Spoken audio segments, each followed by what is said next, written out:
So tell me what to do, cause I can't find a way. Baby, please just tell me if I'm, tell me if I'm, tell me if I'm fine. Tell me if I'm, tell me if I'm, tell me if I'm, baby, please just tell me if I'm fine. Just tell me if I'm fine.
cry?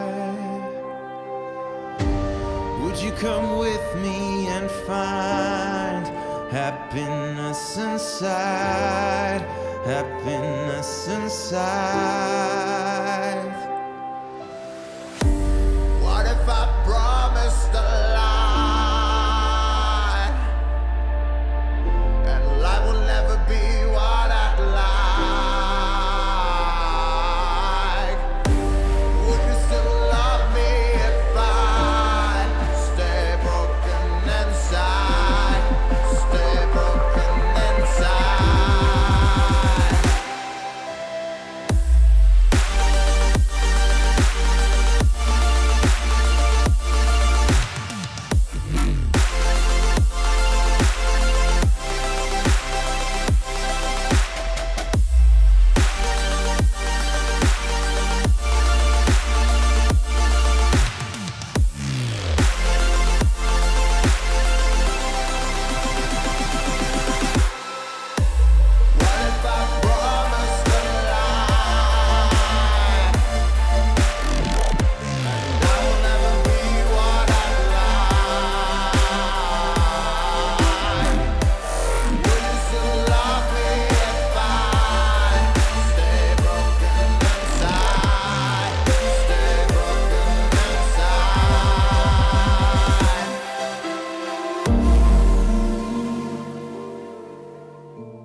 Welcome back, post eSports leagues, everyone watching out here. We are happy to be back. This is our first live event. It's a closed door event, but nonetheless, we have all the players, all the finalists here on place. This is the finals. This is what we have all been waiting for. What happened during the playoffs? Who made it to the finals? So we had a rough bracket. Some players had difficulties, some teams managed to make the breakthrough, but there were no real surprises there. We had Outplay eSports and Brotherhood of the Red Lion crushing their enemies somehow. Yes or no? Outplay had some difficulties, but let's watch the bracket.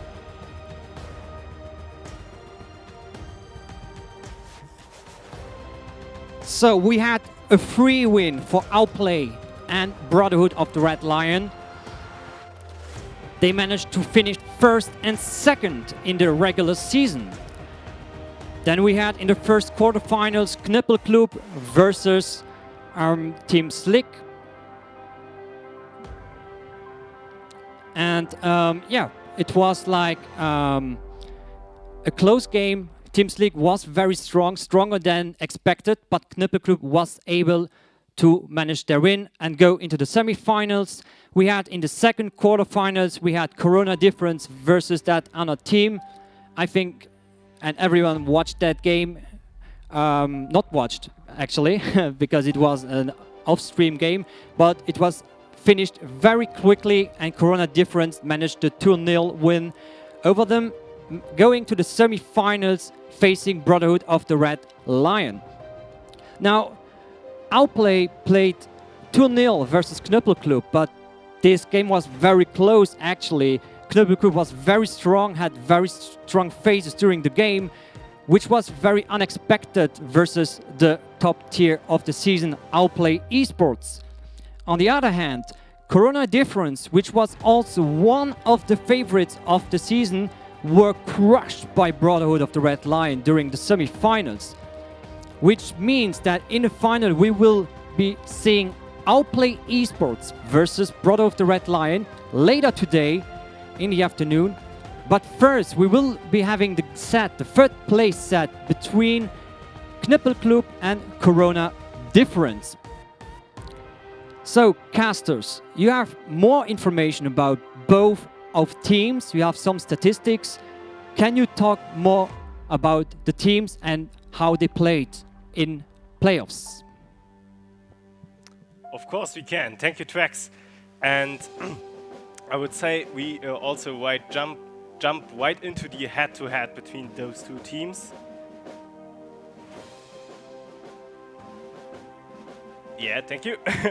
So, Corona Difference and Royal Family, two very strong teams. They were throughout the entire season more or less the strongest teams, which also shows their season ranking: third for Corona Difference, fourth for Royal Family, but there was not much in between those two teams.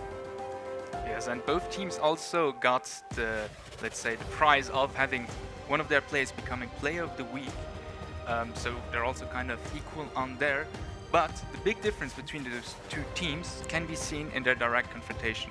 Where Corona Difference took 2-0 wins against Royal Family, they stood no chance, apparently. However, we know that both teams have some skill and they're more or less on the same level. And this could be a very interesting match. I think Corona Difference, they took one win from Outplay, the big players in this league. Royal Family took one win from Brotherhood of the Red Lions during the seasons, which is the second biggest player in the league, both the finalists. So yeah, we have two very strong teams here, and this should be very interesting. Yeah, definitely. Looking at it, Corona Difference should be going into this finals for the third place as the favorites, but Royal Family was throughout the entire season always good for a surprise, and I think it will be a very close game, especially also because both teams like to play very similar team compositions, and that always means that we are going to see very similar and very even League of Legends. And I guess with that, we will jump into the confrontation if that's ready. Then Trax, take it away.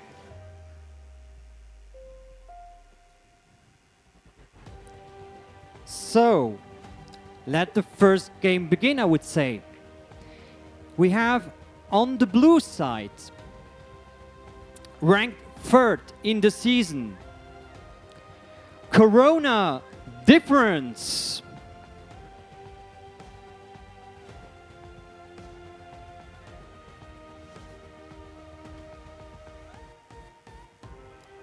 On the top lane is Happy Faker. On the jungle position, Cheesy Crispy.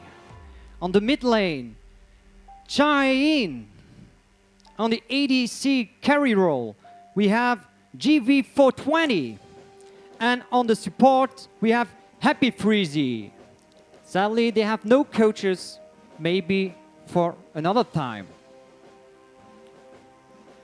Corona Difference, one of the favorites of the season, didn't manage to become the finalists, but they're here to face Knüppelclub, of course, for the third place and getting as much cash as they can. And so we come to the second team, which comes on stage now on the red side.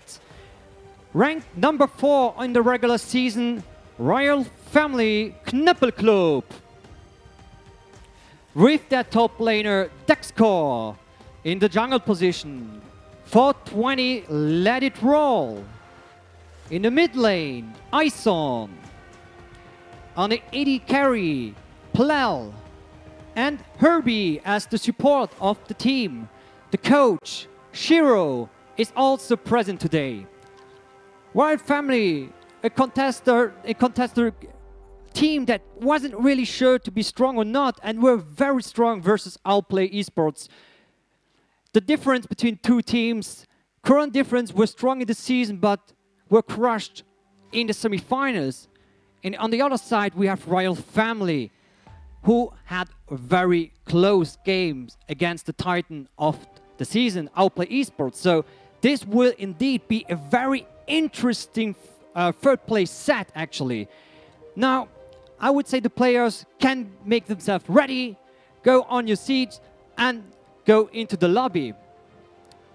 Now, for everyone watching us on Twitch, do you have any predictions who will win this fight? Because we were not sure who will come out victorious in this game. It's very we had a long break before coming to the third place.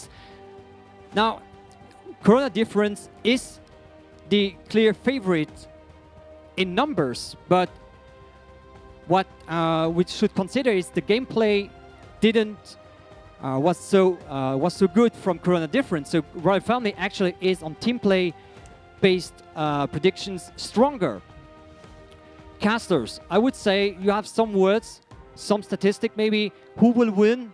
Which are the insights? What has Corona Difference to do to change and to become better actually than they were in the semi-final? And what will Royal Family keep as a gameplay plan for winning this third place? Thank you. And yeah, what will be their game plan? Good question there. Loic, what do you think? Well, we know for a fact, because Royal Family is a team that has been established here in Luxembourg in the esports team for quite some time, so we've seen them play already quite a few times. We know that they usually play for a late game comp, which explains one of their main picks being Ornn, and that's the same for Corona Difference actually. Both teams like to play their games into the long run, and this usually ends into very interesting games, because the longer the game goes, the stronger the players get, or their champions rather, and it always gets to some intense fights.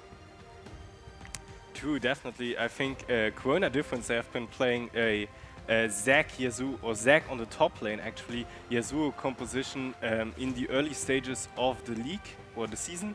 And they've been always victorious with that composition. So maybe we will see a comeback of that composition. I would love to see that. On the other hand, they've also shown that they can perform with other team compositions. They've also victoriously played some split push compositions, so they showed that they also know how to play other League of Legends, but they favored those team play compositions. So I believe we will see one of those. Also their top laner Dexcore, their top laner Happy Faker is quite known for his Ornn, but so is the one of Royal Family.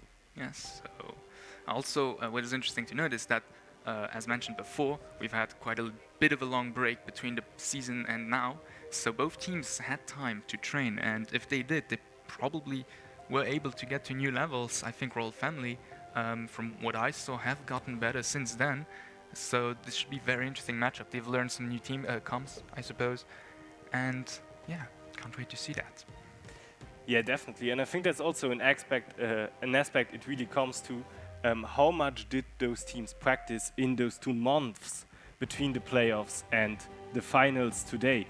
Because if one of those practiced and the other one didn't, or did not play together as a team a lot, that can come in really handy today. So I guess we will see in the first confrontation who has the upper hand there. And yeah, as we already mentioned, direct confrontation between the two teams in the season was a 2-0 for Corona Difference. So on the paper, they should be the better team. They do have the edge, but yeah, also noteworthy is the fact that Corona Difference is a new team in that sense. They formed for the past eSports League.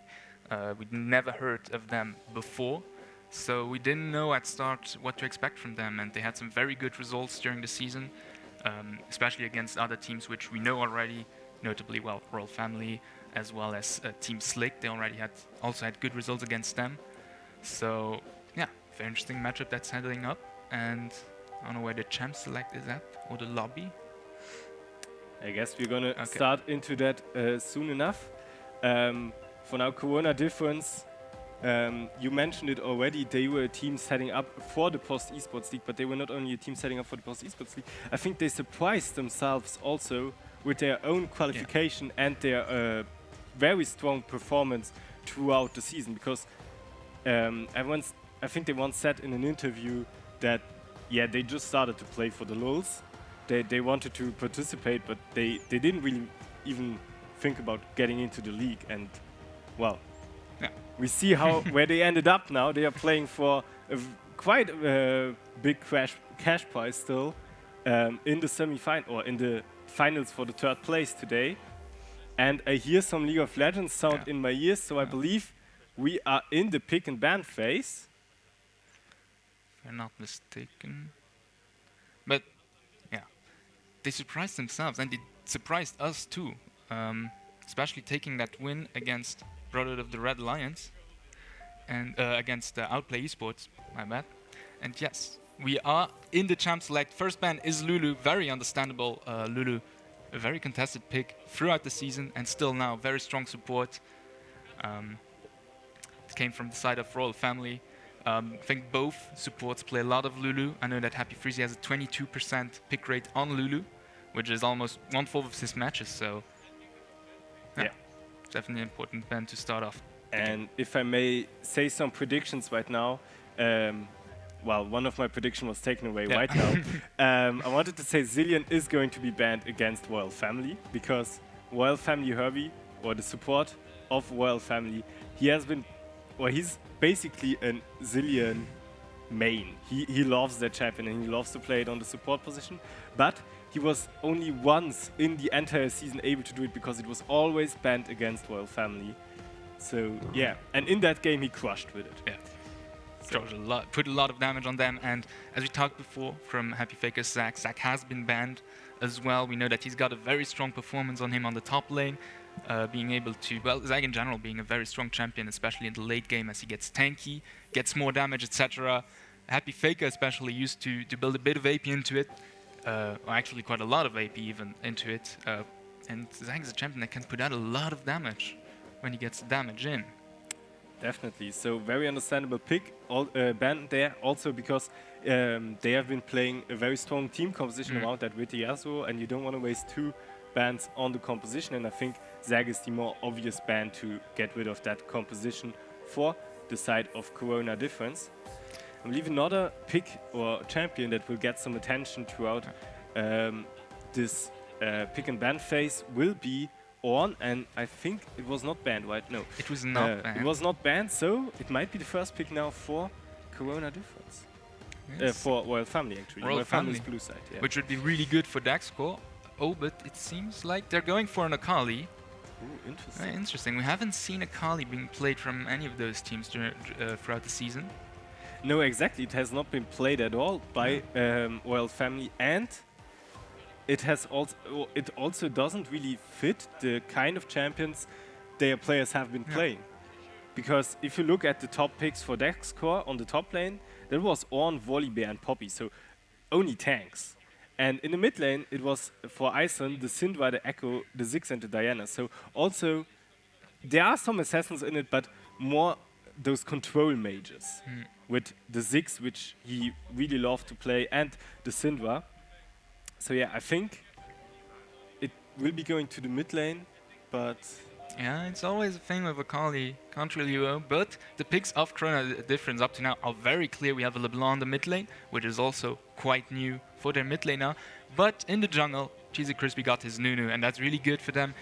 Cheesy Crispy had a 28% pick rate on Nunu throughout the season and shown some very strong performances on Nunu, who's overall a very strong champion already as it is, because he's got so much survivability, he's got quite a bit of CC, he can get around the map really fast. And then we have an Ivern. okay, it seems to me like Royal Family really prepared something special for us today, because Ivern as a champion, when have you seen an Ivern last in competitive League of Legends? I think there was one Ivern pick throughout the season, and it was more of a fun pick than a serious pick. However, Ivern does have a bit of synergy with Caitlyn, since by standing into the bush, she loads her headshot a bit faster. True. So maybe it is even Ivern on the bot lane, I have seen a bit of that. Or he's in the jungle and should be able to do some pretty nasty ganks. Yeah, but I think with Ivern passive and all his abilities, Yeah, the way the course. champion is built up, you cannot, or it will be hard to play in support. You can play him as a support and just prepare the enemy camps for your jungler, and he gets the blue buff for free or something like that. Fair enough. On the other hand, we see in Ezreal something GV420 has been playing also throughout the season. So Corona Difference, it seems they want to stick to what they know, what they have been playing. And yeah, he has a 22% per pick rate on this Ezreal. And yeah. Ezreal, whose overall win rate has once again risen up. He was very strong at some point, and then he got nerfed a bit, and now he's kind of back into the game. And overall, a very strong champion also. He's very versatile. And very safe lane, especially against something like Akali, when you can just E away if you see it coming. Yeah, his arcane shift really comes in handy there, and also very understandable ban now from Well Family here, the Trash ban against Corona Difference, because Trash obviously very well synergizes with the Aswell on the bot lane. Not only that, it would also come in really handy for their so far teamfight-oriented team composition. On the other hand, we had a Morgana and a Fiora ban. What do you think about those? Well, and that Morgana is overall a very strong support. She's got a lot of utility. She can deny CC. She's got ultra long CC. She's got that AoE stun. And overall also quite a bit of damage. So in general, a very good man, especially when the enemies have picked Kate. Because we all know that Morgana Kate is just nasty. Yeah. I mean, hit the Morgana Q, and then Kate can just put the trap underneath it. You're probably going to be dead there. And the Fiora ban, supposing that Akali would go on the mid lane, is also quite understandable. Fiora is a very strong champion. I don't think anyone in Royal Family has been playing a lot of Fiora, at least throughout the season. So yeah. And finally, Gna ban, which is also a good ban because Happy Faker has also been playing a bit of Gna here and there, and Gna is a very oppressive top lane, and here seems to come. Here comes the on. It comes way later than I thought it would come, but Dexcor seems to be willing to stick to his plan, or to what he's been playing all season. He has a 58% pick rate on this on, so he played it half of the games of the entire season and the playoffs. That's quite often. And both teams left the top lane as a last pick, alongside the support for Royal Family. It was kind of a cold war between them two, who gets Ornn. So let's see who Happy Faker is going to choose. Oh, and now we see the Yone. Yone is actually banned for the seasons. I hope the players are informed on that. Yeah. Seems so. Suffering Mordekaiser right now. On the other hand, final pick for Royal Family after the Ornn, Nautilus, which Herbie has been playing quite a bit of too. He's got a 16% pick rate on that, which is a few matches throughout the season. Overall also very strong support. And yeah, we now have both team comps set up. And we have Azrael Yumi, actually, for Corona Difference's bot side. Yeah, we have Azrael Yumi, very strong bot lane. We have the Nunu in the jungle, which is also a pick that comes really handy for Corona Difference, because they love to play around that, and it gives them a lot of roaming potential, because Nunu can be around that map very fast. LeBlanc as well, so I believe Corona Difference really has a good balance here between team fight potential and the early stages of the game, roaming around, going for early ganks with the Nunu and the LeBlanc together maybe on the bot lane, and then securing the first Drakes, stuff like that. I think they will play in the early game a lot. Yes, the early and mid game, I think, will be their goal. They want to set a fast pace right off the bat. It's what their comp excels at. However, they absolutely cannot go into the late game, as, well, Royal Family got Ornn super strong into late game. Just in general, he becomes unkillable, and, well, he upgrades the items of his teammates, which makes him even, or not only him, but his whole team even stronger into the late game. And that is probably what Royal Family is basing themselves off on. They can go into the late game without too many issues. So yeah, and overall, they do also have quite a bit of roam potential with Akali. Akali does like to go around the map and pick up some kills here and there. She's got a lot of mobility. But yeah, it seems to me like Corona Difference here, Akali should have a hard time going to the bot lane to gank, in my opinion. Azrael Yumi, because Azrael is so safe, and Yumi gets... Azrael Yumi is a very safe lane. I mean, with the Arcane Shift, you can not only save yourself, but you can also save your support, a flash and some time. And obviously with the heal of Yumi, the movement speed, all that comes together and builds up such a safe lane that it is pretty much ungankable. But still, Akali, in my opinion, is kind of the win condition here for Royal Family. So I think Ivan will definitely try to get Ice on ahead there. And get him rolling into the later stages of the game.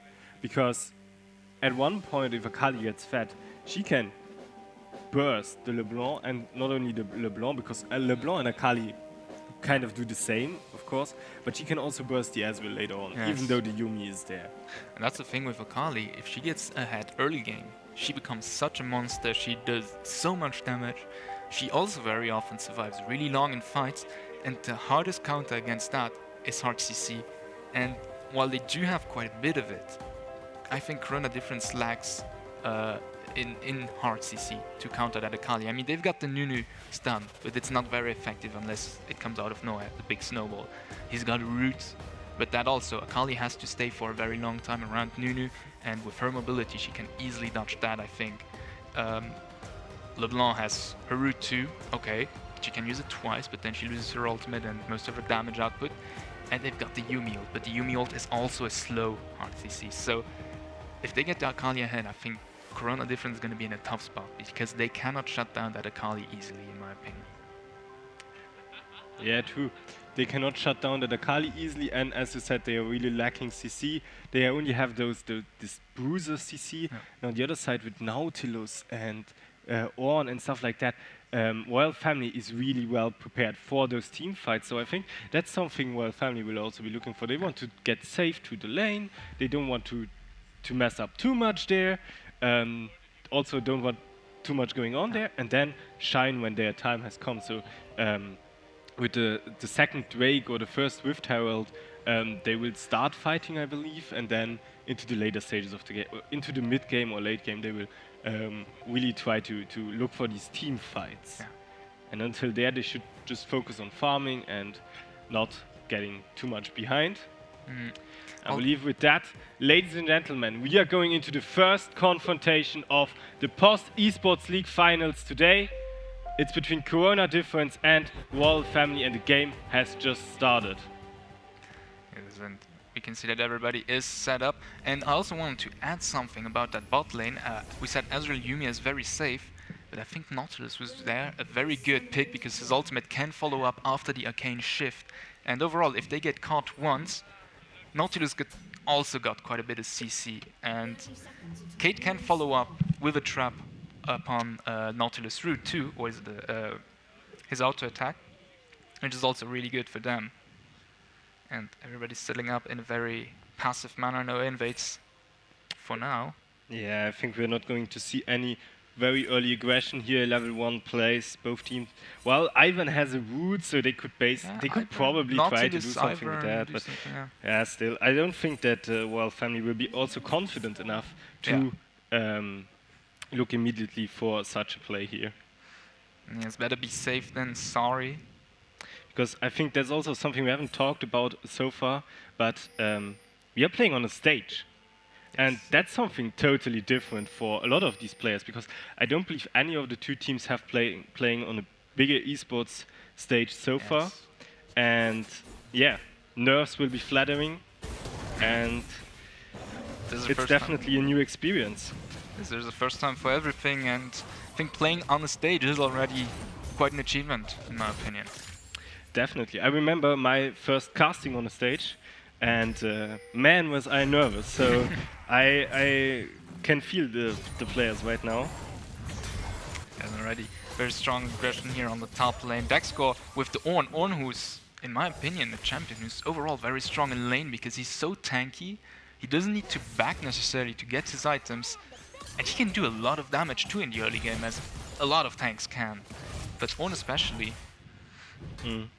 Yeah, I agree with you there, but I think like Atrox is lacking those level 1, 2, 3s, Yes. but then he comes in very, very strong, and I think after his first backboard, Ornn really has to pay attention on the top lane. Definitely, it's like most Shen, just like Shen, for example, who in the first 3 levels in the laning phase can just stomp about anybody because he's just so strong and has so much more utility than others. Okay, and Ivan already very well on his way. His passive, as is Cheesy Crispy on his Nunu. Also, interestingly enough, normally Nunu would be a jungler that clears the jungle very, very fast. Yeah. But I think Ivan is like one of the only ones that can keep up with the pace of Nunu there. Yes, definitely, because his passive just lets him take so many... Well, he does have... A bit of a Oh, and now we have some first fights here on the mid lane.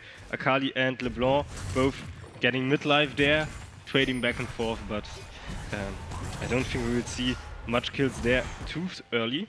And also the on the top lane here gets some. And now we have also the first gank on the top lane. Cheesy Crispy comes in, but for then the Let It Roll is right behind. Knall comes in too. Nunu is already very low, has to flash out there. Is ignited. The first blood goes to the Akali. And Chai-In is getting wounded here. That might be his death, is going with the jump behind. But LeBlanc is right behind as well.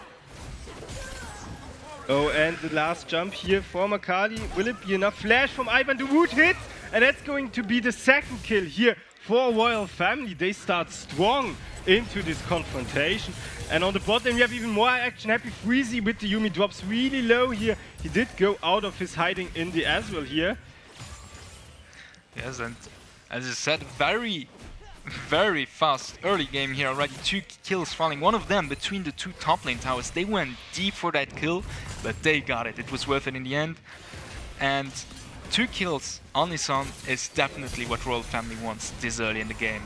They set up for a good start here. Yeah, and Royal Family is really up for blood, but now Cheesy Crispy comes in. They want to see some return kills here. Herbie drops really low. Kill goes to Azrael. And I think that gold will come in really handy now on the side of Corona Difference, especially also on their bot lane, the Azrael, getting the AD carry ahead, especially for a team composition like the one from Corona Difference, which will not be too good or looking too good in the later stages of the game. That's really important. Yes, definitely. And here on the top lane we can see that now Dexco is playing a bit under his turret. As you said, for the first 3 levels he's fine, but once Aatrox gets all of his abilities, it's gonna get rough, because Aatrox can just push so much damage so fast. He wants this tiny phrase, the short phrase where he can put out all of his damage and then get back to farming. And yeah, seems like, yeah, want to go for another gang in mid lane. Drake is also up now. And it's actually really interesting that Ivan is again looking for the gank on the mid lane. Akali already has 2 kills, but as we mentioned already, Akali will be their win condition. So they try to gank that win condition as much as possible, of course. And yeah, so far it really works out for them. Yes, definitely. And also, kudos on that team play. I mean, Akali was immediately on the top lane when needed, got those kills, so very well played here. Little Frey in the river. Yeah, both junglers are meeting up here, and Cheesy Crispy is under some pressure there. And again, Ison is following his jungler here, looking for maybe not a kill, but with the plant there, he will get out safe. As and Dexco TP on the top lane, which, well, he needed to get back to the lane. However, now we have Happy Faker level 6 on his Aatrox with TP up, and Drake is up. And that might come really handy for Happy Faker and the team of Corona Difference here if they were to decide to go for the fights on that Drake. And I think also with the Akali, which can keep up the lane pressure right now really well against LeBlanc, they are in the position to do so, because also if you look at the bot lane, they have lane priority throughout the entire game so far. Happy Faker did use his TP to get back to the top lane. So it's, in my opinion, an edge they lose in case of a Drake fight. But yeah, he put so much damage already on the zone. Yes, meanwhile, both teams, except for the kill stands, very even. Dexco, funnily enough, has more farm than Happy Faker. He's got a 10 CS advantage, although he is the one camping a turret. Yeah, oh, and now here is the Nunu getting caught. Cheesy Crispy will be going down here. Plal gets the kill on him. Azrael is too late to help his jungler there. And yeah, that now means Royal Family is in an even better spot to get this Drake. But in the meantime, Aatrox destroying on the top lane. And LeBlanc has to flee here from the Akali. Yes. And that's very important also to get that kill on Caitlyn, because Caitlyn needs some early game kills to thrive afterwards in the late game, because she's got very hard time coming into it, especially if the enemy AD carry also has already a kill to put them even once again. It was a very good catch on their part here. And also the relentless poking from Azrael here, which forces Herbie to back at this point in the game. But still they have a huge wave there against themselves. Yes. And I think it's not even too bad right now to go for the backboard there. Yes, definitely. because mid lane Son also went back, getting those cashing that money and getting some items. The bot lane getting some items. Well, okay, which- maybe Caitlyn would have loved to stay yeah, for the BF. for the BF. That would have been maybe a great. Oh, she got the BF. She just bought it. Oh. She already had a pickaxe before. That gives them a really big edge now because the BF is a very strong item, especially considering the fact that Drake is up and teams might start aiming to go for it. Yes. Usual top lane banter here, just fighting around. And yeah, funnily enough also, Cheesy Crispy being a bit behind because of those two taps he got. Losing quite a bit of time there and maybe even CS. But he's keeping up, Harold is also up now. Yeah, and Nunu seems to be addressing the Herald here. And, well, there is a ward in the top lane, Bash, but I think it's not going far enough to see the Herald there. Fortunately, the camera does not jump to that. But I think Herald is really being done right here, and now Ivan might be seeing it. Yes, Proton related roll going in. Yeah, Oh yeah, now it is jumping there, and Cheesy Crispy does get the Rift Herald here, but was really, really low to the Ivan, so he might be going down for that. Oh, and now the top lane is coming in as well on ultimate, but will it be too late? Cheesy Crispy is going down, and again the kill goes to Ison on his Akali. Now Artworks is on the one here as the entire team of Royal Family, or 3 people of the team of Royal Family, decided to gank here onto the top lane. and coming in too. Yeah, LeBlanc decided to come here to assist his top laner in defending the push. We have Son using his lane advantage really well, putting the lane in and then moving always, and somehow always being able to move whenever necessary.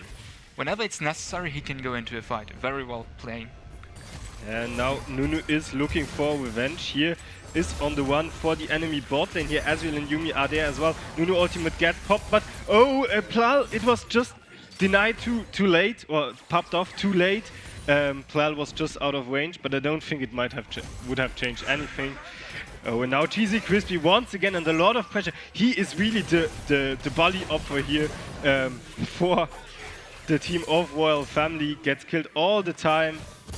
Now again, Royal Family in the position to maybe start a Drake as the jungler is down. Yes. And now they also go for it. Yes, and they always take down the jungler. Jungler who is incredibly important position in their team. And Nunu is that kind of champion who once he gets caught, well, he's just gonna go out. He's got so little escape unless he has flash up. Unless he's maybe in the lane, he can snowball away. But for the rest, once he's caught, he's very vulnerable. Yeah, definitely. He's not known for his movement, or at least not for his quick dash movement, right?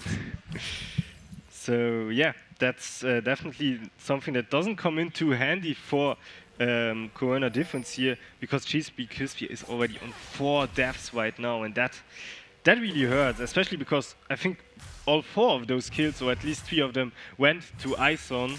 And a 4-0 Akali, that is going to be a problem. Yes, we can see that. Trying to get some kills back for Happy Faker here. Dexter dropping really low. Is under a lot of pressure here, and it is pretty sure he will be going down. And Cheesy Crispy is the one to get the kill in the mid lane as well. Ison gets the kill on Chahe-In once again, showing his lane dominance on that Akali. And yeah, LeBlanc is struggling as well, and it doesn't look too good for Corona Difference here. Yes, and he backed off on the third try just on time, because if Cheesy Crispy had arrived a bit earlier, that was a free kill. He got really low still from Chae-In, but was able to take away the kill. Yeah. Although if you look at the gold difference, it's actually not that big as you might expect. I mean, 1.5k gold here for yes, we have a really big CS difference on the top lane. Happy Faker coming in with a difference of 20 CS, which is huge. Compared to the other differences, they're a bit smaller. We have 10 CS lead for Isan on the mid lane, 10 CS lead also for Tony Light Roll actually in jungle. But the bot lanes are more or less even, which is where most of the farm is. Oh, and LeBlanc once again gets a lot of damage there from the Akali. But yeah, as I mentioned, gold-wise, it is not too far away right now. which comes down to the farms, as you said. But I believe the momentum right now is really on the side of Royal Family, and that's what comes in handy for them. They got the Drake so far. Now Rift Herald is being popped for the X square. Maybe that will be their turning point. But 420 Let It Roll is there at the right timing to stop this push here, to deny. Yeah, I think they got 2 turret platings out of that. Yeah, they got some money out of it, which I think at the point where they want to get all the money they could. They cannot have Herald just losing the Herald, because at after some while you just lose it if you don't use it. So better use it than lose it, right? Yeah, sure, but I think you want to use it a little bit more efficiently and get at least an entire tower or a few more platings than 2. That's true. You usually want to put it, once the turret is more or less midlife, you want to put it in so you can finish off the turret, because the turrets get more defensive, they get less damage as you put them low, so it's a very good finish on them.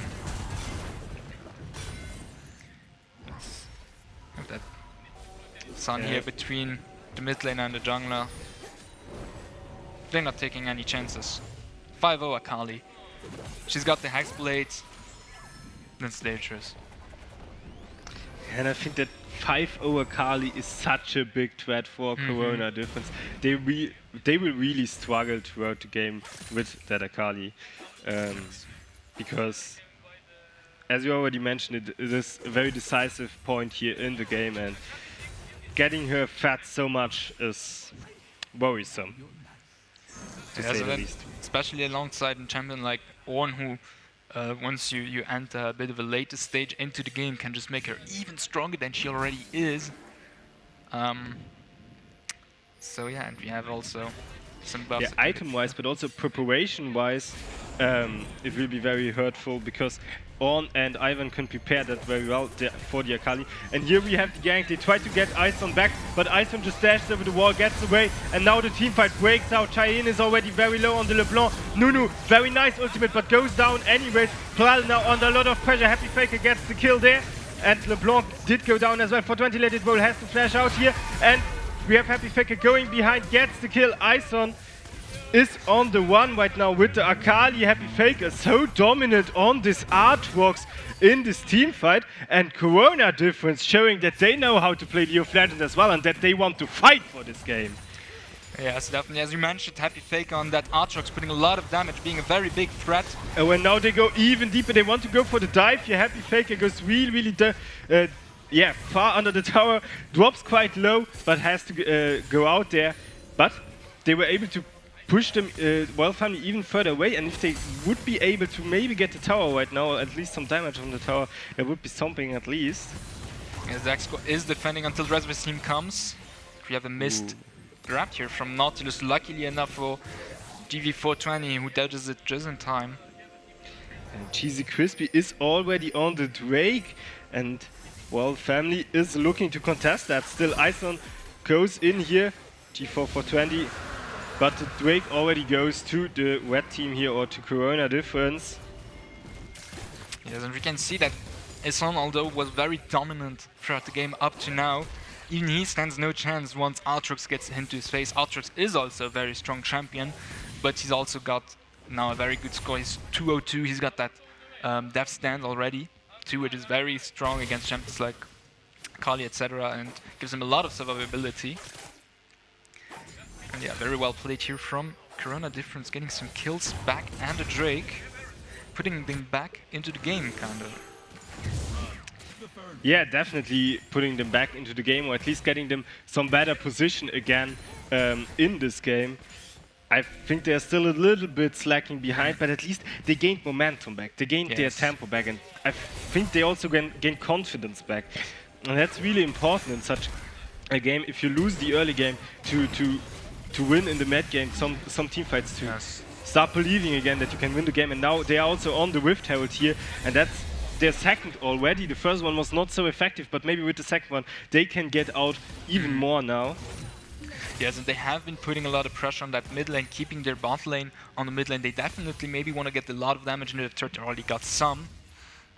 And yeah, definitely. They also, what I noticed, they got some kills on the Ezreal, which is really good for them. Definitely want to get some kills on him. So he gets his damage, and he's got his Muramana now too. Yeah. Yeah, that's also the problem if you're only fat people is the Akali, and now Plal drops really low, gets taken out here. It's not Plal, of course. Yeah, it was Plal. Sorry. And now the teamfight really breaks out. Descott TP's in, and ultimate comes in. Cheesy Crispy is in the hourglass here, immediately goes into the ultimate, but Ison is there to take the kill on him. Drops really low, now gets taken from Happy Faker, and Happy Faker, he really wants to, he's the decisive factor here for Corona Difference. Happy, yeah. Another one of Royal Family going down, and 420 Lady Roll is the last man standing. Ace for Team Corona Difference here, and no, yeah, only Cheesy Crispy going down for themselves. So yeah, I don't know what happened there. Royal Family put way too much focus on Cheesy Crispy here. He had everything out, he was ready to flee. He was useless to the fight, but they still put so much focus on him. And now Corona Difference get an ace and a free turret. Now they're definitely back into the game. They have a almost 2k gold lead. And especially, they have a 303 as well. They have a 404 Aatrox. And we've already seen how strong Happy Faker is on that Aatrox. Now him getting more items is just gonna make him super dangerous. He's already picked up a Black Cleaver, which is very good against Ornn especially. I mean, seriously, the Aatrox performance so far is insane. I love to see Happy Faker on that Aatrox. He's turning the tides of every single fight. Isan has no time to get anyone down because that's what makes Aatrox strong actually in this case, because if Isan wants to get that Aatrox, he's got a lot of CC around him. He's got the third Q, which is just, if you're not getting in my face, I knock you off. Oh, and now Ison has maybe a problem here. Cheesy Crispy comes in, but Akali, so many dashes, she can ride out easily. Yes, Royal Family definitely. And now the Ezreal here on the one for Plal, drops really low. That Muramana hits fast, and Happy Faker is on the other side. They sandwiched her, and she is not getting out of that situation. And Cheesy Crispy, they are up for more. Herbie gets taken out here. Now Ison is on the way to the mid lane, but I don't think he can do much there. And now that's a good Rift Herald that will bring them something that might or should be at least one tower. And they're also on the one of Ison here, who saves themselves into the base. Happy Faker goes really deep there into the enemy base together with the Yuumi. And now they decide to get out of there, maybe a bit too deep, and they want to get the towers, of course. Yes. The first tower did already go down. Now second base tower here. They are on the inhibitor, but Herbie is back up, so Royal Family, the entire team is back up, and Corona Difference, white call, they back off of the situation there. They will go back now, spend the money they just earned, which is a lot, and yeah, Baron might be the next objective as well of Drake. Yes, it's already spawned. We also have next Drake in about 30 seconds, which is the first Drakes leading up to the Soul. It's going to be a Cloud Soul. Oh, and we have Royal Family chasing. Oh, and now Royal Family is looking for the engage here. Very nice Ezreal ult, a lot of damage redemption comes in, but so does the kill shutdown on the Happy Faker here. Finally, Royal Family gets him down, and Cheesy Crispy fights long here against Dexco. Ezreal triple kill here, and 420 let it roll. Once again, last man standing for Royal Family, running for his life here, and LeBlanc is on the one. Cheesy Crispy comes in as well, and again, an ace for Corona Difference. What is happening here, ladies and gentlemen? Corona Difference totally turns around the game. They lost the early game, but since the mid game, they are dominating Royal Family. First Nexus Tower is being taken. Yes, and they already have a bit of time because the big player comes in, but they don't want to risk it, which is really a good call here. But that was a really bad, as they put themselves in this really bad position now, Royal Family, by immediately searching for a fight right off the bat. Yeah, I think it was a high risk, and they would have had a high reward by winning it, but Corona Difference was able to turn it around. They did get the shutdown on Happy Faker, but GB420 was still there, and he also puts down a lot of damage. They now pick up free Drake. I mean, I understand the intention Royal Family had there. They wanted to fight before Corona Difference did get their backports, of course, because then they would have even more money. But I don't think it was the white call there, because obviously they totally lost the team fight. They got Happy Faker, fair enough, but they got aced. So, and definitely also, well, I didn't get the opportunity, but incredible use of that Rift Herald. They got 2 turrets and a charge on the him. Incredible, actually. While GB420 was pushing the wave with him. Yeah. Now, out of the second team fight, they got the Nexus Tower and they got the Drake. So, also Corona Difference really well at playing their fights, and after that, going immediately for the objectives. And talking about objectives, Baron is the next one tackled here by Corona Difference, but Dexter just saw that. He put it down a ward. They know about it. Yes. And Happy Freezy is in a bad position here. Might be called out by Royal Family. They might not want to put everything out on the support because they're putting a lot of damage on that Baron, and Nunu has the ultimate finisher there. Exactly, and the Baron goes to Corona Difference there. Happy Fake is also on the one, gets the Herbie there. So both supports already down, is in the hourglass now. And Cheesy Crispy quite low there, the front line. And now Corona Difference, they don't want to lose more members. They want to have that Baron on as many people as possible. So they of course look to disengage the fight there. Which they do quite well. And yeah, they've got 4 members with the Baron buff still. Happy Freezy didn't get it, but that really does not matter because he's always on another champ. So you're never gonna have a Yuumi pushing alone a lane, usually, unless that Yuumi is a bit crazy.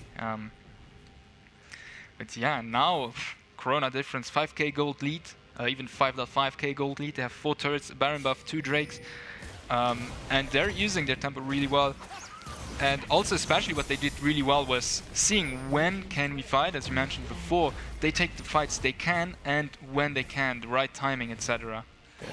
And now is one of these times Dexcore here gets caught by the LeBlanc, and Happy Faker pops his ultimate, dashes in, gets the kill. Or LeBlanc gets the kill actually, and now they are even looking for more here.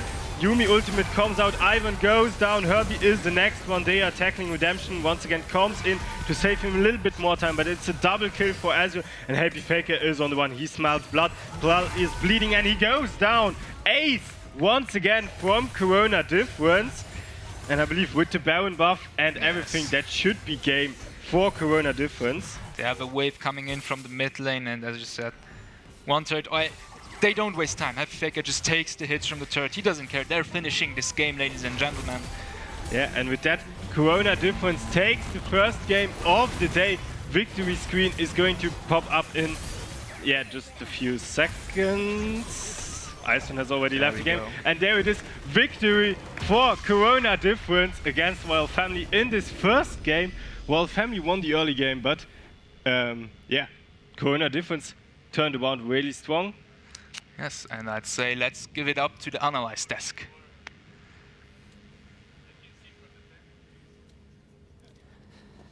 Wow, what a game from Corona Difference. The clear winner of this game. I mean, they had a weak early game with Ison dominating the early, actually, the early stages. Fantastic performance from Corona Difference. I have with me Fresh Tana, junior caster from Germany, being my guest today in the Analyze Desk. Fresh Tana, welcome. I'm happy that you are with me today. So, what are your thoughts about this game? First of all, let's start with the picks. You said something about compositions not being completed. Actually, there were like half compositions, and most of them were also, they finished the compositions with preference picks. What are your take on it? Yeah, for me, both compositions were really, not really perfect in my eyes. Because, for example, in Ivern with an Caitlyn, and Caitlyn isn't really the hyper carry of a team, and then with an assassin and stuff. So you could have drafted a little bit cleaner in my eyes. And on the other side, we have this Ezreal Yuumi, and Ezreal Yuumi kinda isn't really that meta at the moment. And then you have a LeBlanc in the mid lane. So both team comps had really good picks, like the Aatrox with the Yuumi, and we saw how good it was in the end. But both teams could have drafted a little bit cleaner in my eyes. But that's okay. Yeah, well, this meta shifters, I would say, they didn't really focus on the meta composition, rather going for comfort picks. We saw the Ornn coming back for Royal Family, didn't manage to be enough this time. So we had well, the early game from Ison with Akali, like he had 6 kills in 13 minutes. Yeah. What do you do actually with such a lead as an Akali? Yeah, so it's important to, if you are that feed in the mid lane, that you give your leads and try to take it to other lanes. So with roamings to the bot lane, with roamings to the top lane, just bringing your team ahead with your own lead. And he couldn't do that, or I don't know what he did, but in the end we just saw an assassin who got feed, but an assassin can't carry. You can't kill the Aatrox and the Nunu and the Ezreal at the same time because you are just an assassin and you can burst maybe one of them, but that's it. And then the Yumi just heals them back off and then it's over. Yeah, and we've seen the jungle position. We had the Nunu being 0-4 very early on, so he had really difficulties to enter, to come into the game, and did pretty well in the end. Well, he's better than Ivan for the Baron pick, to the Baron attack and such, and Drakes. And they got also an early Ocean Drake for on side of Corona Difference, which helped against this burst from Ison. He did 2 attacks and it was like Half-Life everyone, except for the Aatrox. Aatrox was leading his lane actually, and he snowballed actually the top lane very hard towards the mid part of the game. Now we have also a triple ace coming from Corona Difference from minute 18, the first ace, reversing the game.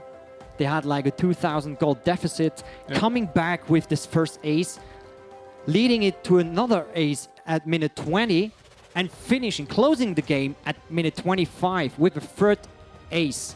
So how was that possible in your opinion? What can you go through the strategy was going behind the players maybe?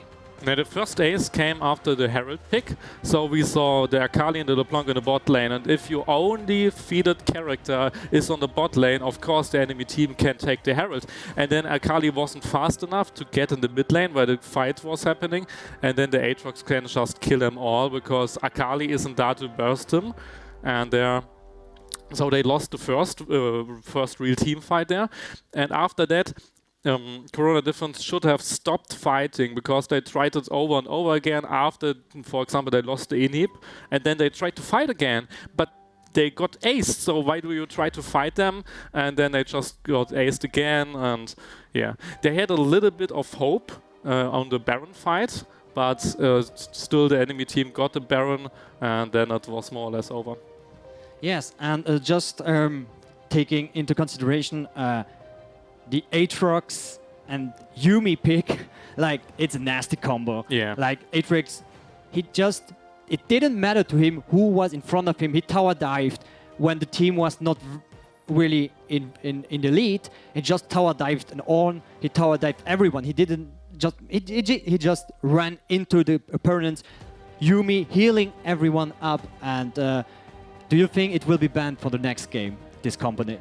Maybe, but maybe you just need a little bit more damage into your team. Because Ornn can't kill the Aatrox, Ivan can't kill the Aatrox, Nautilus can't kill the Aatrox. Akali maybe can, but then they have no damage for the other guys.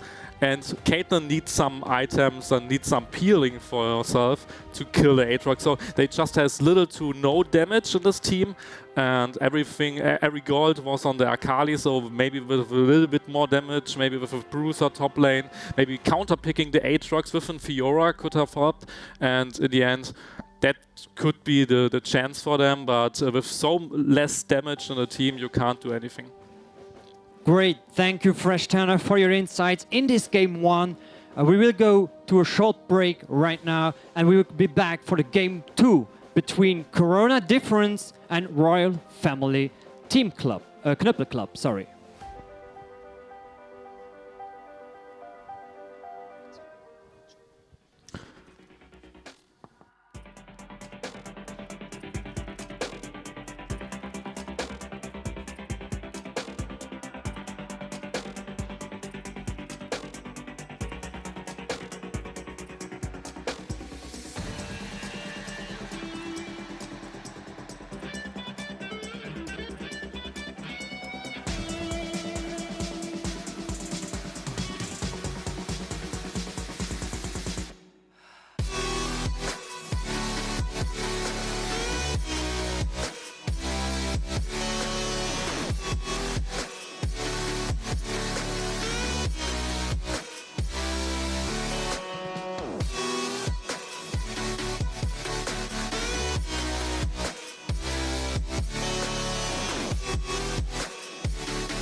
Welcome to a whole new world.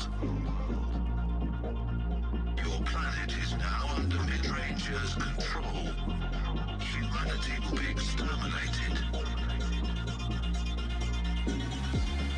If you hear this message, do not try to leave. Do not try to fight. Do not try to resist. You will be eliminated.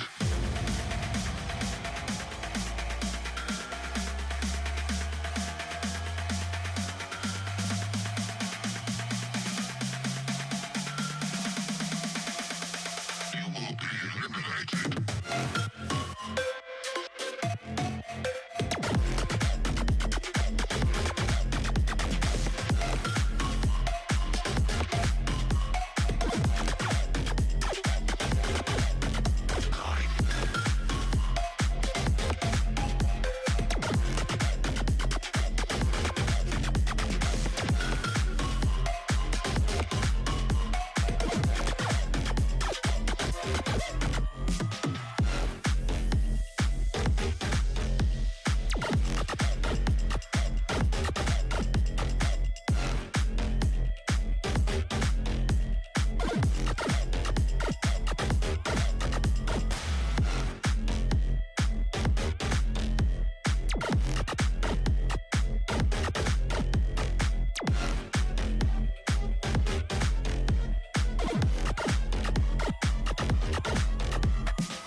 It's the calm before the storm. Things aren't as they were before. You best start bracing. Did you think you could keep us out? Shut the gates, forget us now. Tides are changing.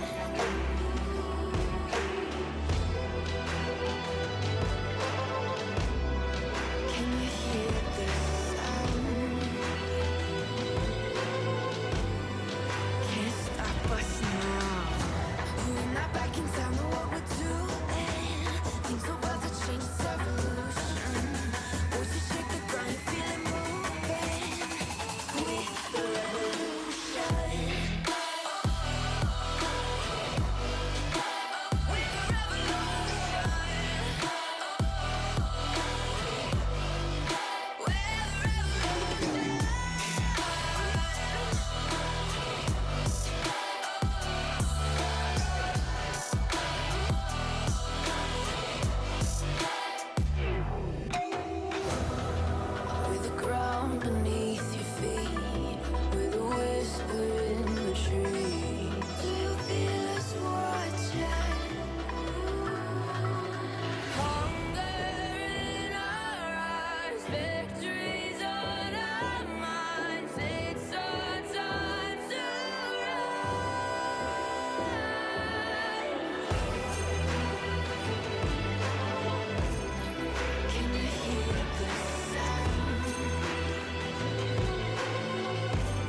underestimating what you've taken on. I'm out of the cage, 'cause you opened the door. You're as innocent as gone. 'Cause if you're falling for me, just be one. 'Cause I don't think you're ready for it. I'm not the one to mess around. No, I don't think you're ready for it. Too many people done wrong. 'Cause I don't think you're ready for it. You best believe that time's up. I'm a murderer.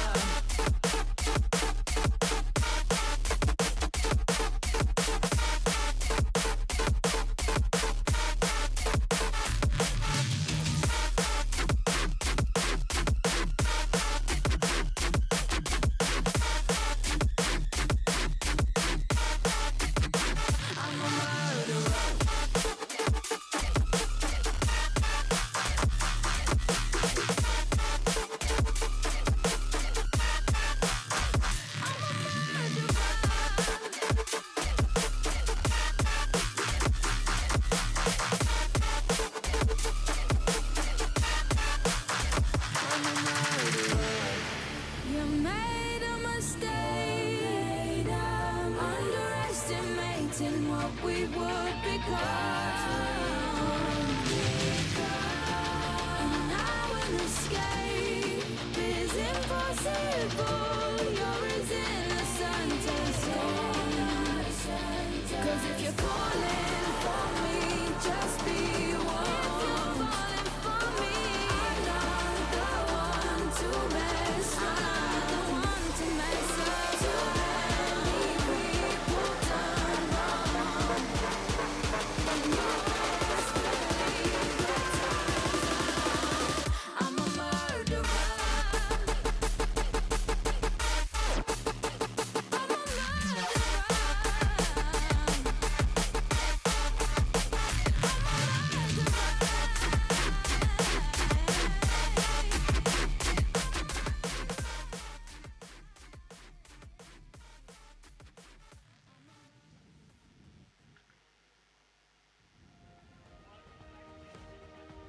For these players, for the final, sorry, before starting the next game, I have a reveal to do. You can win one PS5, PlayStation 5 voucher during this weekend. And you have to do the following things. You have to follow the stream, as we will be asking you 3 questions throughout the weekend. So we'll have 1 questions in League of Legends, 1 questions tomorrow during Clash Royale, and 1 questions during FIFA. If you answer the 3 questions, you have 3 chances to be drawn and win one of the PlayStation 5 vouchers. If you answered only 2 questions correctly, you will have only 2 chances and with 1 question, of course, only 1 chance.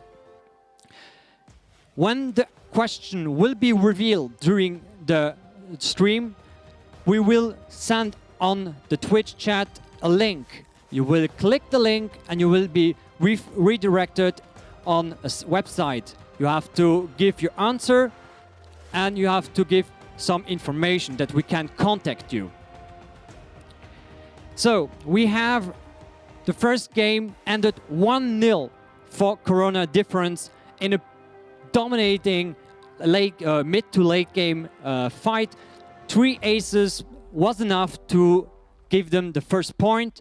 We are going now for the second game, Corona Difference versus Royal Family Knüppelclub. Casters, take it away. Yeah, welcome back here in the caster booth.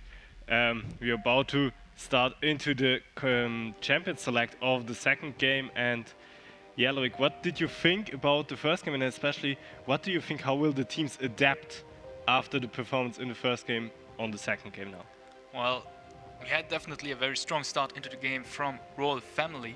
They had that 6-0 Akali, which was in a very good spot. However, once Happy Faker came down with that Aatrox, got really tough for them. So I think that is going to be one of their focuses. I think they might be going to be banning Aatrox because they showed a very strong performance on that. And also there was the infamous Azrael Yumi bot lane, which in general is already a very strong combo, so they might ban one of those two champs, maybe Azrael, as he's in general also a very strong AD carry. And yeah, I think that's gonna be their main focus, or they're just gonna adapt entirely the play strat, but I think those bans are gonna be in the headlines here.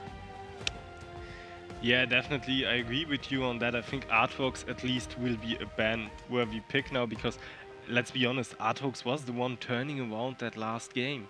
I think another thing, well, family should be looking out for is what do you think? Are they gonna pick the Akali again if they get the option or not? Well, the Akali, I mean, it's not the proof that he can handle that Akali very well. He can get the kills on it, he moves well around the map with the Akali, takes very strong opportunities, can put out a lot of damage. But he did get shut down very hard in this game by the Aatrox in the end and the Ezreal Yuumi.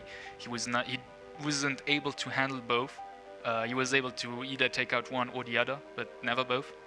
And I don't know if they're gonna go for it again. I think it's an option they are gonna leave on the table. But if they do, I think they'd rather take that pick later into the game to not get it countered too hard or anything. Yeah, I also believe Akali will be something at least we have to look out for because it worked out, Yeah. but not the way they want. Yeah. So yeah. Any other picks you think that we will see or maybe not see anymore? Well, I think we're gonna still see Ornn unless both teams decide to ban him. Ornn overall is a very strong champion, and well, even though he had a tough time against Aatrox, but let's be honest, Aatrox is a lane bully, right? I mean, once you get a bit ahead, he can just destroy you. But Ornn's still a very strong pick. He had some really good ultimates also during various fights tonight, today. We're still early into the game, and yeah, we are heading into the champ select, ladies and gentlemen, and the first few bans are gonna fall soon. So I'm gonna predict first ban from Royal Family. Okay. No, I'm not It's gonna Zac. predict. It's gonna be Zac. So again, the Zac against Corona Difference. No adaptation so far, but I think they really don't want to see that Zac Yasuo composition. Yeah, it's just terrific. I mean, I myself play a lot of Zac in the jungle, and whenever I see someone hover Yasuo, I'm like, okay, I'm gonna go Zac because it's just such a strong combo. It's so fun. And then Zillion ban, of course. Significantly, always banned against Royal Family. Herbie will never play Zillion in post eSports League Yeah, again, I think. no. I mean, it's the most banned during the whole league, I think. And here we see the Yuumi ban actually, and we were talking about it. And I, as well as you, I think would more have liked to see the Ezreal ban instead of the Yuumi ban, because of course with Yuumi you ban the Ezreal Yuumi composition as Yeah. well, but Ezreal individually is still a very strong AD carry. So if you want to get rid of that, you have to ban the Ezreal.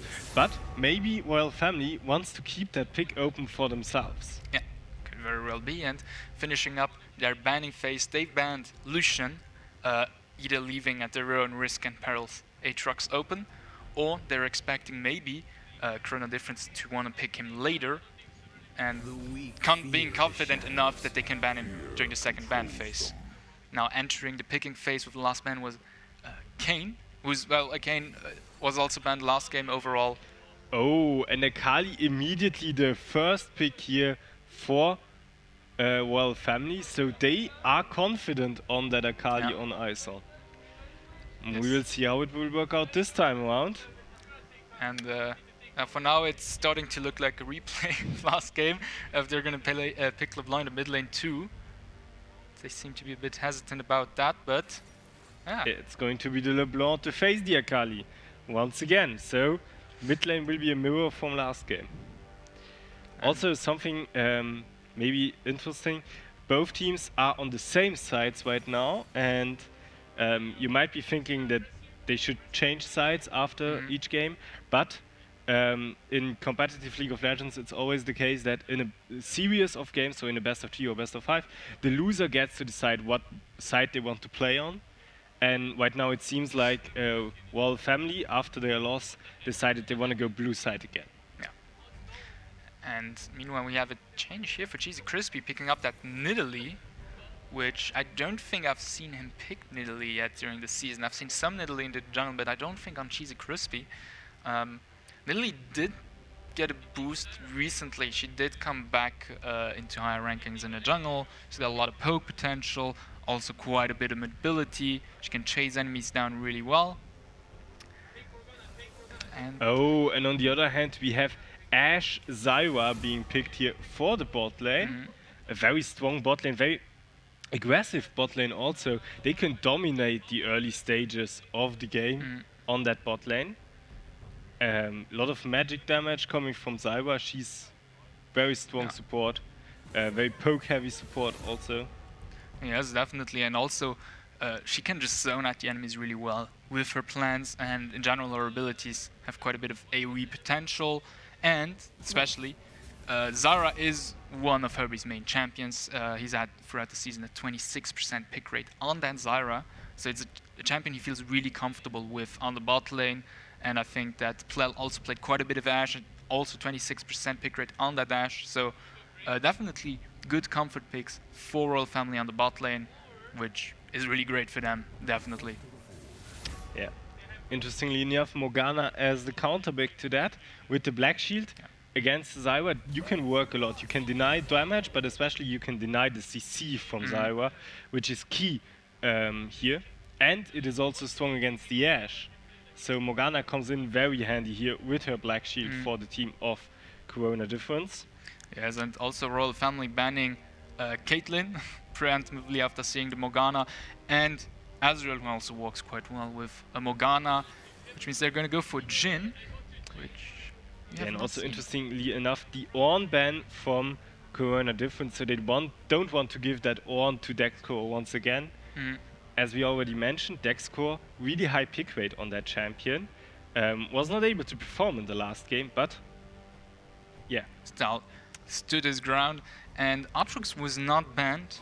Top lane is still open for Corona Difference. We have Volibear coming in for Dexco, which is his second highest pick rate after Ornn. There's a big difference between both, but we saw him pick that Volibear during the playoffs, and I think it was very interesting to watch because he played Volibear the 3 games, and the first game he didn't have that good of a performance. The second game it was better, and the third game he just did so much damage. He was just so strong on that Volibear. So you definitely had it was steps up from game to game, and you also had one of the highlights of the playoffs, that tower dive he did with Volibear, where they just annihilated the enemy team. And the last pick is going to be Lilia, which is well, new. She's been out for quite a bit as a champion, but she's more or less a new champion. Yeah, and she's the newest champion that can be picked here in the Post Esports League finals because, as you mentioned before, Yon and Samira are not eligible for today's finals, as they are too new, they are not balanced yet. League of Legends or Riot Games themselves think so, as they banned them for the Worlds, and I guess that's a good argument for not taking them into consideration today as well. Yes, and yeah, Lilia also, when she came out, performed really low. I think she had one of the lowest win rates I've ever seen personally. But now she's come back, she's risen up a bit, and she's become a pretty stable pick recently, getting picked quite a bit and having a decent win rate once people figured out how to play her. So it should be very interesting to see Royal Family pull that off eventually. Yeah, and maybe let's talk a little bit about the team compositions then. If we were... Could we get the team compositions back on the screen again, please? Maybe? Yes, I'm kind of a goldfish on there. Yeah, me too. I always immediately forget what people pick. I know that was a Lilia. We just talked about the Lilia. We did see that. I still remember the top lane pick, which was Jace.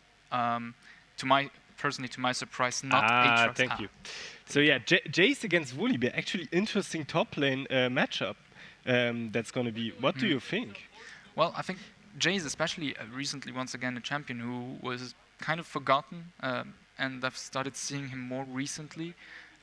In my opinion, overall a very strong champion. He's got a very strong kit.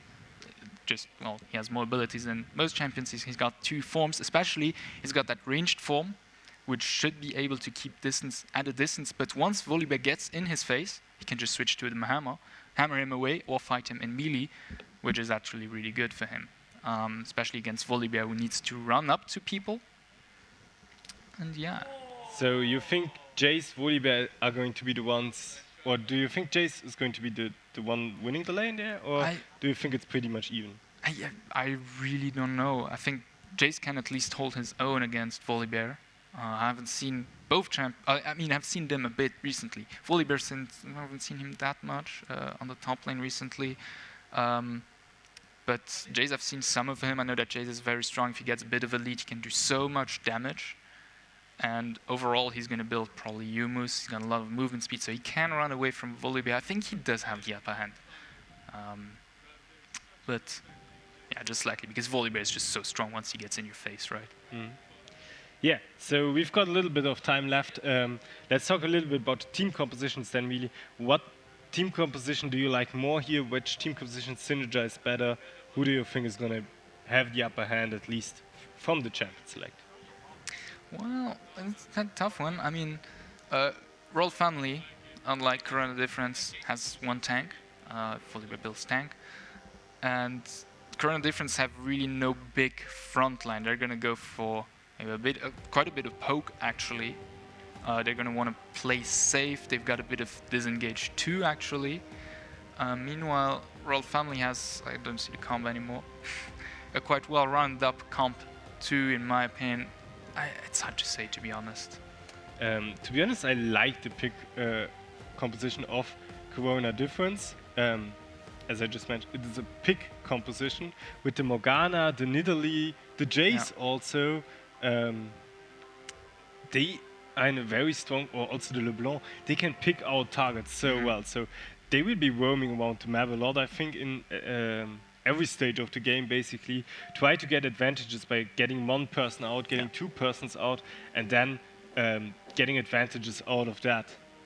Yeah, meanwhile, on the other hand, Royal Family has more of a team fight comp. They want to get into it. So, I mean, it's two kind of polar opposites in that sense, right? Yeah, I mean, Ashe, Zyra, Volibear, those things scream team fight. We want to fight. We want to fight all the time. And with that, ladies and gentlemen, we are starting into the fight. The second game has just started, and Corona Difference, they're in a comfortable position. Royal Family, they have to win now, because otherwise they're out. They're out. For today. For the season, at 4th spot. So there's a lot riding on this game, and not only honor and glory, but also quite a bit of money. And we have Corona Difference immediately setting up for an invade here. Oh, yeah. They're looking for the Volibear, and he is there around the corner. It seems a little bit like he's smelling it. Did he see them already? Yeah, they expected him to be there, but he played it safe, went to the tri-bush, and they're they have to back up to not lose too much time. They're setting back up. We have Happy Faker backing to get some mana back.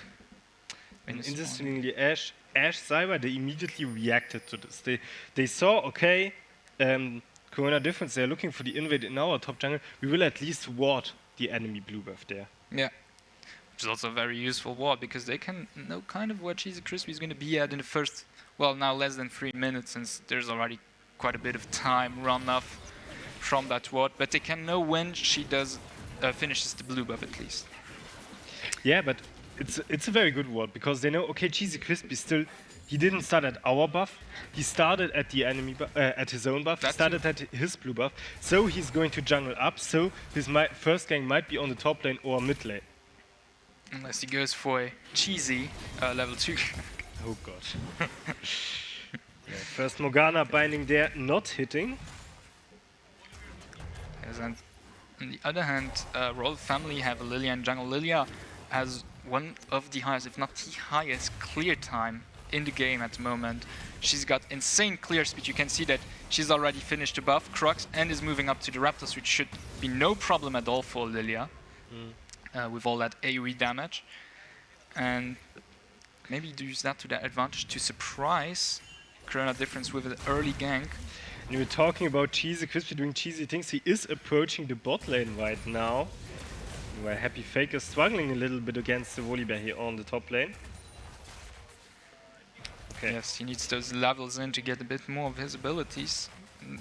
Well, Volibear in general is also a very oppressive champion. I mean, he can put out a lot of damage. Now we have the first gank here on the mid lane. Cheesy Crispy did let go of that bot lane and tried to look for something in the mid lane now, and now will be approaching his top lane jungle because, yeah, he doesn't want to fall too far behind the Lilia here as well. Yes, and he's already lost a bit of time by putting that trap on the bot lane. And 420 let it roll, going to the Scuttle Crab on the top lane, which is very important to get that vision around there. Man, Yeah, Happy Faker here under a lot of pressure, unfortunately under the tower. So he will be safe there, unfortunately for Dexcore. Very fortunately for him, of course. Yeah. Oh, and now Cheesy Crispy is around the corner, but Happy Faker maybe too low. Lilia is there as well. Will it be a tower dive? I don't think they have the confidence to do so. But Happy Faker, he definitely has to look for the backport here. yes, and he And that does might so. mean some turret platings for the Volibear. I mean, Volibear is simply farming, and Happy Faker gets a lot of damage in his face from that passive on Volibear. I mean, always this fun is getting back to him, getting kind of poked by it, funnily enough. And yeah, and you can already see the difference in terms of clear speeds between a Lilia and a Nidalee. Nidalee did go, Cheesy Crispy did go for a very early gank, but there's already almost 10 creep difference here. Now Lilia is on the mid lane here, immediately forcing the flash from LeBlanc. Cheesy Crispy is there as well, but they cannot contest it because there's lower in terms of health here. Now, again, Happy Faker and Dexcore fighting here on top lane, something we have seen quite some times already. None of them really gaining an upper hand here over their enemy. Yes, definitely. They always end up at the same. Oh, now Dexcore drops really low here. Unfortunately gets pushed away. Flash for the Q, and Dexcore also with the flash. And that's also quite funny about that matchup. I mean, Happy Faker as a Jace, once he gets his whole combo out, against Volibear, he's gonna lose the upper hand, because once Volibear stacks up his passive, he gets this funnel and deals a lot of damage. But yeah, a lot of trades on the top lane, they're more or less even. Meanwhile, on the bot lane, we had up to now World Family putting a lot of pressure on Corona Difference. But they're Yeah, not and back we said so, the composition, Zyra Ashe is very strong. They can get the upper hand in the lane all the time because Zyra is such a strong zoner and poker there. So yeah, and that really sets the bot lane off Corona Difference in a worse spot there. And I'm impressed how well Jin can keep up with the farm, even though they are under so much pressure all the time. Yes, definitely. That is a feat in itself. They're almost even. And, well, they've got the bigger wave coming in. Yeah. And now that farm difference between the junglers is just going to get bigger and bigger, you can already see. Yeah. Overall, up to now, Royal Family having the upper hand over Corona Difference, but just as it was last game, Royal Family had the upper hand the earlier stages of the game, but that doesn't mean anything yet. Yeah, and so far also no kills yet for Royal Family, so no big advantages there. A little small advantages here and there. Now we have top lane here. Lilia comes for the gank, but Dexcore stays in that turret range so long. Drops really low there, and that are mistakes that cannot happen to you if you want to play on such a big stage. Yes, definitely, because now he's forced to back off a bit, even starting his backport to the base. And yeah, I don't think that's good for them, because now Happy Faker can just push in the lane, and he has a bit of leisure here. And yeah, they tried, I think. Ooh, and the sleep bubble did here from Lilia. Akali goes really deep there under the turret, gets a little bit outplayed here by LeBlanc, but it's the first blood. Ison still, he gets the kill here, and again, it looks a little bit like the last game, Ison getting the kills here. But we will see how well it will work out this time. For now, that's first blood for Royal Family. Yeah, it's a bit delayed compared to last game, but we see that their goal is still the same. They want to get this on ahead on that Akali, which is definitely the smartest call here, because Akali with a few kills can do a lot. They just have to keep that up and not let her fall off or the enemies get ahead, because that's what happened last game and it ended quite sourly for them. Yeah, but this time out there's no artworks, so maybe that will come in handy for them. I mean, Happy Faker still is on a very strong bruiser, but on a bruiser with less solo carry potential. So maybe that will make the difference here. Oh, and the first wake also goes to Royal Family here, and it's completely uncontested from Corona Difference. Yes. They didn't even have a ward there. They just missed that completely. We had no vision, they had the Lilia coming in. Ooh, Ooh, and now here Herbie in a very dangerous position, but Happy Freezy as well has to flash out there. Ash turning this round, arrow comes in really low, and Ignite is ticking. The kill goes to Herbie there, and that's another kill for Royal Family, putting their bot lane also in a good position now. Oh, Morgana comes to the bot lane as well, wants to get some return kills there, and Plal has to flash away. is that level 6, which played really well into Royal Family's hands. They used Bright Moment to engage, and it turned out quite good for them, actually, taking up a kill. And for now, Royal Family playing the cards really, really good. As we mentioned before, we had the Drake taking advantage of that kill that Ison got on the mid lane.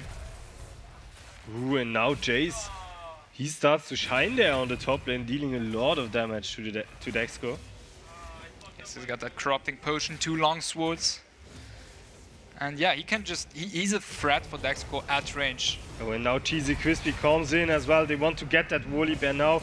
Are going for the dive here under the tower, and Happy Faker just explodes Dexco here. Next round, he's even forced to put out his ultimate. His CP is on cooldown, so Happy Faker can just push in the wave.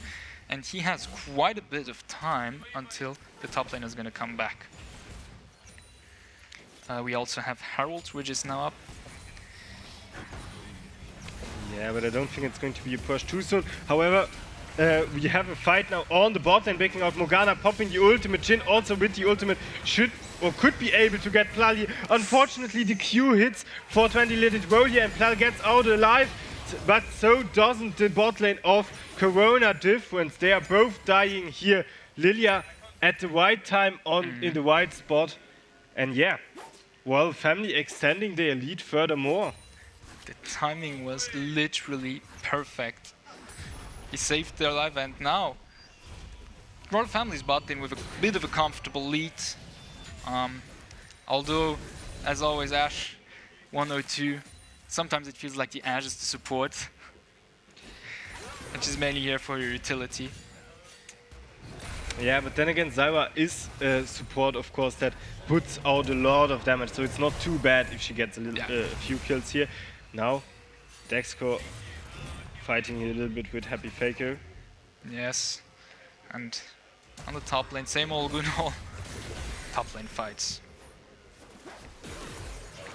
Ooh, Akali going ham here on the LeBlanc, gets the kill on Chai-In, and it's another one for Ison here, and the top lane also, they are looking for the kills right now.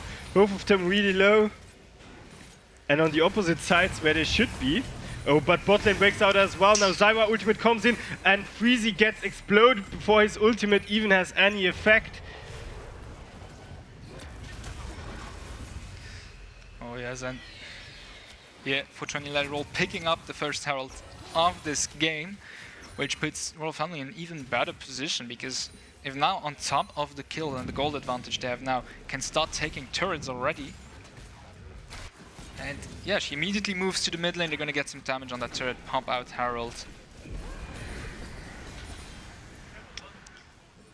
Yeah, overall, Royal Family this time around getting an early lead and using it really well. In my opinion, even though they have less kills at all Akali early on, they also have a lot of kills on the bot lane. They're even. They're spread across the team, which is really good for them. Oh, unfortunately, the ultimate misses here, but it doesn't matter. Dexco just annihilates Faker there, and Cheesy Crispy saves themselves under the turret. When Lily, again, unfortunately not hitting, otherwise that might have been the possibility to dive her there. Yes, and I mean, for 20 Let It Roll is playing that Lilia really well. He's running around the map, he's just jumping around, putting gangs on, taking Herald on the mid lane, putting down the Herald, getting a lot of damage on the turret, and immediately going to the top lane for a kill. Yeah, and I really like the plays of Royal Family so far. They are really ahead here. TP comes in from Happy Faker, wants to protect LeBlanc there in the mid lane. Yes, and Drake is also gonna spawn in a few seconds. So that also might be the goal. They're moving towards it at least. Meanwhile, Daxco is on the top lane. He's got TP up though, so he can join in a pinch if necessary. But I think they could be able to do it with the lead they've got. If they play this well, they just immediately start it. I mean, Corona Difference starts the Drake. Yeah, and the question is, does... Oh my god! Oh my god! Lilia steals the Drake with her With her sleeping E. bubble there. Insane! With the seed over the wall. Very good use of that spell. And Oh, now they want even more here on the bot lane. Zyra with a lot of damage. Happy Freezy has to flash there under the tower, barely gets out. Unfortunately, Ignite from Herbie was not being triggered. yes, and luckily for Corona Difference, Plal had no ulti up. Because else that would have gone south. Oh, and now Cheesy Crispy is approaching the bot lane here, but his own bot lane is really low. And Lilia is there as well. And World Family, they are turning this around immediately. Again, 3 kills on their counter given to them because Cheesy Crispy was greedy and wanted to get that gank in, even though his bot lane was way too low in this situation. Yes, and Plal and Turby were able... They did a very ballsy move. They just flashed right in and they survived so low, got the kills, and it seems like they know what they're doing though, because it worked out fine. Yeah. That's also another tower on the bot lane, or the first tower actually going to Royal Family. They have a massive gold lead by now, 7k. I'm tempted to say that this time around Royal Family will not lose that lead they got from the early game in the mid or late game again against Corona Difference, because Corona Difference, they have shown that they know how to come back in the last game, but I think this time around Royal Family might just be too far ahead. Yes, and if they keep playing this so well, definitely there's no chance to come back. And Yeah, they are. Especially they also have really good momentum right now. Lilia is always there on the right spot or in the right moment. Yes, definitely, and even the top turret is already really low, the mid lane turret too, so they're gonna open up the map real well quite soon. And in answer to Corona Difference's switch with the bot lane on top lane, they also sent theirs, and already a lot of damage falling on GB420. Yeah, Zyra is insane. If she hits 1E, she can midlife your ADC pretty much all the time. And I find it quite interesting that they decided to go for that. That's a quite unfortunate timing. Yeah, Yes. there is a fight happening. Ladies and gentlemen, Chai in drops really low here actually. Ison is there, gets the kill. And Happy Faker is the next target here from Akali. Goes down as well, that's the double kill. Lilia bubble unfortunately does not hit, but it was her bubble who initiated the fight right before the camera, Yes. unfortunately, left the party there. Yes, and now they have Royal Family Daxco on the bot lane to push the lane further. They have their bot lane top to put more pressure on the enemy. And Dusan is just going to push that mid lane, because what is Cheesy Crispy going to do against that 4 Akali, right? Yeah. Not much, not much.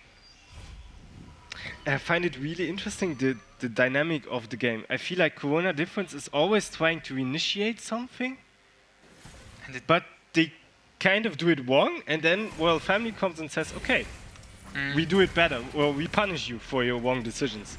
Because it happened with the bot lane gang from Cheesy Crispy, when his laners were way too low, Lilia was there, bam, punished. Now they went to the top lane with their bot lane, which honestly, there was no, well, at least I have no clue why they did that, because Rifthold was at that moment still 2 minutes away from spawning. Right now, of course, there's only 20 seconds left. Now it maybe would make sense to switch your bot lane to the top lane.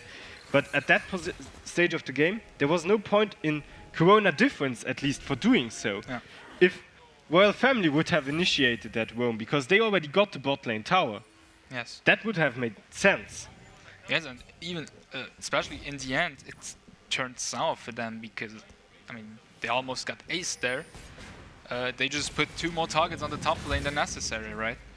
Yeah. And now Royal Family picking up the 3rd turret, opening up the map quite well. Top, mid, and bot are at tier 2 now.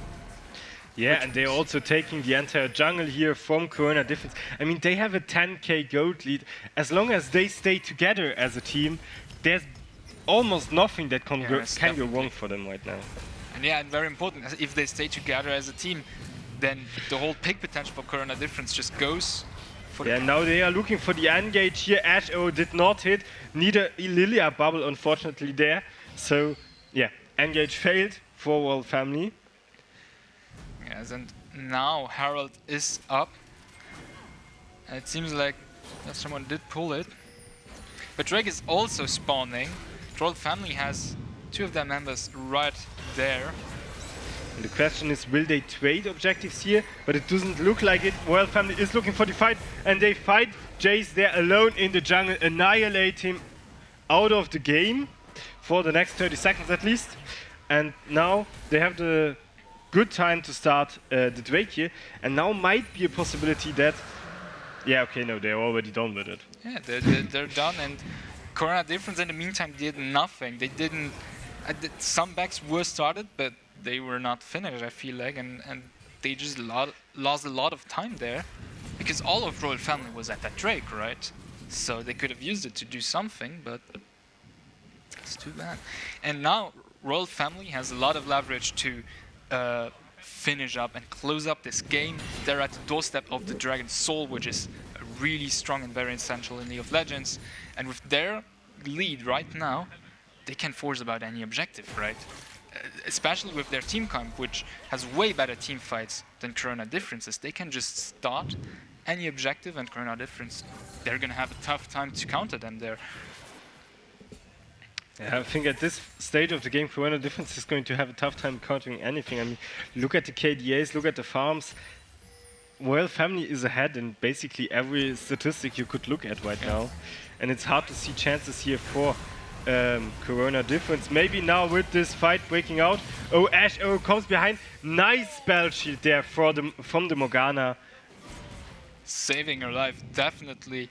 And here, 1 kill is already really huge for Royal Family because Baron has spawned. I think they're in a good spot to do the Baron.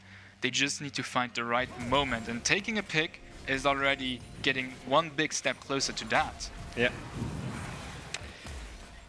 Yeah, and you can see they are really looking for those picks right now, always staying in the enemy jungle, denying the vision and stuff like that. Now Dexcore is also looking for it here. Morgana Chai in a very bad position. The chain is hitting.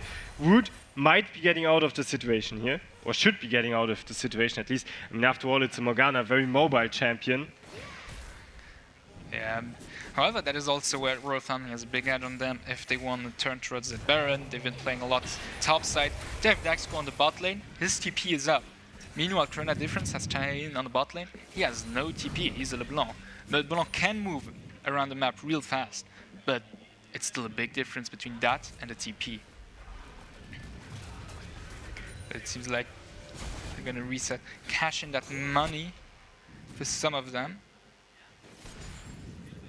And yeah, setting up for their next objective with a huge 8k gold lead for Royal Family. Looking at this game right now, I mean, Royal Family has an extreme lead, let's be honest. Do you think Corona Difference still has any winning condition, and if yes, what would that be? I don't know. To win, Royal Family would have to not stay together as much as they are. But the only people who are alone are Dexcore and Isan, who are the champions who are the hardest to catch, because I mean, Akali is just so volatile, she can escape from almost any situation, and Dexcore is just tanky as hell and can run fast to escape any situation. So the way Royal Family is playing right now, I don't see an opening for Corona Difference. Yeah, because they are also all the time, they're clearing the enemy jungle all the time, looking for those picks there as well. Now Ashe Arrow once again, unfortunately not hitting, because that's such a strong tool if you are looking for these picks. But she did take out the flash from GV420, which is good enough. It has a way longer cooldown. Ooh, and now the Sleepy Button is hitting here on the Morgana, and Morgana drops really low and is running for her life. Ignite is ticking for Ventilated World, finishing with the Style Smite there. Yes, having the second charge up. And that's the mid laner down, and now Royal Family is looking for the bigger engage here. Zyra ultimate did come out already. And Lilia bubble hits as well. Now teamfight breaks out. Shutdown immediately on the Lilia, but it doesn't matter. Double kill for Ashe already. And now Akali dives deep here into the backline. Triple kill for the Akali. Quadra kill for Akali. What am I saying? Ashe, of course. It's not the Akali who is acing Royal or Corona difference here. And now that's the second mid lane turret for Royal Family. They're going for the third. Do you think they're also going for Baron? Or are they going for Inhibitor? They could be doing it. Hayen is up. Herbie is low. Plal is midlife. They don't have a jungler, so I guess that would dissuade them from starting a Baron. It's too ballsy there. For 20, let it roll. Because of the level advantage Lilia has right now, comes up later than the rest of Chrono difference. So it's better to reset. Drake is up now. They can take that without any issues.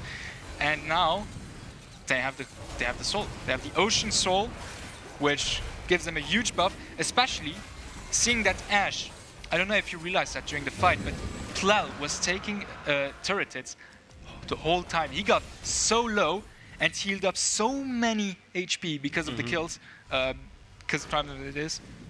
And in general, I feel like Royal Family taking huge risks, and it ends up really well for them. They put themselves in a dangerous position, but they played just good enough to come out of it victorious.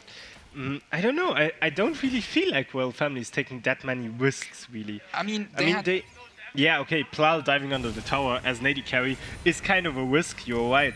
But overall, their playstyle seems very safe and very clean to me. I mean, not like in the first game, this game around, they were able to extend their lead all the time throughout the game, not taking too big risks where they could be turned over from Corona difference, lose a big fight or stuff like that. Yes, in a macro point of view, they take no big risks. They do it step by steps, right, as you said. But in the tiny skirmishes, in the tiny fights, they put themselves in some really dangerous positions to put out as much damage as they could. Plal was only able to put out so much damage during this fight because he was in a dangerous position. Oh, and Jhin gets caught here by the Zyra ultimate and gets annihilated. Lilia getting the kill, and Iceland on the other side of the map is looking for the engage as well, is in the hourglass right now. Meanwhile, Morgana's ultimate is ticking, goes down, and now a sleep bubble here. Plal easily taking up the kill. Faker and Cheesy Crispy, the last one surviving here, and Royal Family is looking for the ace here. It's going to be the double kill, and now the ace. Royal Family really strong here, and I think they're going for Baron now. Yeah, they're going to definitely go for that Baron. It's free, and they're going to do it in a second. I think Plal already. No, okay, he's just setting up for it. Getting a bit of kill here from the plants, but. And now they're starting that Baron as Jhin is spawning, but he's not going to do much alone, let's be honest, right?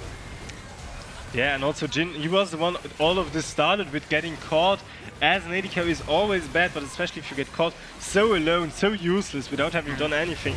And then, well, Family immediately punished that by looking for the bigger engage.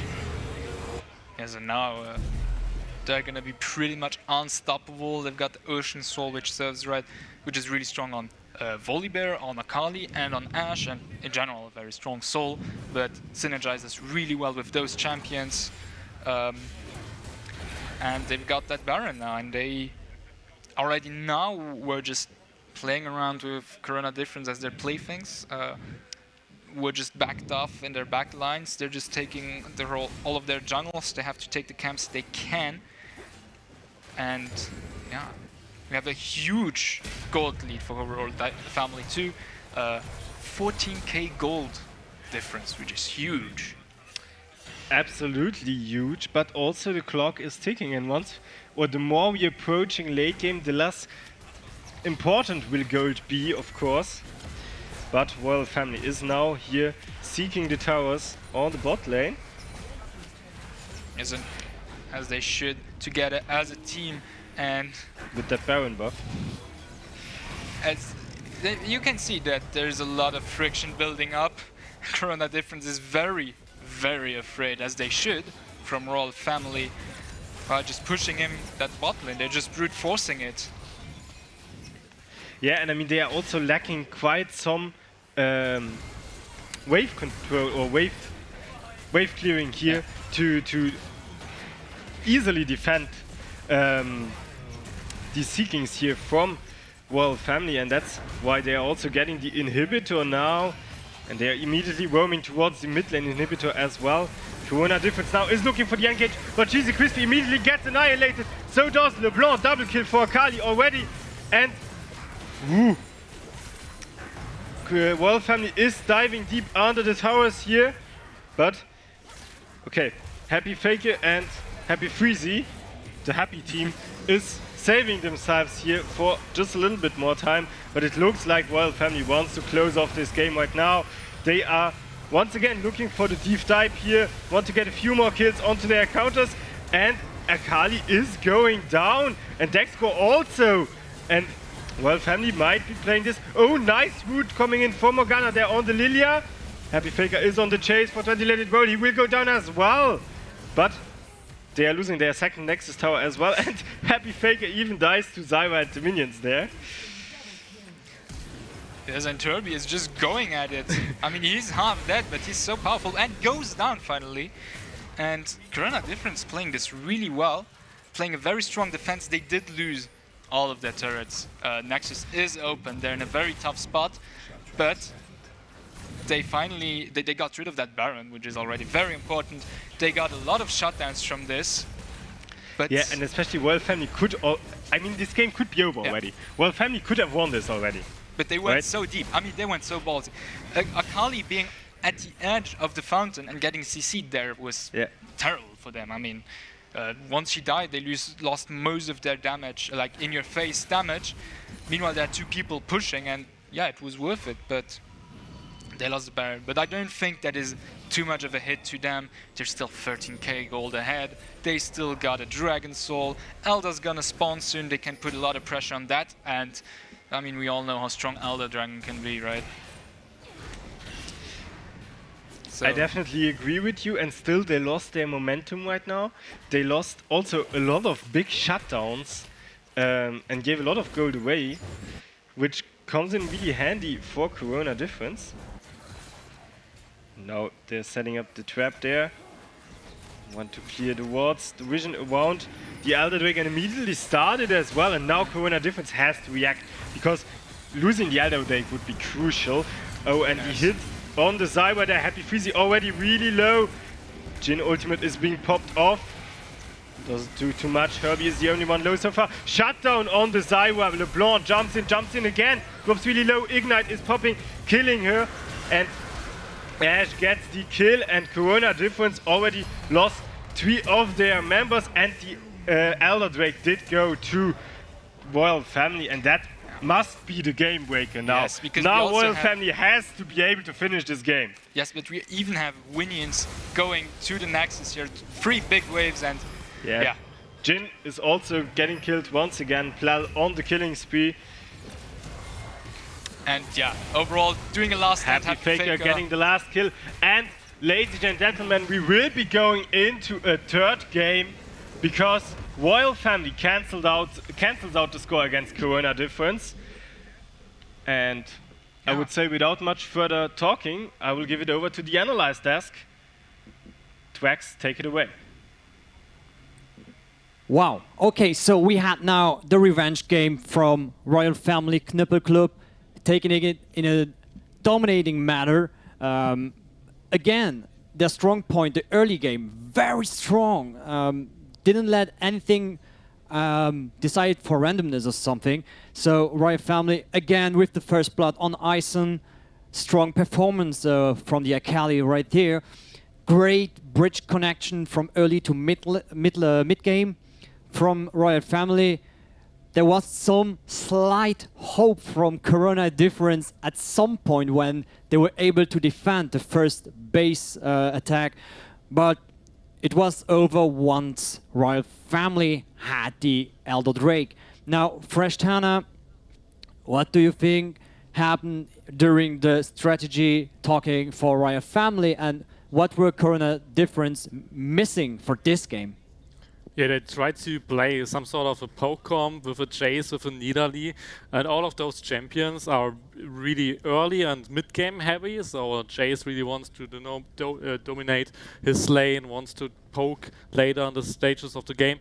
But if you fall behind with this kind of team comp, and they really fell behind, then you have more or less no chance to come back, because this team had no engage. Maybe you can flash in with a Morgana or something, or maybe Jhin can ult with, maybe Jhin can use his ult as engage, but that's really not the best engage you can have. And then you can't decide when to fight because you have no engage. And then the enemy team just can always try to pick you with the Ashe ult. And after that, you all use all your objectives because you are behind, you can't fight. Then it was more or less over after they got the Dragon Soul, because I can't see a world where they can lose with such a good soul if they are so far ahead in such a game. Yeah, well, we have seen also in the first game that Royal Family was ahead 2,000 gold, and due to the ace, Corona Difference was able to turn the tables. Right here, I feel like Royal Family had just the better composition, actually. It seemed like Corona Difference was trying to poke the laners out of their lanes, getting towers, getting early ahead. Maybe it was a strategy to cancel this early dominance from Royal Family. But once they were behind, Nidalee was just not enough. It was like she was non-existent during those fights, not getting those crucial Q hits. Like, that's missing from Nidalee. If you don't have crucial spears that touch the opponent, you can't really do damage. This time we saw Corona top lane with another bruiser, Jace, but it just wasn't the same impact, actually. He can't just go in like this. And yeah, I feel like Corona Difference were missing some points, some decision makings that were false. Like, they were trying to engage without any engage tools. Like you said, Jhin is very weak at engaging, actually, especially if he's behind. And also his ults were like blocked all the time by one or two different players. Like, he didn't do any damage with it. So what do you expect will happen for the third and decisive game between Corona Difference and Royal Family?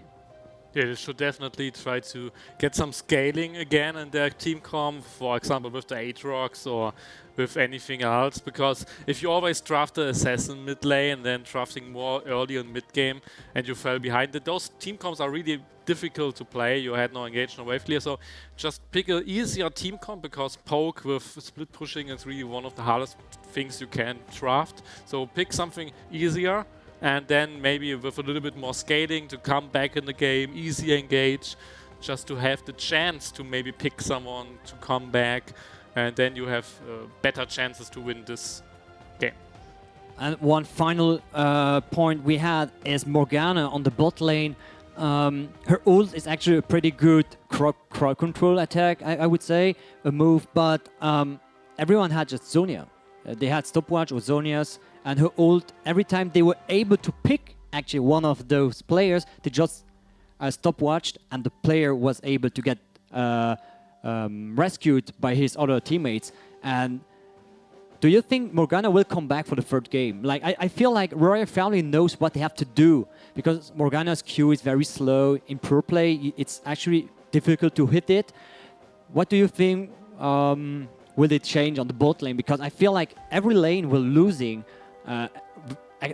That's what we can really say. Top lane lost, jungle lost, mid lane lost, and bot lane lost. Like, yeah. It was an early domination from Royal Family. What will they have to change Corona Different? Is it just a mindset that's wrong getting into the second game, or was it really composition-focused loss from them.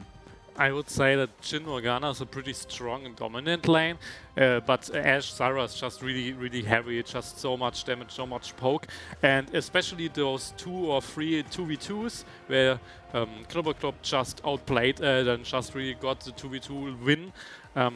It could have gone wrong, and Jhin Morgana could have won the lane. So I think there we just saw maybe a little bit of skill difference or something. But in the end, Ashe was pretty clean. The Zyra was pretty clean, and it's really difficult. We saw one fight in the mid game where Ashe shot his arrow, and then instead of the black shield, Jhin just flashed. So there was a little bit of miscommunication because you could have just give the Jhin the black shield, so he could have survived it and doesn't need to flash. And if you see some things like that, you can just say that the bot lane of the Corona Difference maybe was a little bit, I don't know, not communication too much, and then in the bot lane, in the 2v2, it's hard if you don't communicate so much, and then you lose the lane. Yeah, out of sync. Yeah. Like they were really out of Definitely. sync right there. So I would say we will go into the break shortly. Corona Difference versus Royal Family. The tiebreaker we will have, it's 1-1. Yeah. So the tiebreaker, we will have a winner after this game. We will have a third place. I don't know what to expect from it because I feel like Corona Difference was so strong in the first game, and then they were just crumbling away again. It's happening the same as in the playoffs. They were very strong getting in the first set, getting into the second set. They were just losing it. It's just like they are not focused enough. There was something missing. Yeah. But I think both teams, we saw from both teams now a really good performance. So especially in the first game that they come back, they didn't have a lead and then they strike back with the Aatrox of the Yumi. And now in the second game, Critical Club just really dominates, more or less stomping the game. So both teams would deserve third place. So I'm looking forward to a really close game. Same here. So now we will be back after a short break for the final game between Corona Difference versus Royal Family Knüppel Club.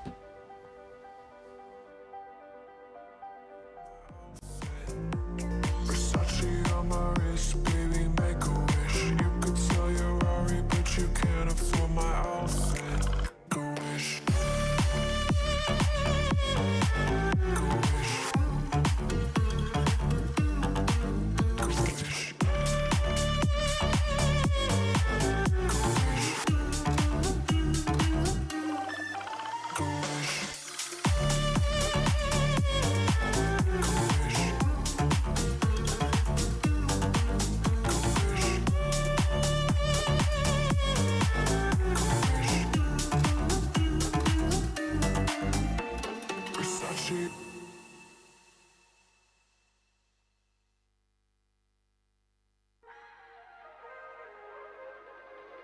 If we try to believe in anything greater than a miracle, it wouldn't be this difficult. If we try to be a negative bull, yeah, we could be taking control. Yeah. If we try to believe in anything greater than a miracle, it wouldn't be this difficult. If we try to be a negative bull, yeah, we could be taking control. Yeah.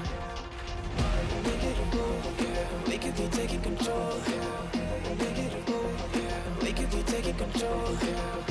Negative bull, yeah, we could be taking control. Yeah. Negative bull, yeah, we could be taking control. Yeah.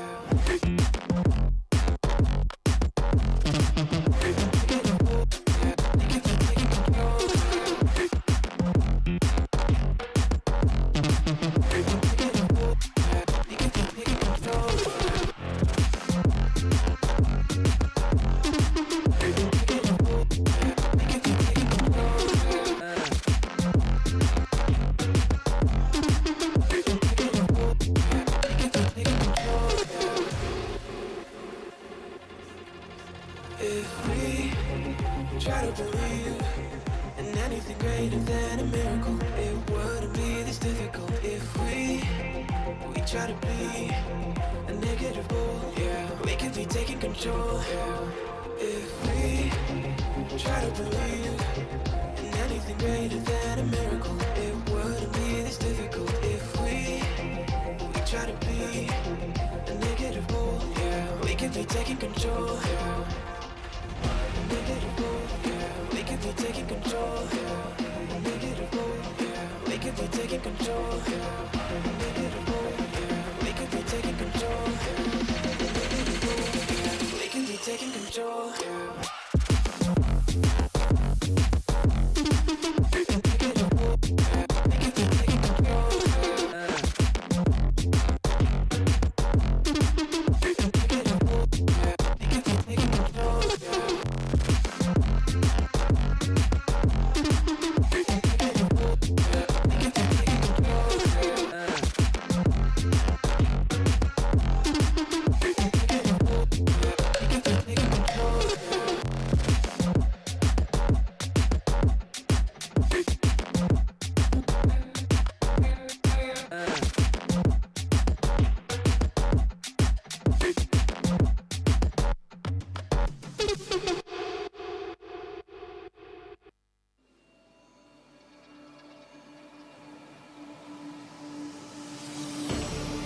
You made a mistake, underestimating what you've taken on.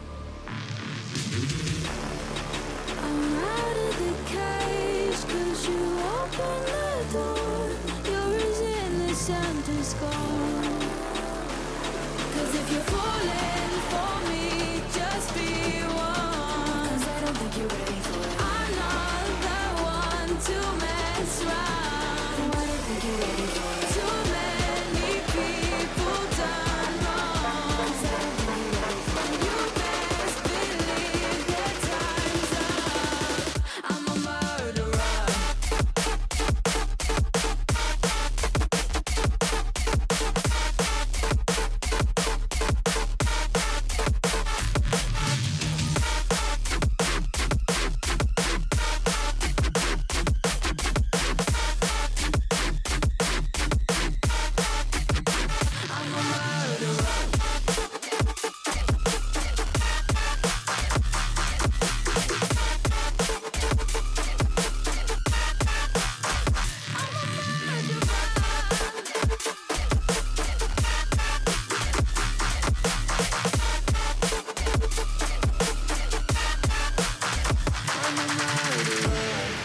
You made a mistake, underestimating what we would become. And now an escape is impossible. You're as innocent as gone. 'Cause if you're falling for me, just be one. If you're falling for me, I'm not the one to mess up. Too many people done wrong. And you best believe that time's up. I'm a murderer. I'm a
How did you find a way to run from the city of the sun? You could have stayed, it's only over when day is done. I never knew you was a runner, yeah. I mistook you for a son. It don't matter what we think when it's all over. 'Cause this is our last chance to leave it all behind. Raise your voice and raise your power, yeah. This is our last chance to leave it all behind. Raise your voice and raise your power, yeah. Raise your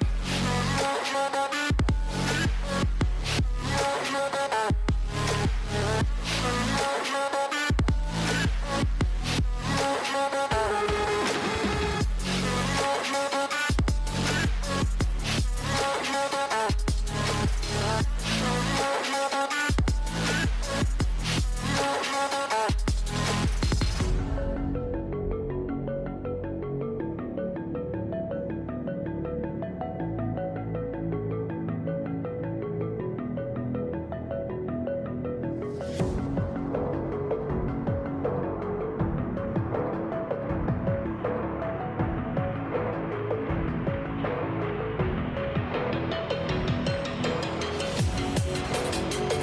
Raise your power, raise your power, raise your power, yeah.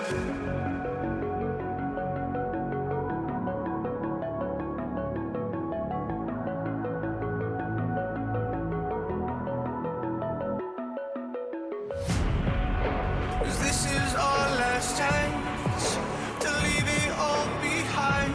Raise your voice, raise your power, yeah. This is our last chance to leave it all behind. Raise your voice, raise your power, yeah.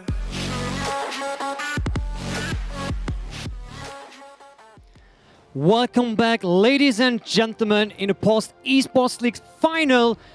We have a tiebreaker between Corona Difference and Royal Family Knüppel Club. I'm excited to see who will take over the third place in this season 2020. Now, don't forget, we have a PlayStation 5 giveaway. You can win one of those vouchers at the end of the weekend. Will be drawn tomorrow at in the evening. So you can go and type into the chat ! giveaway to get more information. Basically, you have to follow the stream, answer one of the three questions, all the three questions, to get more chances into be drawn for the voucher, and give your information so we can contact you.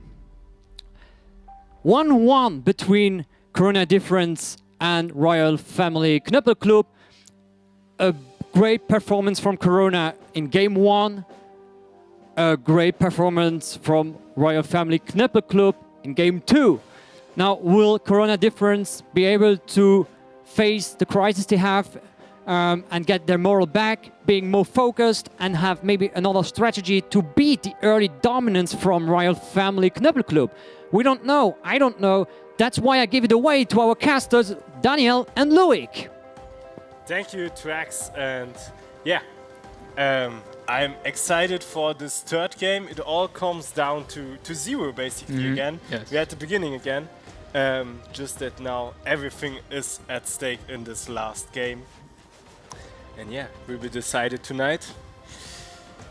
Yeah, so the teams are set up, and I can feel the pressure from them up to here. I mean, they're pretty equal. The results of those matches show that they're at the same level, more or less. So third game, where everything is riding on top, is sure gonna be super interesting. Or at least I hope that we're gonna see some beautiful League of Legends tonight or today. I always forget that we're still pretty early on in the day, right?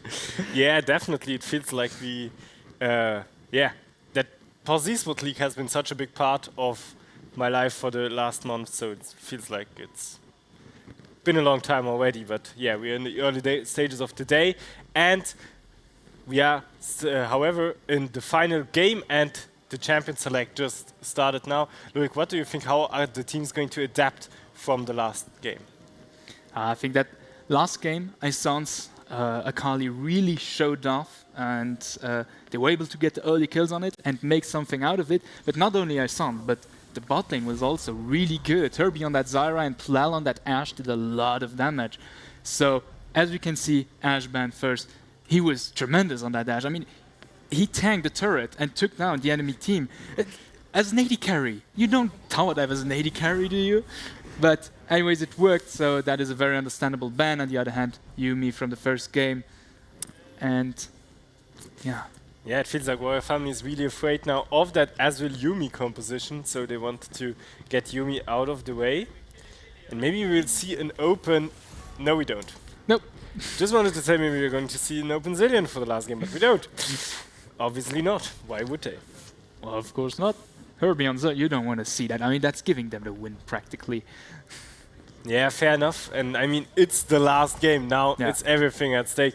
You don't want to mess anything up. Also, Nunu ban against Cheesy Crispy. Very understandable. He has been picking it a lot in the season. 35% pick rate on this champion, and he's also been playing it today already, even though with not too good of a performance in my opinion. He had a rough start, in my opinion, but in general, they had a rough start. And as the game went on, and Corona Difference got the upper hand back, I feel like he redeemed himself on that Nunu. Nunu is always pretty good pick. And last two bans were Akali. We saw Isan's Akali. Super dangerous. Oh wait, Yeah, no, it's Royal Family who it's banned Royal it. Family who Oh, banned man. Akali themselves. So I think it's because of the first pick that they didn't want to give it away. They thought, oh no, Corona Difference is going to pick Akali, Yeah. and we don't want to give it away. But still interesting, or very interesting that they banned it, actually. Yes, and last ban for Corona Difference was Lilia, who was also a very huge threat, because we all know Lilia, incredible clear speed, gets around the map really fast, and they use that to their advantage really well. She was always there on time. But let's get to the picks, I'd say. The first few picks have come in. Yeah, as well for Corona Difference, not much to say about that. Very solid AD carry. And now we see the Zac hovering, it's being picked. So Corona Difference going back to their roots with maybe a Zac top lane, maybe a Zac jungle, who knows. It's definitely a flag split, at least on their team. Yes, and they, or Giant did hover that Yasuo, but I think they're gonna go for their usual comp. And here, there we go, have the Zac Yasuo. Yasuo. That's gonna hurt. Especially also together with as well, there's already so much teamfight composition or teamfight potential in only those three first picks. Yes, and And on now the we other have to hand, see how is Royal Family going to answer that. Zyra once again for Herbie. So he once again in a very comfortable spot with that champion. On the other hand, as an AD carry, they picked Jhin, which was their enemy's pick last game. And yeah, I think Jhin also works quite well with Zyra. If she hits her root, he can hit his root. That works out quite well. And he also has a lot of zoning potential with his traps. And yeah, overall very solid bot lane in my opinion here. Yeah, very strong bot lane, also poke-wise. And the LeBlanc for the mid lane against the Yasuo. What do you think? Well, Yasuo's safest bet is always his Windwall, right? That's his main protective ability. And LeBlanc can get through it with her W. And if she uses her W well, just dodge out of the way and still hit the rest of her abilities. But, I mean, Yasuo, once he gets in your face, can be so dangerous. LeBlanc is good at escaping, so if LeBlanc wants to play it safe, she can against Yasuo, and I guess that might be their goal in here. Or if she hits the Q, and then the Windfall comes in, can just go in with her W and still take out that damage. Very interesting now, the Volibear ban from Corona Difference. Apparently they thought here, okay, we want to ban something against Dexcore because he only knows how to play two champions. And we are going to ban the Volibear against him because we don't want to see him on that.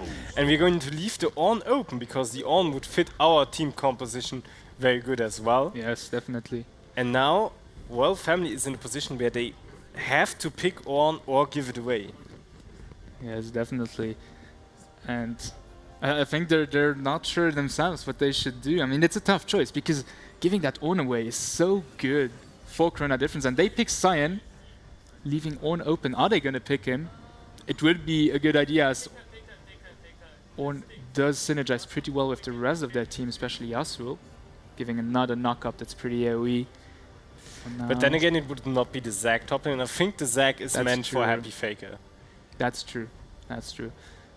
And they're hovering Set, who's also been played quite a lot in the jungle recently. Yes. It's going to be a Set, so the Set will be jungle?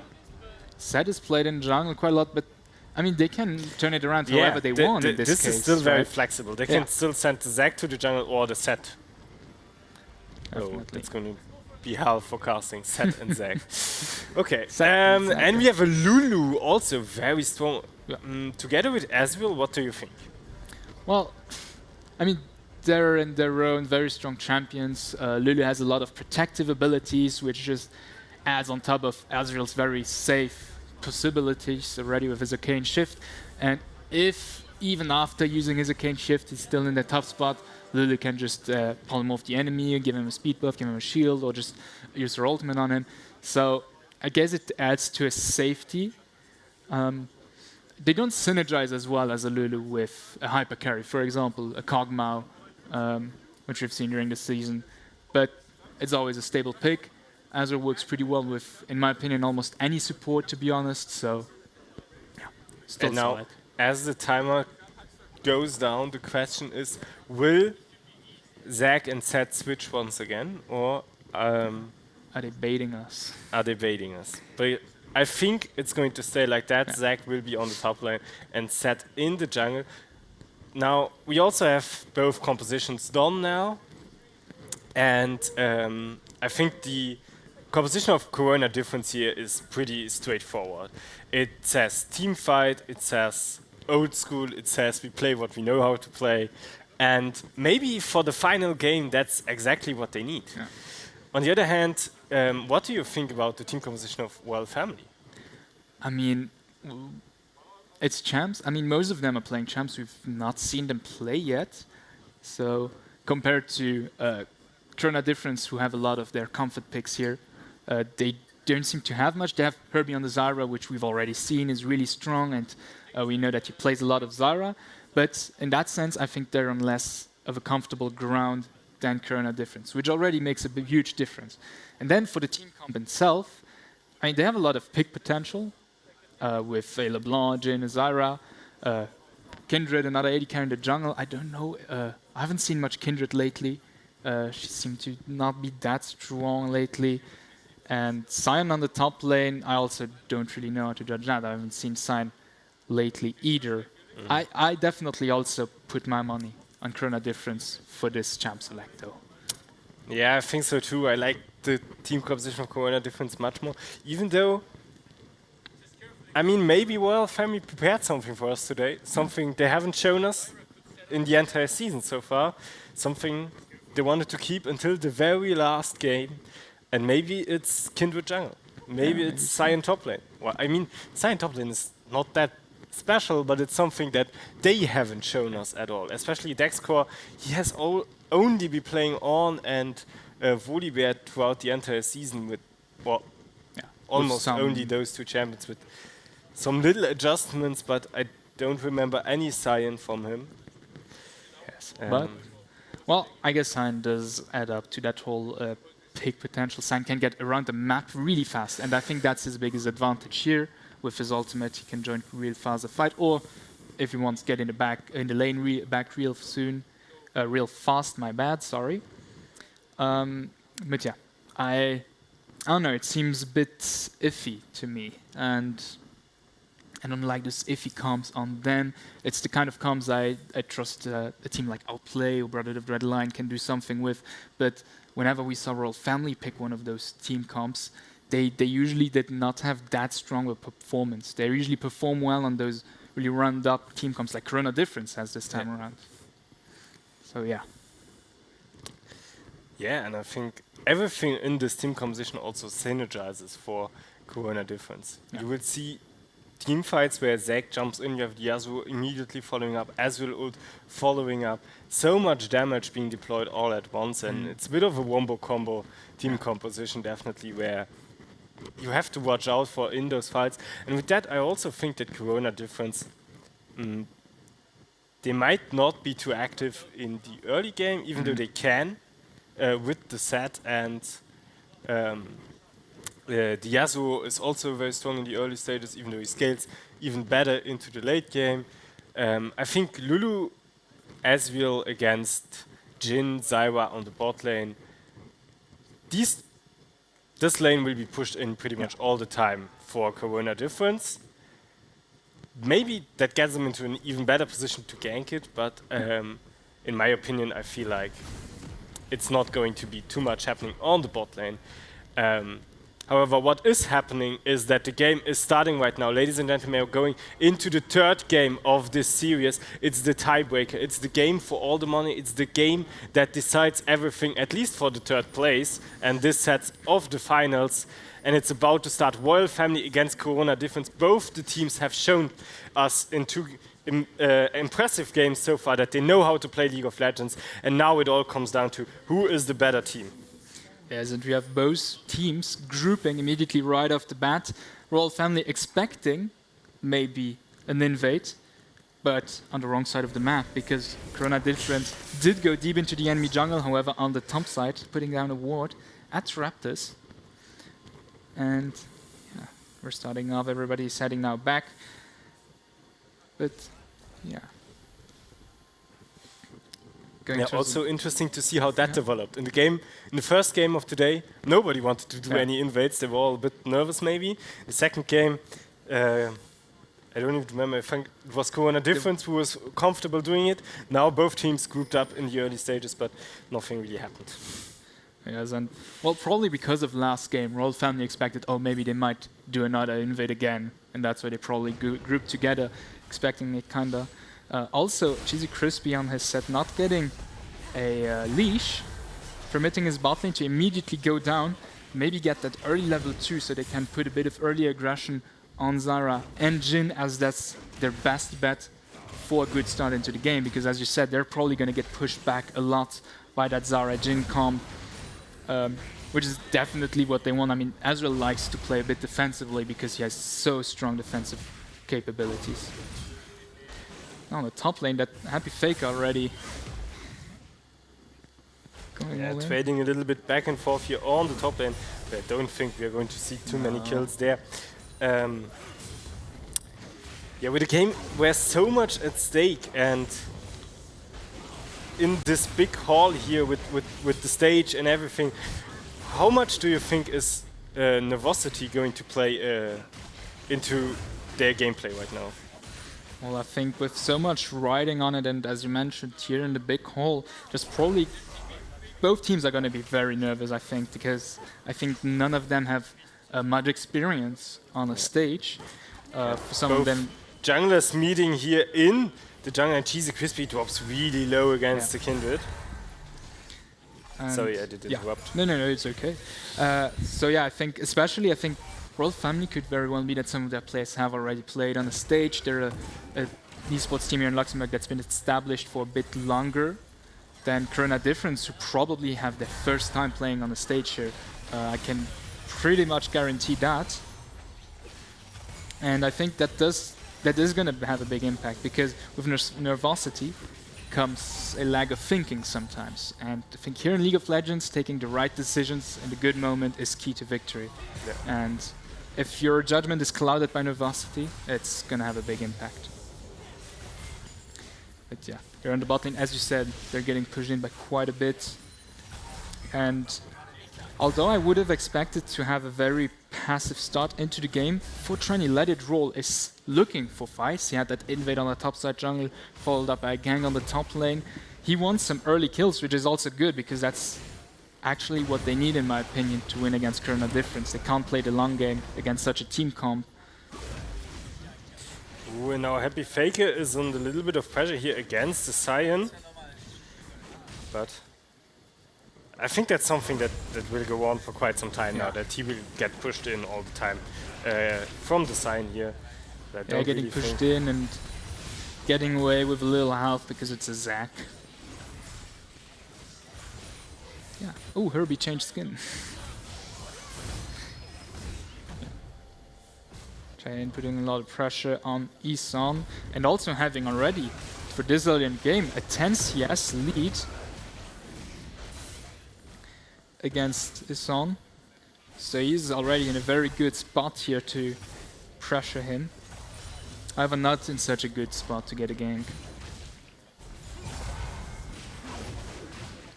You know, we have Set setting up top lane, Cheesy Crispy. Yeah, comes here to the top lane, and as Happy Faker is really low, he was able to bait here the Dexcore in, and first blood goes to Zac here on the top lane, but Cyan is running behind, and now, okay, with the minions coming in, he is able to survive the situation, and that's the first kill going to Corona Difference there on the top lane. It was definitely very good bait for Happy Faker, and also a very safe one because of his passive, which is still up. Even if Dexcar would have had the kill on him, he would have been safe because of the passive. Cheesy Crispy might have been able to still kill Dexcar, but it ended up well for them. Yeah, and now both junglers once again here on the top lane. Cyan uses CDP to come back, and now Happy Faker is dropping really low, goes into the passive, and that passive might be cleared easily. Yeah, with the smite, 420 Let It Roll gets the kill here. Yes, and that's also very good use of Dexcar's Q with the AoE damage. He was able to put out a lot of damage on the blobs quite early on. Cheesy Crispy did not want to risk going back in to save his friend. It's too bad, and yeah, already on the jungle and top laners here, looking for a lot of beef here. And Dexcore dropped really low there from the tower. I was shortly afraid and not really trusting my eyes. And now Ison finds Cheesy Crispy here in the jungle. Cheesy Crispy, that shield is so crazy, and the damage as well. And now Cheayin is there as well, but so is 420 Let It Roll. The ultimate on the wrong LeBlanc, unfortunately, and with that LeBlanc gets away. yes, however, I am not too sure, but I think Kindred did get her stack on those Raptors, which was probably the main goal of invading the steep. And Drake is also up already. We have in 1 minute, we have the Herald spawning. But Drake is going to be the direct next concern of the two junglers, I think. And Roll Family is in a pretty good spot, in my opinion, to put more pressure on it. They have that bot lane which keeps pushing off, and they have one kill on their Kindred, who's already does a few stacks. And Cyan popping the ulti and now looking really for the engage. On the other side of the map, we have the gank here from 420 Let It Roll, ending up in the kill on the Lulu, and Happy Faker was also able to turn around the situation on the top lane against Dexcore. Is really looking for the kill here. Both top laners actually wanting to kill each other, but then Happy Faker not taking too much of a risk here. There's the turret, he's got no passive. They're both, well, Happy Faker is mid-life rather than low, but and that sign is looking juicy probably now. And yeah, Roll Family, after a successful bot lane gank from 420 Let It Roll, can easily go to that Drake and take it.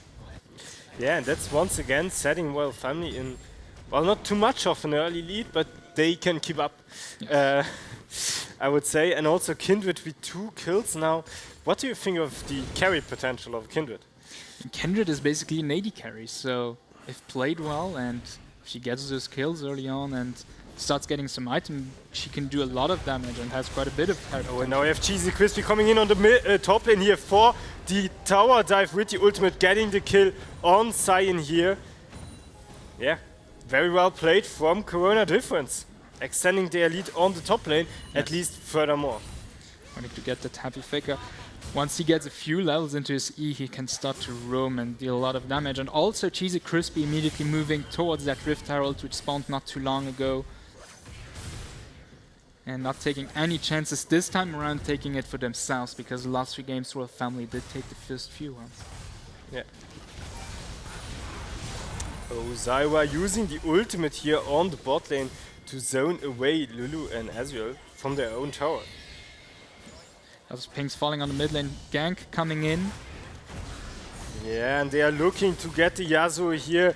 Chain in a very bad position, but he knows his jungler is coming as well. Cheesy Crispy is there now, flashes over the wall, and for 20 let it roll, they want to get him. Kindred ult is being deployed, and now Cheesy Crispy has to stay in that circle as well. Happy Faker is coming in to help him. For 20 let it is shut down by the Ezreal ultimate. Insane! And Cyan is now looking for Cheesy Crispy here in the jungle, gets the kill easily. Meanwhile, Happy Faker on the mid lane farming against Ison. Yeah, Oh, and now Dexter comes in once again. Royal Family is not done yet. They want to get the Zac once again as well. Zac tries to get the return kill there on the LeBlanc. Going in with the ultimate. Ison really low. One more auto attack could be enough. It makes the kill on Ison there. And now Happy Faker gets killed by Dexter, of course. But overall, Royal Family fighting back all the time. Yes, man, that was kind of a clown fest. They're going in there and there.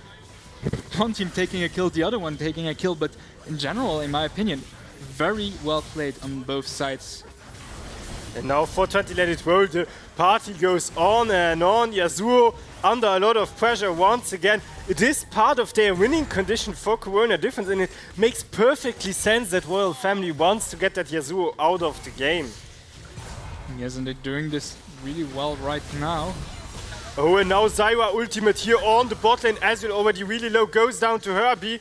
And Lulu is on the one now. 420 let it roll comes down as well. This doesn't look too good for Happy Freezy. Wood hits, and that's the kill for Plel this time.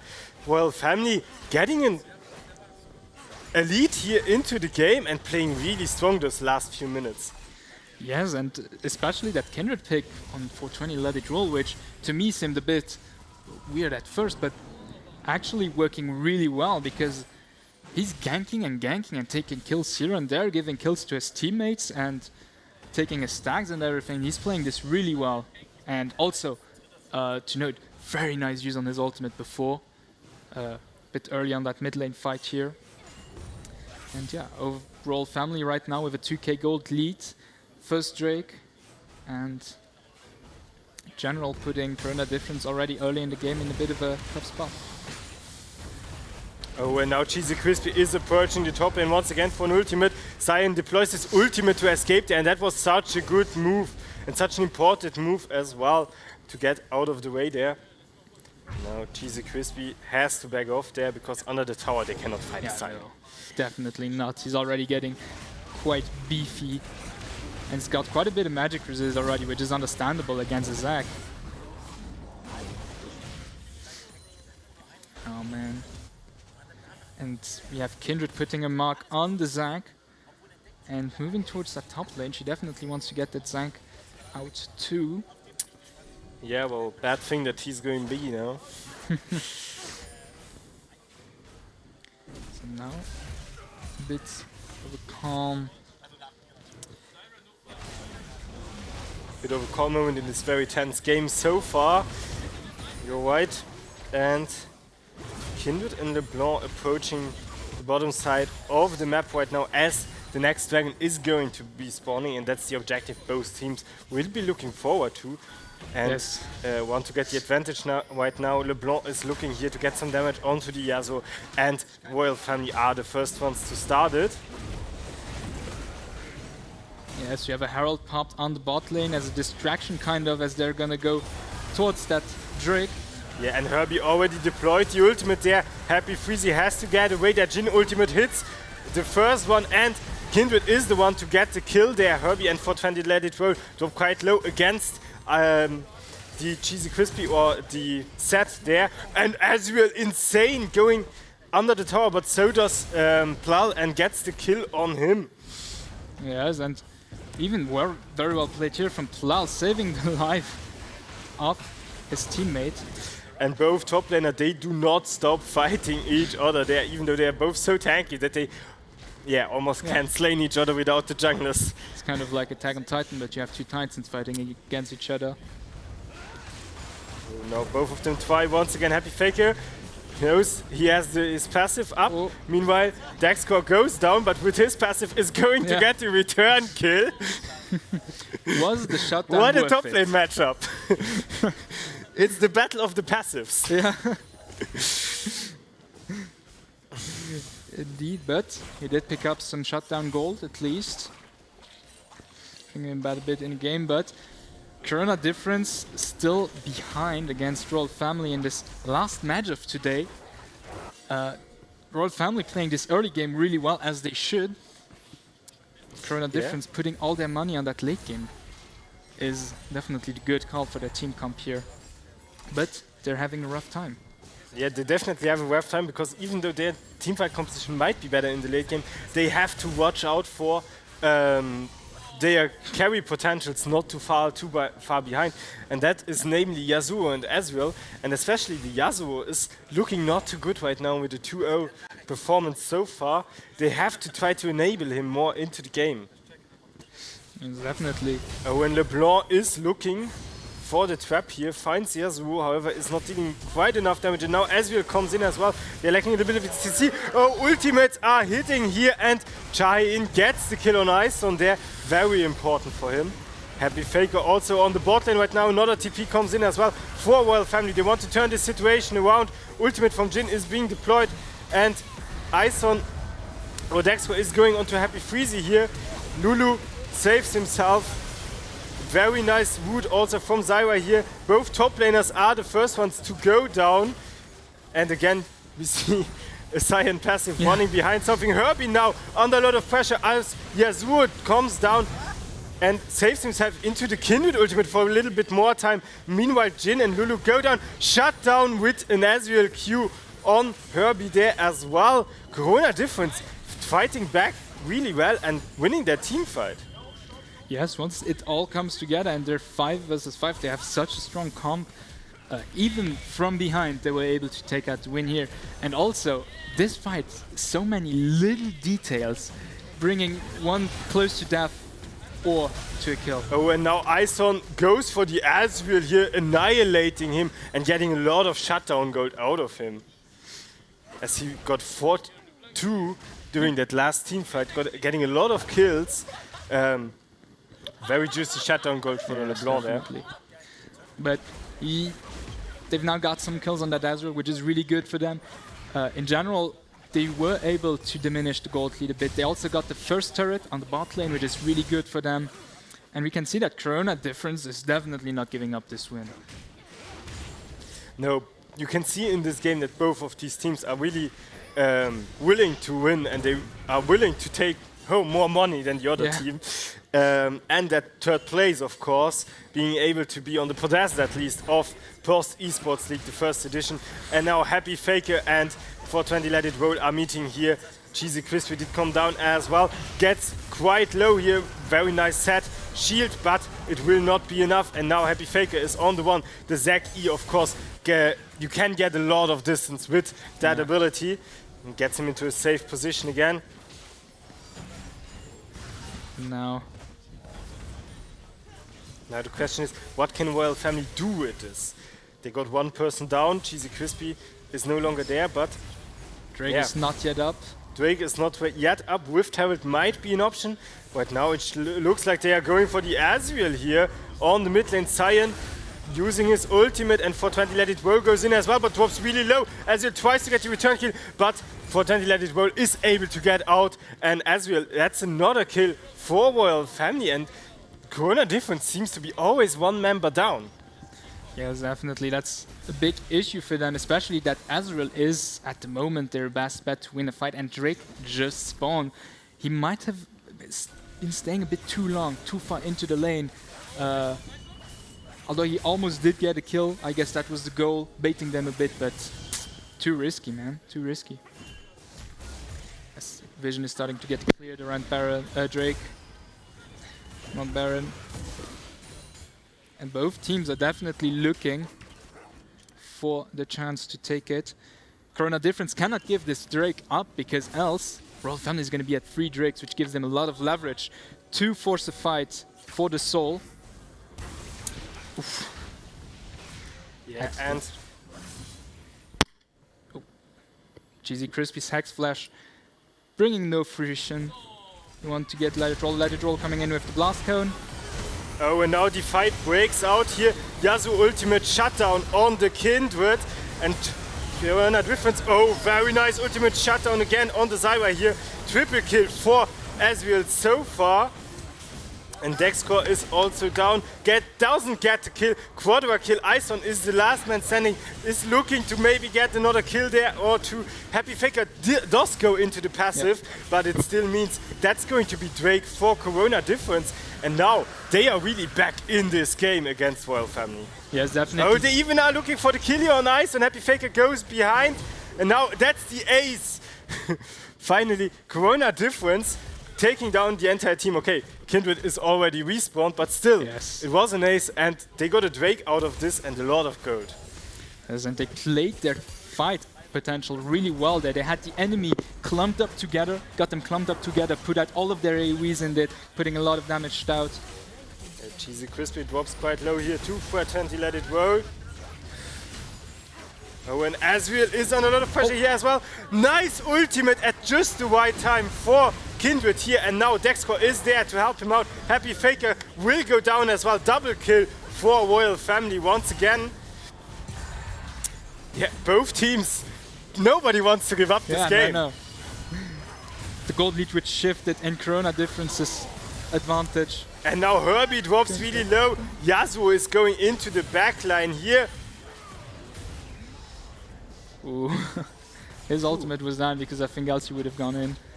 Knowing them. They're both playing a really aggressive game here. They're just fighting and fighting and fighting. And now we have the first time of respite in long, or not. Oh man. What a game. Oh, well, that's Jhin ultimate out. Not getting much with it. No. But a very useful engage tool also on the side of Royal Family. Yes, and now Royal Family is in a... They lost their comfortable position. I mean, they had Corona Difference kind of on a leash and they just let go a little bit and Corona Difference just ran away with it. Yeah. Taking back the gold lead and also taking 2 turrets.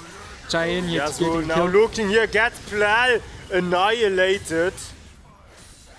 Well, actually, Happy Freezy gets the kill on the Lulu, but let's say mostly of this comes down to Yasuo. Yeah, he's And yeah, 1-2-0. And That without counts their with- AD carry being up, Royal Family is not on the position to contest this. At least so thinks Corona Difference, who are starting this Baron right now. Herbie does have his ultimate up though, and Zyra ultimate can be crucial in a Baron pit like this.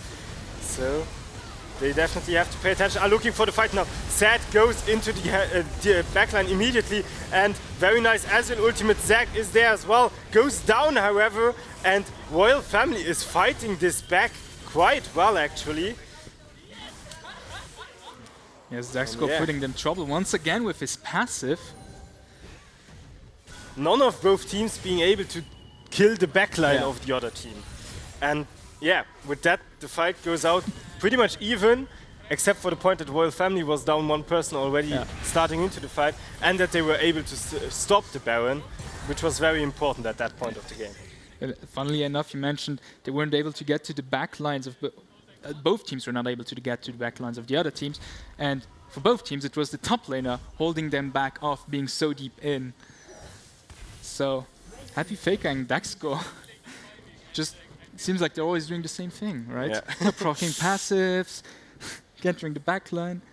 However, Corona Difference And now taking a Herbie turret and on top 420 lane. Let It Roll are on the one here for Ezreal, who will be in a bad spot once again. He got caught already so often this game and might be getting caught again now. However, yeah, Kindred drops really low, but that ultimate is so good for saving this situation. TPs are coming in now as well. Happy Faker tried to save his AD carry there and has to flash away himself now. Flashed a little bit bad there and gets caught anyhow. Ison coming in, getting the kill on his LeBlanc. And it is really bad for Corona Difference because the advantage they did have kind of, it was really good to push that turret on top lane, but now Royal Family can just start a Baron, and current difference is 2 people down. Mainly also Happy Faker, who's their main tank in the fights, although he is going full AP, but Yeah, the question is, can Corona Difference do anything against this Baron? And it seems like they will want to give it up. They are not trying even to contest it with 3 persons. Sometimes it's better to leave an objective to your enemies if you know you cannot contest it. But well played from Royal Family, taking down 2 persons and then going for that Baron. The question is now, what can they do with it? well, they could push, but Drake is gonna spawn in 15 seconds, and Corona Difference is already waiting right there. They're not giving up this second Ocean Drake. And I think Yeah, Royal and Family also if Royal Family is going into that fight right now, and if they lose the fight, they also lose the entire Baron buff. Yes, it's a very risky endeavor. Corona Difference wasting no time, immediately starting it and getting it. Royal Family here, they decide to not engage. Or do they? Or they decide they engage after the objective. Very nice Zyro ultimate. Happy Faker is in the backline, but is already really low here. Goes down or goes into the passive. Oh, a nice set ultimate, annihilating. No, actually, I'm talking shit. He died, as well as Zack did. Okay, never mind then. But yeah, Ezreal killing. Oh, and insane damage also on Plal after having killed another member of Royal Family here. Ison really low as well. He's basically solo killing the entire team. Shut down on the Kindred. And the rest of the Royal Family has to run here as well. Oh man, I was so sure Royal Family was not gonna engage this. It was so risky, but they got those kills. But GV420 showing a lot of skill on this Ezreal. Yeah, I mean, it was a 2-2, and it was definitely not worth for Royal Family losing any members while you have a Baron buff. And especially, why do you engage when the objective is already done? Yeah, that was also. There's no point in engaging anymore. But they still got some Baron buffs at least. Ooh, insane damage from Ison. Shutdown on the Yasuo here. Both teams seem to be finding these picks against each other. Yeah. But often enough, they seem to be too irrelevant. Oh, and Zyra now with an ultimate here once again. And Lulu is going down. And Corona Difference once again down 2 people.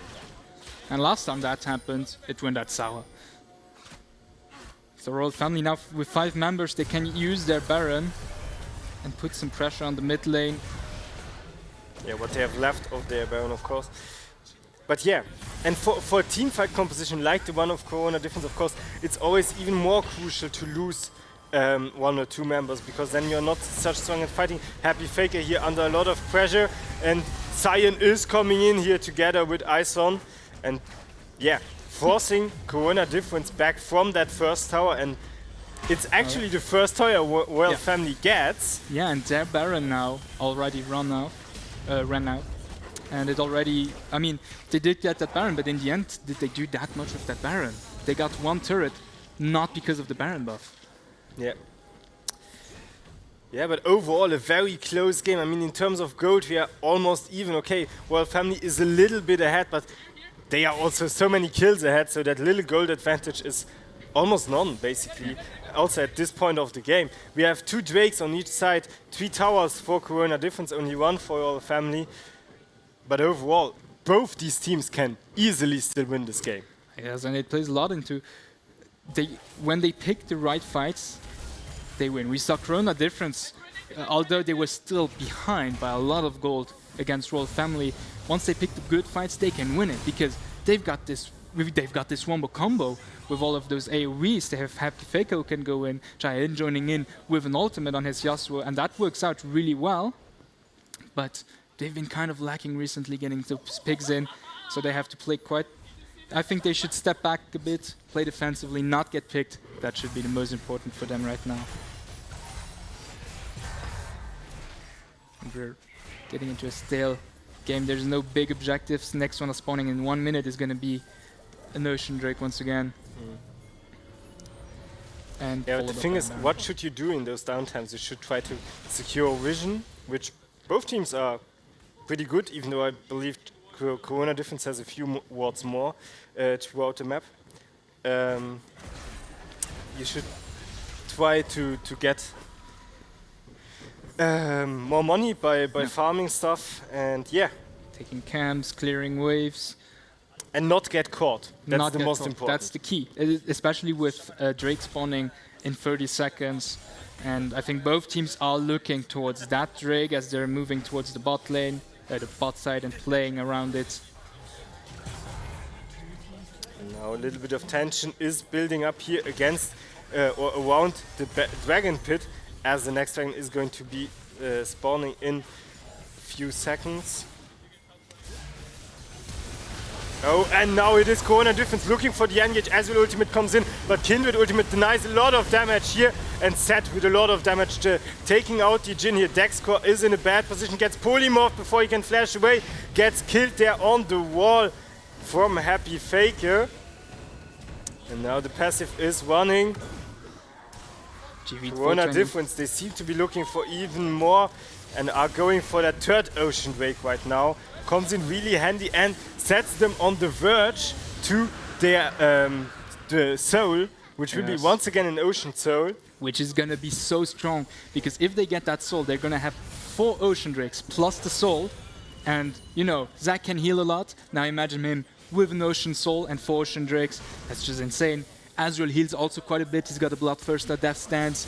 I think if they get that soul, they're going to be pretty much unkillable. They're now going for a Baron.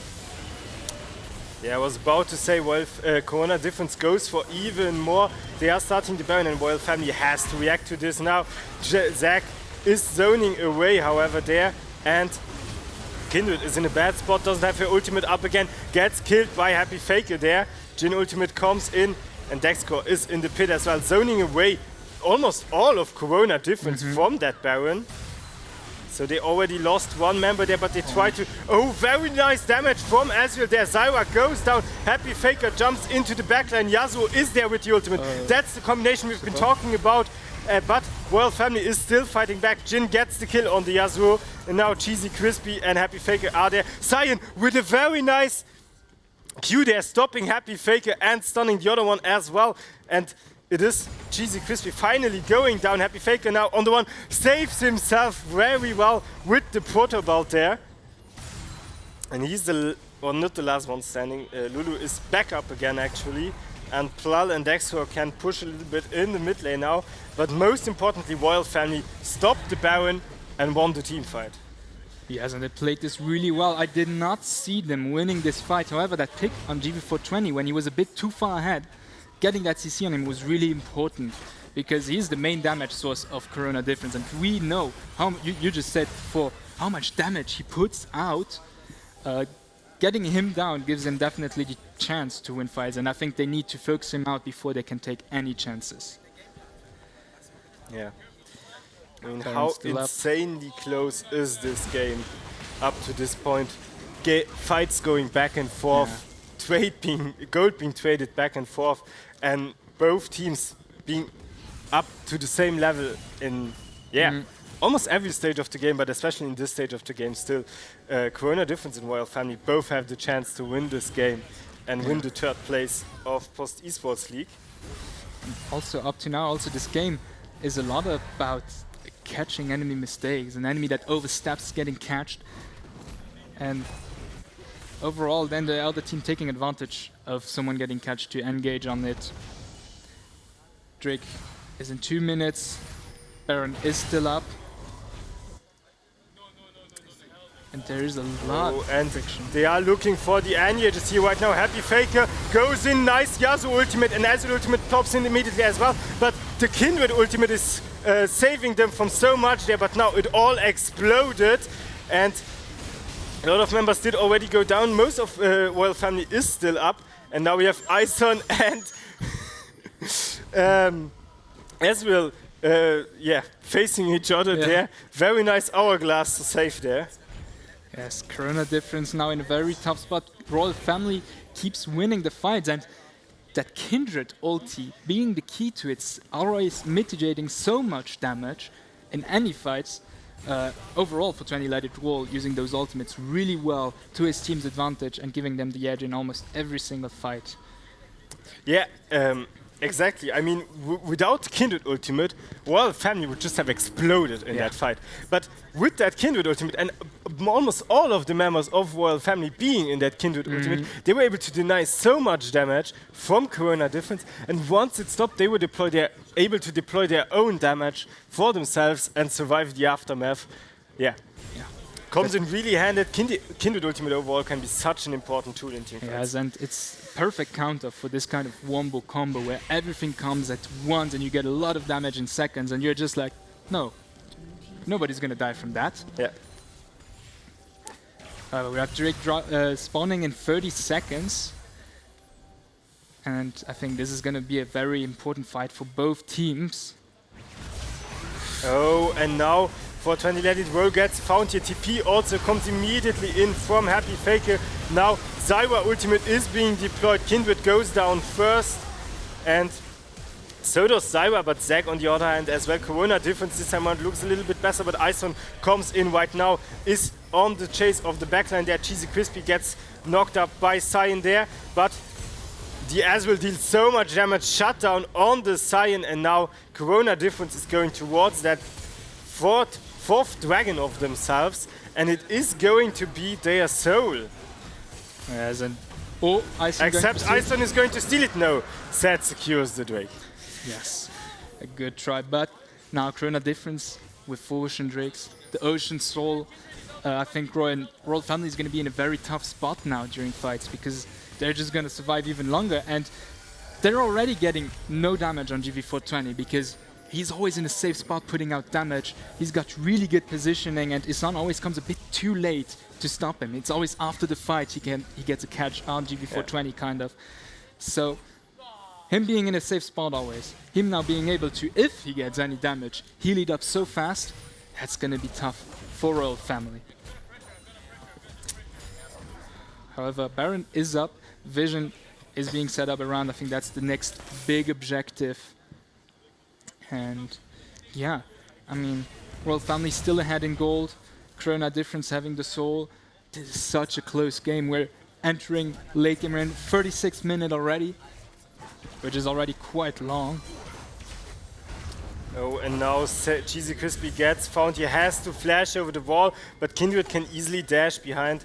It's not enough for the kill, but it's enough to pressure Zed away, and yeah, not enough though to get the confidence to start a Baron, unfortunately. Oh, GV420 getting caught. I feel like both teams are waiting for something. Yes, they're waiting for the other team to make a mistake. I mean, they saw GV420 being a bit ahead in the mid lane. They immediately went towards it, but it was still safe enough being far back. And it's kind of a Cold War situation we have here, where both teams are just waiting for the other one to make a mistake and emphasize on it around that Baron. And yeah. Jin now with the ultimate, but it is not enough to go for an engage here, especially because all of his time was behind, all of his team was behind him. Azrael ulti to clear that wave. It's really just a game of we push mid lane and you push mid lane. And yeah, both teams are waiting here for the other team to make a mistake, for the other team to make a play to react to, and none of the teams really wants to do anything. But we have Corona Difference going quite deep now, pushing the enemies back. But I mean, it's very understandable. Yeah, of course. There's so much at stake right now, and it's this last game that it all comes down to. Now maybe the fight starting here. No, both teams decided to disengage once again. I mean, one bad fight at this moment in the game can be the end. I mean, yes, both teams have not pushed quite a lot yet. They have 3 turrets and 4 turrets for almost 40 minutes. Not quite a lot, but losing a fight means the enemy can get a Baron and then push quite a lot, and then you're in a tough spot. Oh, now Zed is getting caught here by Zywa, and Corona Difference seems to engage here as well. As ult comes in, Plal is the one going down first, and Herbie has to run for his life here. Corona Difference well grouped up still after the fight, while yeah, well, family got discarded a lot, and Ison is on the one here. The Ghost gets killed, and fortunately he gets away here. There's a Corona difference. And is going Corona difference going to start a Baron now? I think it's still a bit too risky for them. But take the mid lane tower here, deal some damage to the Kindred. Are going for the second tower, maybe Nexus. But Flell is also going to respawn at some point. And now Inhibitor is being slain. Yes, and good call, Corona difference is going out of the situation there. They're not overstaying their welcome. Flell is spawning soon, they don't have too big of a wave to push further in. And yeah, with one kill, they were able to annihilate the mid lane. And that just shows how important just one pick can be at this point in the game. If one person gets caught here, they can lose the game for their team. So there's a lot of pressure on the players, I think. And yeah, there definitely is a lot of pressure on all of these players, and yeah, they have to not make mistakes, basically. Yeah. It's not about making the perfect plays right now, but it's about not making mistakes. And the question is, who is going to be the next one making a bigger mistake here? And now Royal Family is looking for the engage in the enemy jungle here. Want to get revenge, are looking for Cheesy Crispy here, get the kill, but immediately the return kill on the Zyra there with the Ezreal ultimate. And yeah, Nulu goes down as well, and Dexcore and Set are on the chase here of GV420, but Ezreal kites this so well, is going to kill Dexcore here. On the other hand, we have Ison also killing Yasuo, so both teams trading kills back and forth. So far it's a 2 against 3. Ison now in the hourglass. Can he get saved there? 420 let it roll, gets into the situation as well in order to get his mid lane out of the situation. Oh, outplay being done here from LeBlanc, jumping back and getting out safe. Yes, and ending that fight, both teams with 3 kills. Left alive, but Corona difference. Ooh, that's a ballsy start of a Baron. I don't think they're gonna go through with this. I mean, the Baron is doing almost 0 damage to Happy Faker because he can heal it all back up, but with 420 Letty Roll being up, the enemy jungler being up, and their own jungler not being up, it definitely is way too risky to take it, of course. Yeah. Especially now also. Elder Drake is up. Yeah, now we have the interesting situation. Elder Drake on one side of the map is up, Baron on the other side of the map. Which objective are both teams going to focus on? Yes, and it seems like Corona difference is starting to clear and pick up vision around that Elder Drake. Because if they get that, they can annihilate Royal Family.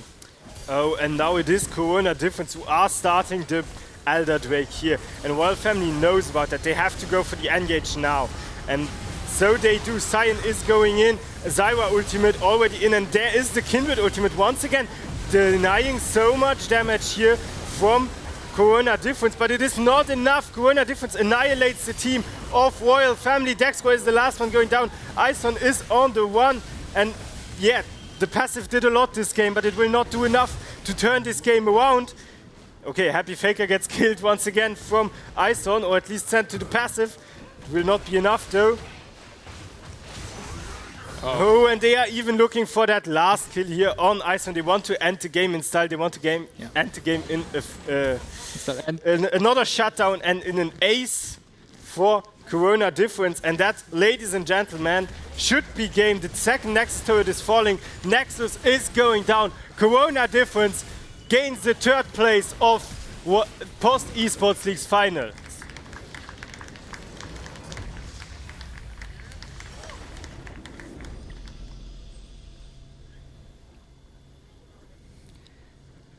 And we have finally we have our 3rd place winner.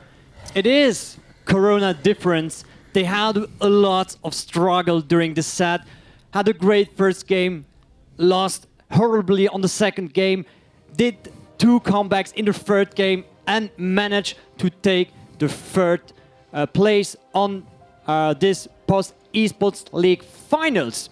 Now, we've seen a top laner from Corona difference changing from this bruiser type to a tank, but also went to AP actually, AP tank, something like this, and it worked pretty well. It was a funny fight between him and Sion with the passives canceling each other out. We had the jungler who had some issues at the beginning, Cheesy Crispy, but came very as an MVP actually at some points with his ult with Zed. The mid lane was the same, always, I would say it's more or less the same level of play. And then the bot lane. Freshana, what do you think of the bot lane this time? Yeah, I really liked the Ezreal performance. Like, in the end, you couldn't really kill him. He destroyed every team fight when he survived. And especially with the Ocean Soul and with the stance and with the Bloodthirster, you couldn't kill him. He just healed so much. And the Conqueror, we don't need to forget the Conqueror. So much healing, and he could just survive every team fight and just kiting the people. We saw it plenty of times. Sion tries to kill him, he just kites him away and stuff. So really good performance from the ADC from Corona Defense. Yeah, I think he was really the deciding factor. He was like 1v3 Royal Family at some point. Amazing performance on his Ezreal. Like, what happened there? Yeah, I don't know. I mean, I think a really important part was the Ocean Soul. If the enemy team, for example, would have gotten the Ocean Soul, then maybe you could have killed this Ezreal. And even if they would have killed him, he still had a Guardian Angel, so you can't kill him really. And that was really a problem for Knubbel Club to kill him, this Ezreal. Especially, they had not too much scaling. The LeBlanc falls off, the Sion kind of fell off, and even a Jhin doesn't have the scaling like the Ezreal, so in the end they couldn't really kill him, and then he just carries the game. And you were telling me while we were analyzing the set, Royal Family being the dominant team in every single early game from this best of 3. We had 3 games, they won the early 3 times, and it was just like they had an issue closing the game. Even in the second game where they dominated throughout the whole game, they needed 30 minutes to close it. Actually, and they had a big lead. It's not like they had a 1,000 gold lead. It was almost 10,000, I think. So Corona Difference just very well done. I can't say it was a perfect game for this tiebreaker. 40 minutes, lots of big plays happening. I would say the teams are ready soon. We will be getting the prize ceremony now. So we have on 4th place, we have Royal Family Knibbel Club, and on 3rd place, Corona Difference. We'll just move up here. Fresh Tana, thank you for your insights during this analyze. We will see you back for the finals, Outplay versus Brotherhood of the Red Lion at the commentary desk this time. So see you soon.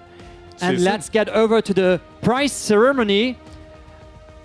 So I would first ask the 4th place Royal Family Knippel Club. You will get now some medals for your 4th place. Great job to you. The medals are ready? Perfect. Congratulations for your 4th place during this season of 2020. You had amazing performances to show. You had great gameplays. You were a hustle for lots of teams. Thank you for participating.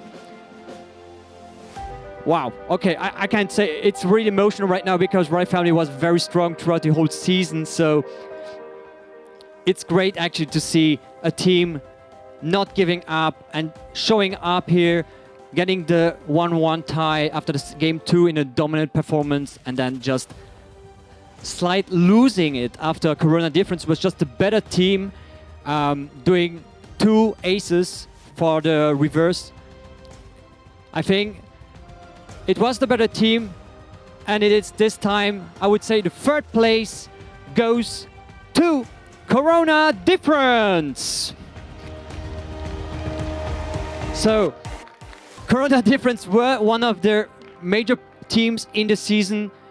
They had some troubling, like their parkour was like a mountain. Like they were winning amazing games, and then they were losing games. We are just asking how this was possible to lose at such a fashion, being a strong team like this. But nonetheless, they came back in game 3 in a tiebreaker and just taking it back and showing they were the runner-ups for the 3rd place, and they're ready for any challenges facing them in the future. Congratulations to Corona Difference.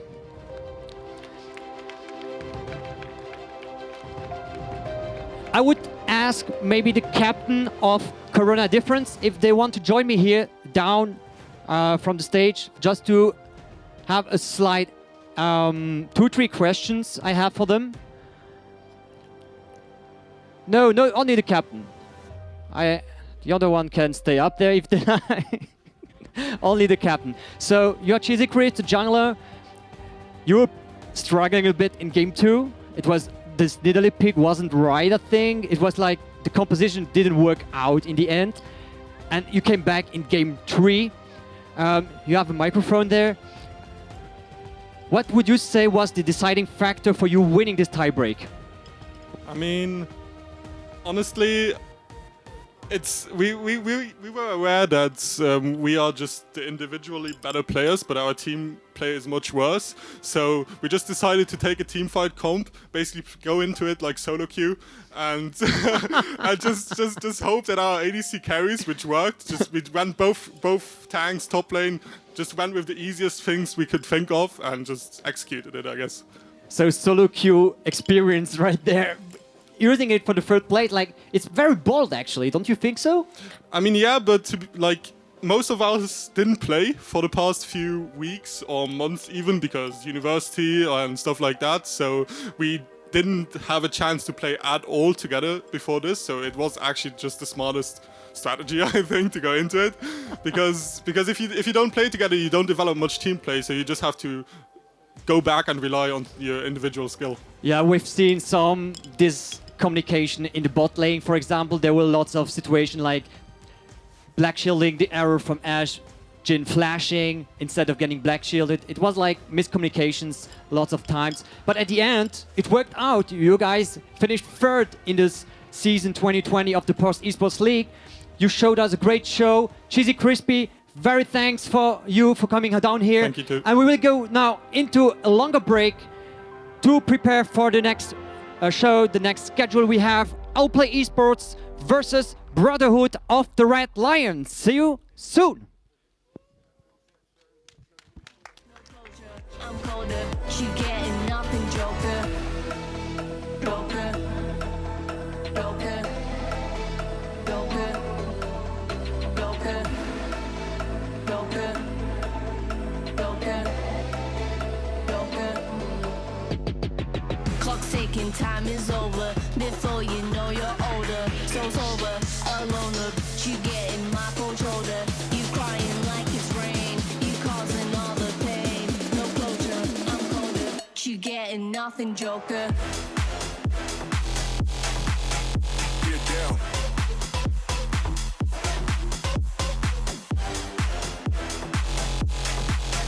Get up. You getting nothing, Joker.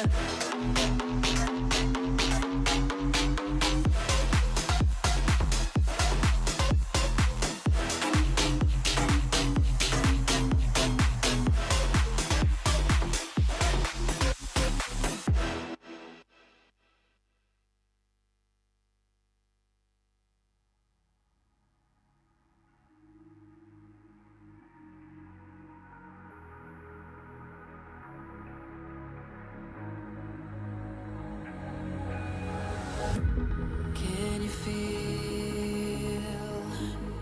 it wrapped around your soul with no control? You can't breathe when you're drowning underwater. There's so much water. I'll run, I'll hide. Darkness always clouds my mind. When I look behind, it's moving closer every time.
wrapped around your soul with no control. You can't breathe when you're drowning underwater. There's so much water. Ah, I can't pretend that I have a strong defense. 'Cause darkness, all your friends, you'll get beaten in the end.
I like you, but it's not okay.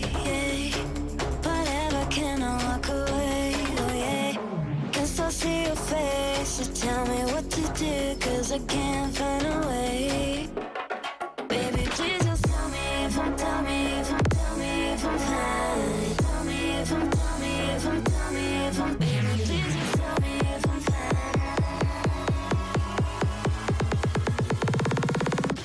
Just tell me if I'm fine.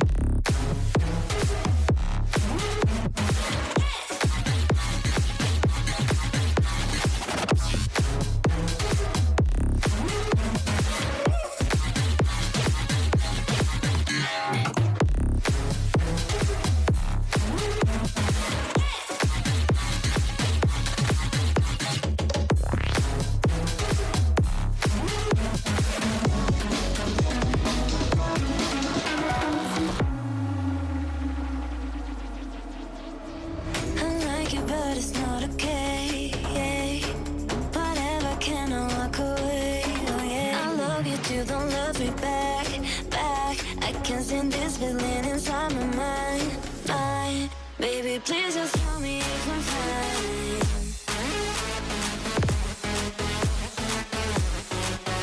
Please just tell me if I'm fine. 'Cause I don't know why. Stuck in my heart, baby. Please just tell me if I'm fine.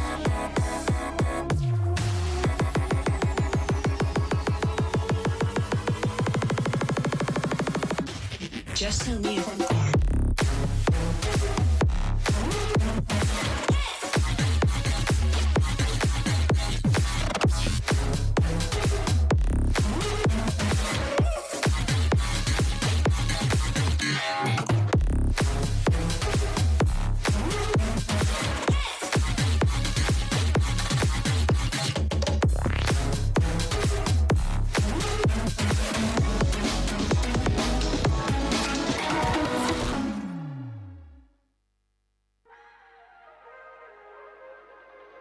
If we try to believe in anything greater than a miracle, it wouldn't be this difficult. If we try to be a negative bull, yeah, we could be taking control. Yeah.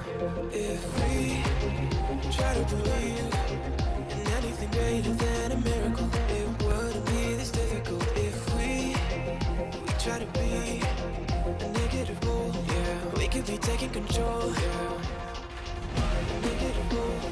We could be taking control. We could be taking control. We could be taking control. taking control. Yeah.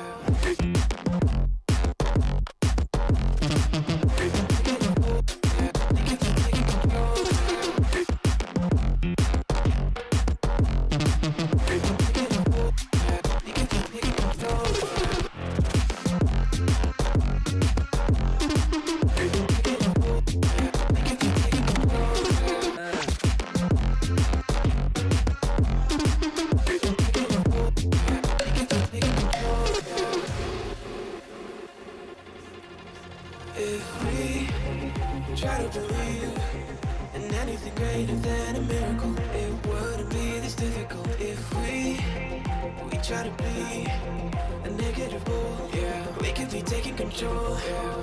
If we try to believe in anything greater than a miracle, it wouldn't be this difficult. If we try to be a negative bull, yeah, we could be taking control. Yeah. We could be taking control. We could be taking control. We could be taking control. We could be taking control.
How did you find a way to run from the city of the sun? You could have stayed, it's only over when the day is done. I never knew you was a runner, yeah. I mistook you for a son. It don't matter what we think when it's all over. 'Cause this is our last chance to leave it all behind.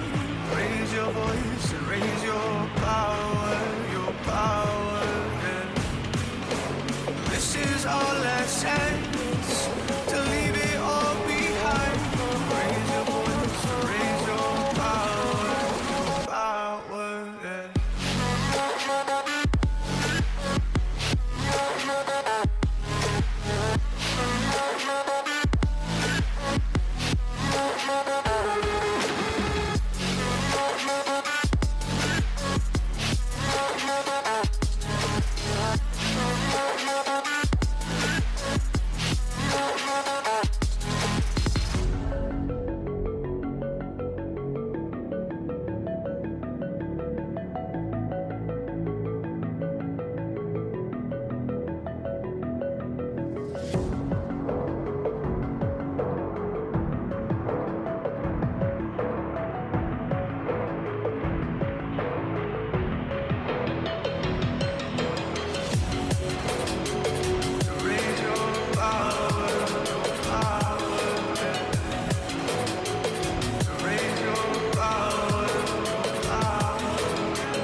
whisper a lips, sweet as poison.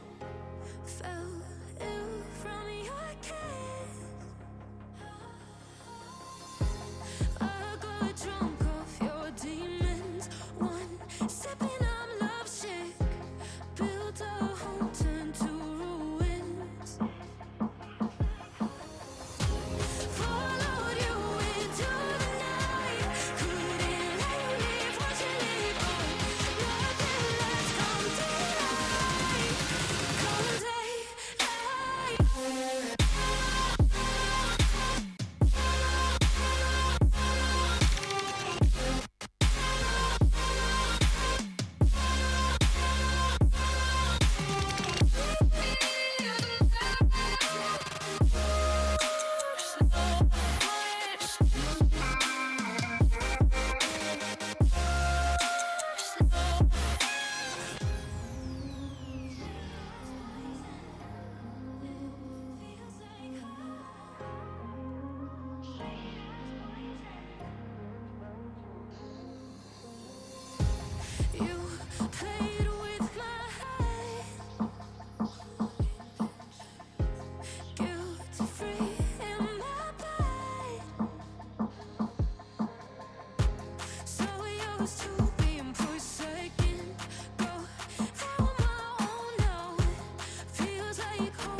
did you find a way to run from the city of the sun?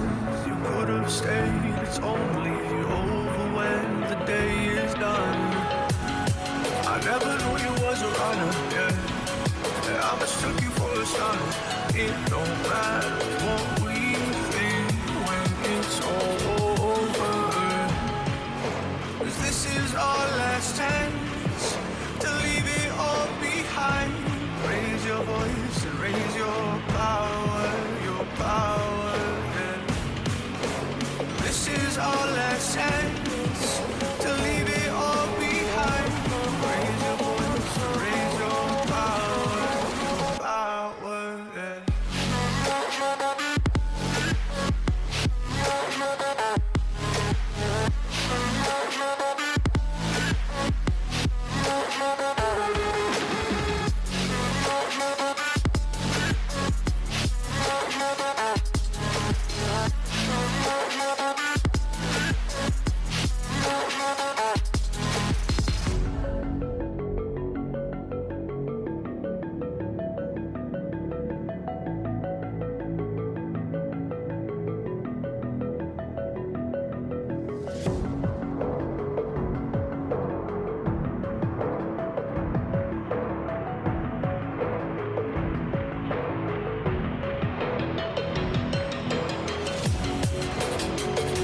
Raise your power, yeah. Raise your power, raise your power, raise your power,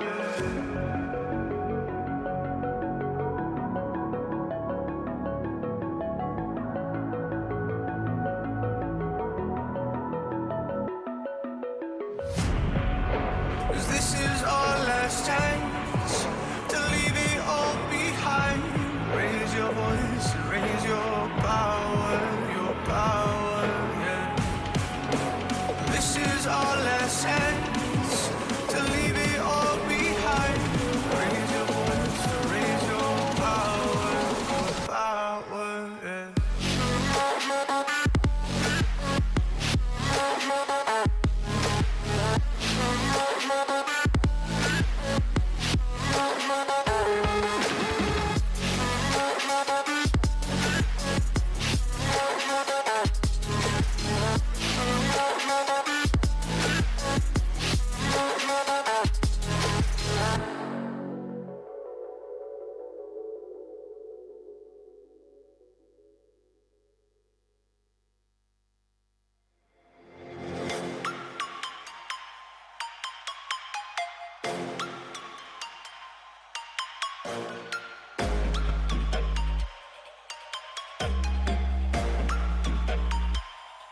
Prepare to die.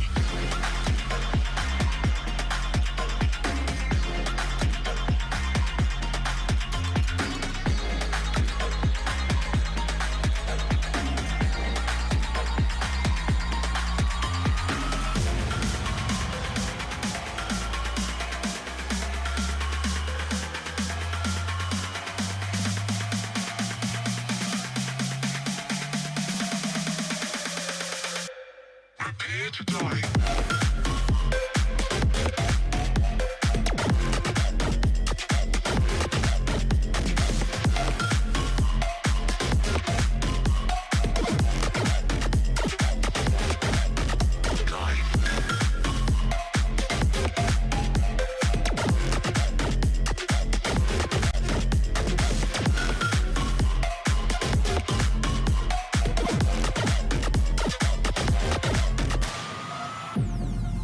Welcome to a whole new world. Your planet is now under mid-rangers' control. Humanity will be exterminated.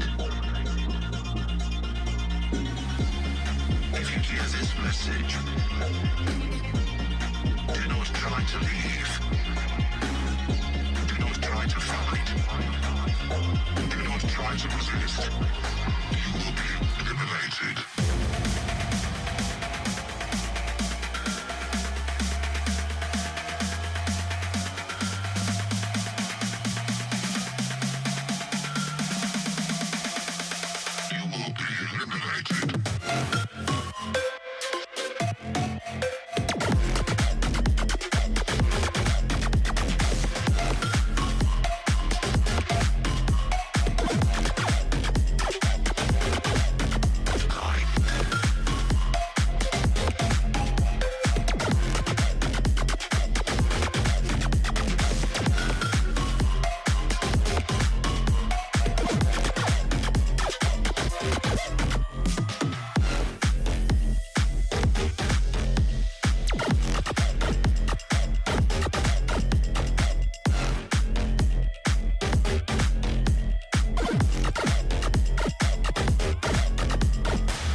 I can't find a way.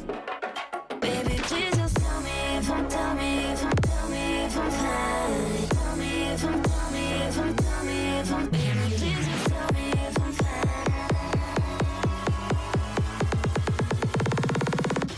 Just tell me if I'm fine.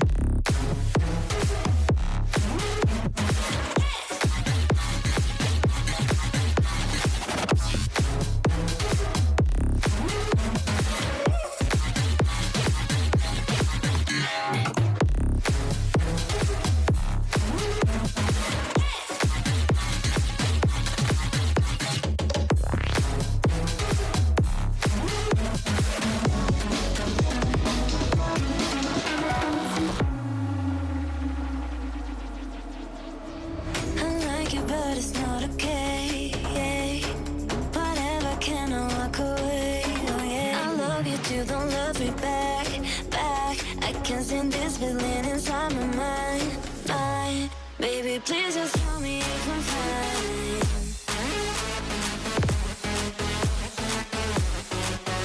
Please just tell me if I'm fine. 'Cause I don't know why it's stuck in my heart, baby. Please just tell me if I'm fine.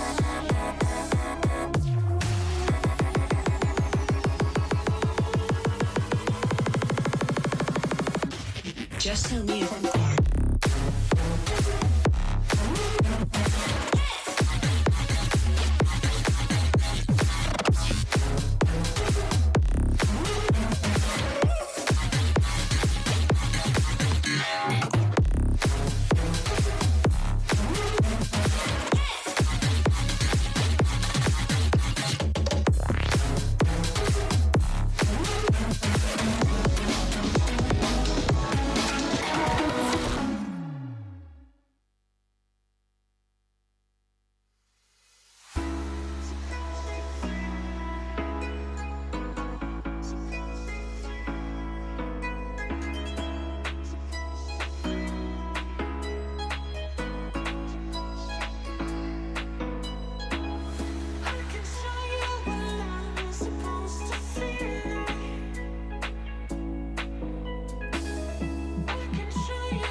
Is the microphone? Yeah, perfect. Welcome back, ladies and gentlemen. Thank you for waiting, and the break is over. Let's enter the cup and the medals for the finals. So we have this beautiful cup. It is going for the winner of the finals. Whoever will win this best of 5 will get this amazing cup. And of course, the money with it. We have a great show waiting for you guys. We have Outplay eSports versus Brotherhood of the Red Lion, the top 2 contenders of the finals. Outplay were the winner during the season, and that's why they were able to choose their side, and they choose the red side. So we will have the giant, the beast, the titans of the league. And of course the hungry lions, ready to eat Outplay eSports and show that they are the stronger team of both of them. We have really interesting stats waiting for you, and I think I will give it away to the analyze desk, who will talk a bit about those graphics we have waiting for you, some head-to-head statistics of who is more dominant in which role and gold lead and stuff. Daniel is in the in the analyze desk, sorry. Daniel is also known as the sexy beast from Sweden. I give it to you, Daniel. Well, thank you, Trax, for that very nice introduction of yours. Yeah, welcome back here to the Analyze booth, which I will be hosting today for you throughout the evening for the finals of Post Esports League. We're going to see Brotherhood of the Red Lions against Outplay Esports. And I would say, before we take a closer look on those two teams, we're going to look shortly at the most insane stats of this season. And there we can already see all 3 of those have been made by teams that are going to play now in the finals. So we are really up for the Battle of the Giants, as Tom Trax said. Can we go back one, please? Thank you. So yeah, the most damage throughout or in one single game in the season of Post Esports League was dealt by Brotherhood of the Red Lions Wakuzi, and the insane KDA we had was by Dakawa with a 9.4 average KDA ratio. That's actually insane. And the shortest game in the season was by our team Outplay, and later we will see that they in average also have very short games. But now let's jump into a head-to-head between those 2 teams. And here we can see first and second throughout the season. Outplay eSports players were 3 times players of the week in the entire season. So that also shows they are very strong players. On the other hand, we have Brotherhood of the Red Lions with Tim Shady, the MVP of the season itself. And I would say with that, we're going to look a little bit into averages. And yeah, Loic just joined me on the couch here, and I would say, Loic, tell us a little bit about those team averages and what they mean. Yes, so you already said before, on average, you have Outplay Esports who play shorter games than Brotherhood of the Red Lions. We saw it is about a 5-minute difference, which is huge in League of Legends. As you well know, 3 minutes can already do a lot. 5 minutes, that's a shit ton of time in this game. Also, in terms of gold per minute, GPM, also, Outplay Esports is actually ahead. I think it's switched out. Doesn't matter. From Brotherhood of the Red Lion, on average, they have more gold over time during the game, which is really important. In League of Legends, a difference of 40 gold per minute is really huge too. On average, however, Brotherhood of the Red Lion do more damage throughout a whole game. Difference of about 3,000, 2,000. Here, however, that is due to them playing longer games on average too. So we have a little stat here down. It's kind of a DPS stat. Over the whole game, we divided the damage by the time they're in game, and Outplay Esports has more damage, more DPS over the game than Brotherhood of the Red Lion. Yeah, definitely. And I would say we have been talking a little bit about gold per minute. I want to say we go to the gold per minutes per player and look at which are the players we really have to look out for. And like you have been chasing those teams throughout the season as well. Which players do we really have to have an eye for now in the finals? So as it is highlighted here, you have Daikara with a whopping 507 GPM, which is huge. A really big difference between him and the highest score from Brotherhood of the Red Lion, which is Rikuzi with 427 GPM. And that is due to the fact they farm very consistently. And that is also true for the rest of Outplay, although Daikara sticks out with his 500. They all have a pretty high average GPM, of course except the supports. There's a good reason for that, they don't farm usually. However, you can see a big difference here between the two teams. Yeah. Thanks a lot for that explanation. And I think we are up for a thriller tonight with those finals. Outplay eSports against Brotherhood of the Red Lions. Let's talk a little bit about what they said before these finals. Outplay eSports comes here with the attitude that they want to wipe a 3-0 out of Brotherhood of the Red Lions. And it mostly comes down to their stage experience. A lot of their players have been playing on big esports stages already. Loic, what do you think? How much does stage experience really mean?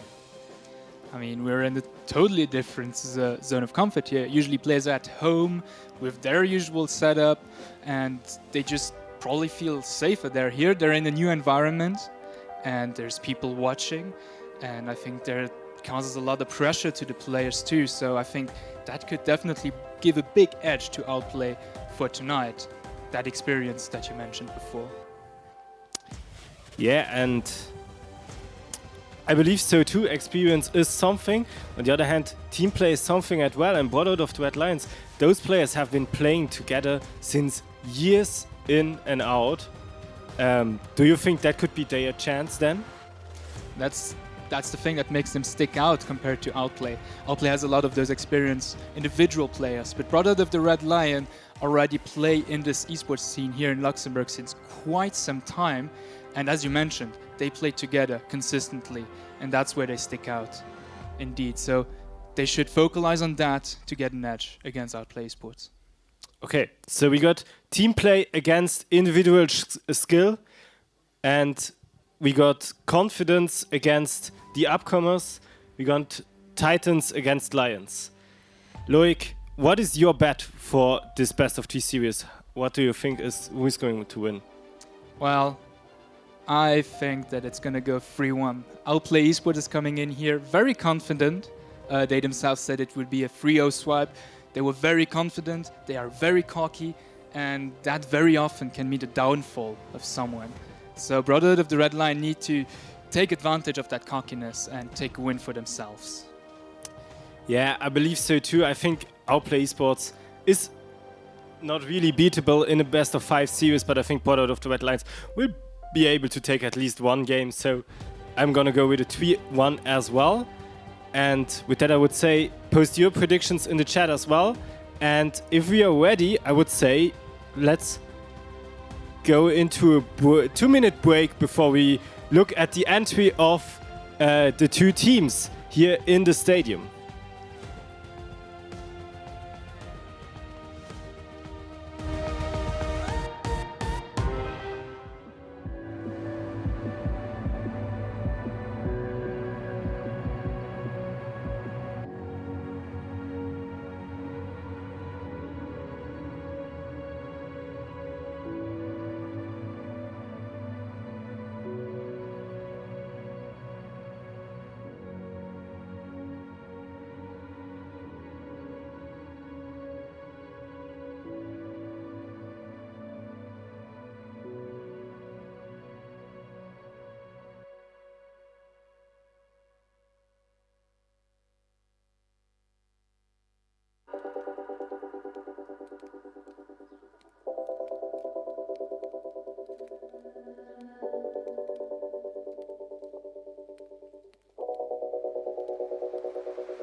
Microphone, yes, perfect.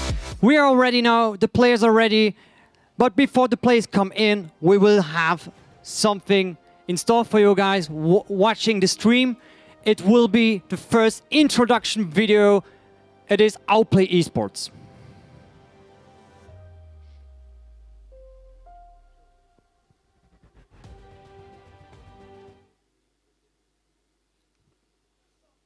No sound.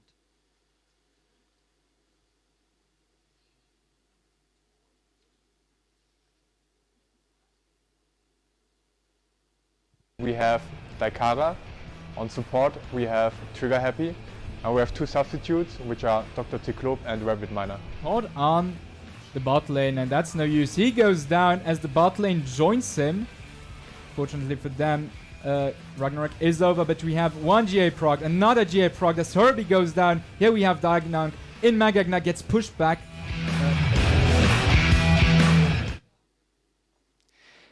The Titans of the season. It is Outplay eSports. Let's welcome them.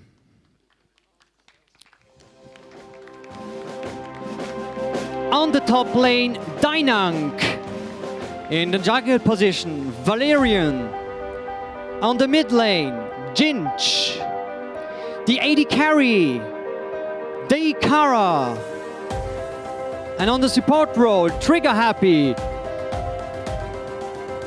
We have also the substitute coach, Hidaira. Now, they have rivals in the season. It is a team that always was ready to fight them. They had always close games. It is nonetheless one of the teams, they were the only ones being real challengers to these Titanic players. It is Brotherhood of the Red Lion. Video introduction, please.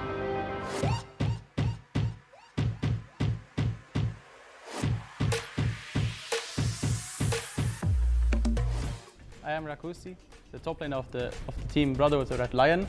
I'm playing with Team Shady, our jungler, with Riti, our support, Yatun, our substitute support, Kinetic, our top laner, and Raich as a mid laner. Kalista is dealing so much damage, and now Karma and Lee Sin already did go down. Aatrox under a lot of pressure goes down as well. Kaiser, I don't know where. So our goal is to actually beat the finals. We want to beat Outplay eSports because they have been the toughest team and we haven't won against them yet. But that's basically our goal. And I don't know what we'll do afterwards, but we hope to continue in the League of Legends team. Great, on the red side on this main stage today, the Hungry Lions for success. Brotherhood of the Red Lions, ladies and gentlemen. We have on the top lane, Kinetic. In the jungle position, our MVP of the season, Team Shady. We have in the mid lane, Raich. The AD carry, Rakusi. And on the support lane, Rityu. Followed by their coach, Nosy Soap.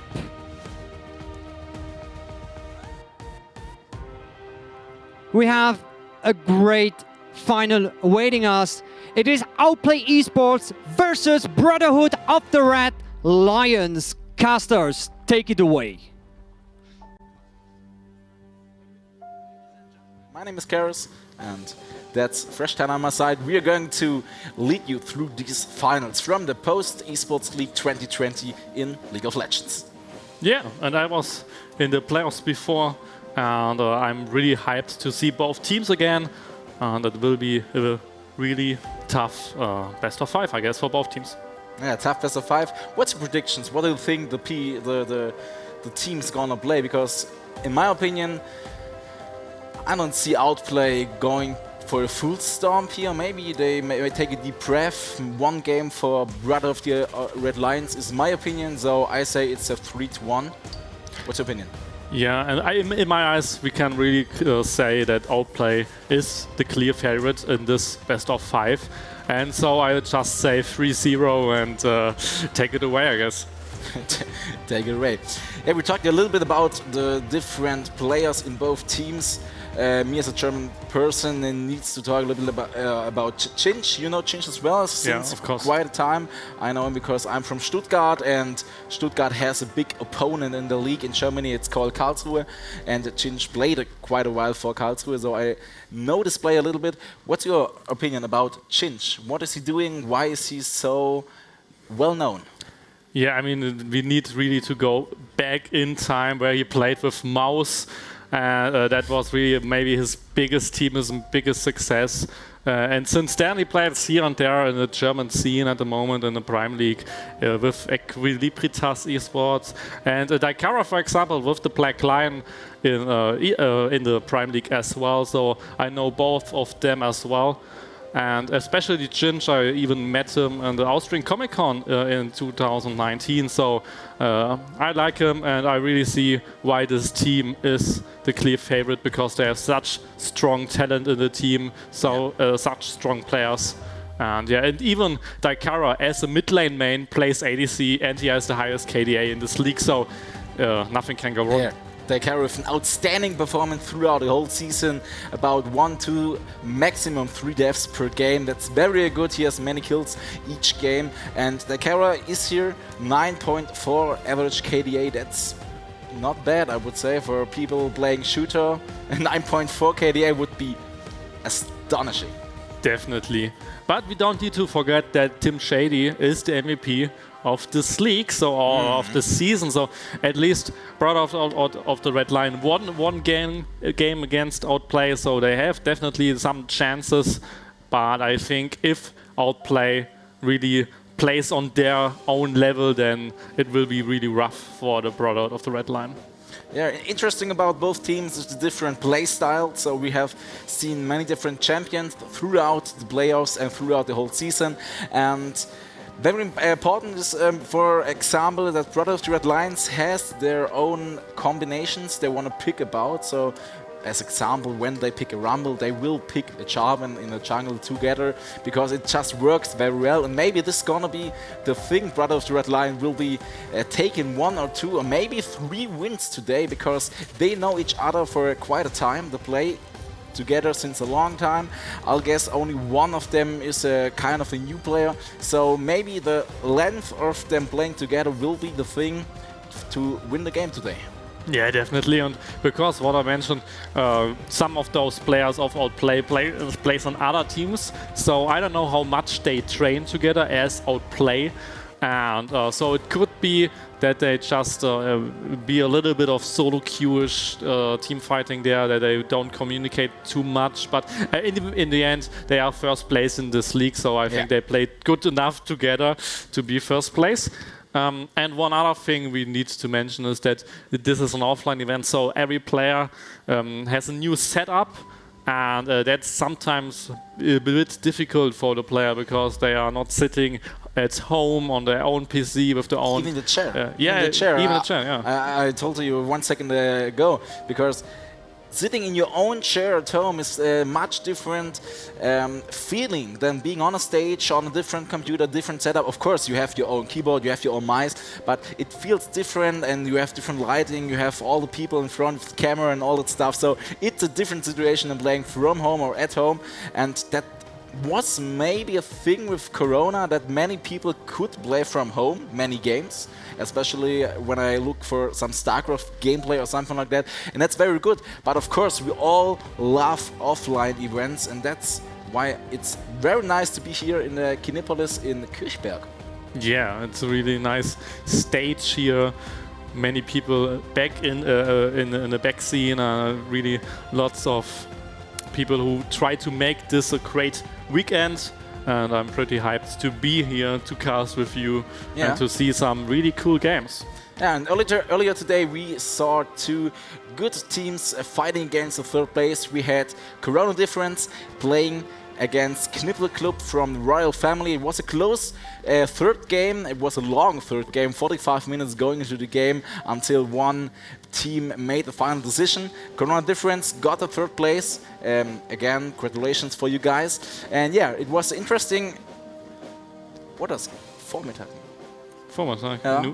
Yeah. Isn't it noon? It was an interesting something? early day today. Yeah, okay. early So day. now we're going and look ahead for the evening because maybe we will see here today 5 interesting games in the worst case or in the best case. Let's see like one. But if we look at the other graph we saw earlier with the average game length, we saw both teams playing quite a quick games, outplay with 24 minutes in average. So both teams maybe want to end the thing today early.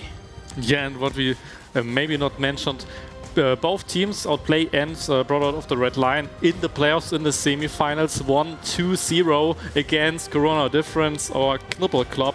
So they just both of them just stomped those other teams. So we can maybe expect a bit more skill in those teams, especially in outplay. So maybe they know a little bit more about how to close out the game, and that's why they have such a short game time, because they just know how to win, and then they just do it. Yeah, the individual performance of each player is a little bit on a higher level, but it's truly the thing in a season, because you can't have 16 or 8 teams with all players playing at the same level.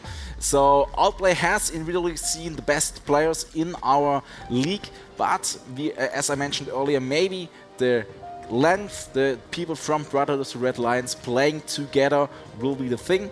I'm looking forward to the games, and maybe it will start soon. Yeah, hopefully.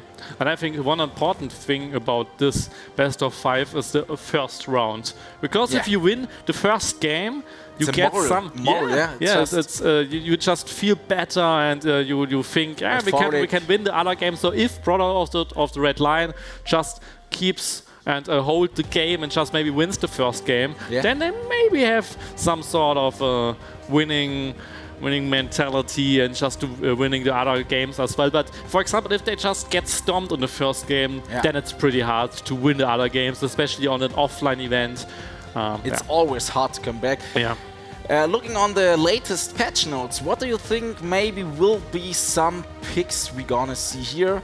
Because right now we're starting with the pick and ban phase, so the perfect thing. And the first ban here is from the Brotherhood, Gangplank, followed by Caitlyn from Outplay.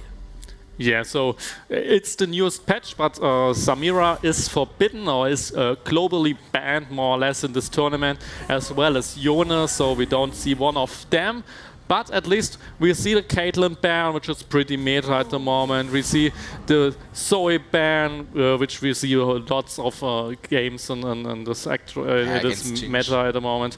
And then with the GP and the Fiddlesticks and again just some other bans, especially the Kalista ban against Ikara. I think he played her in the normal season, so some target bans. And with the Shen support, with the Shen first pick, you can flex him in the jungle, you can flex him in the support position or on the top lane. It's one of those meta picks right now, so a really strong pickup there for Brotherhood of the Red Line.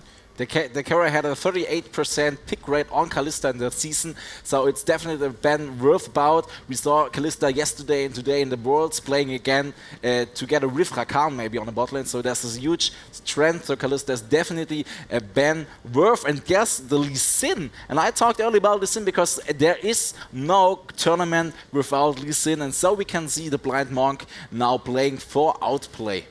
Yeah, and it really shows he wants to this early game. He just wants to help his team just snowball with such a strong early game champion like Lee Sin.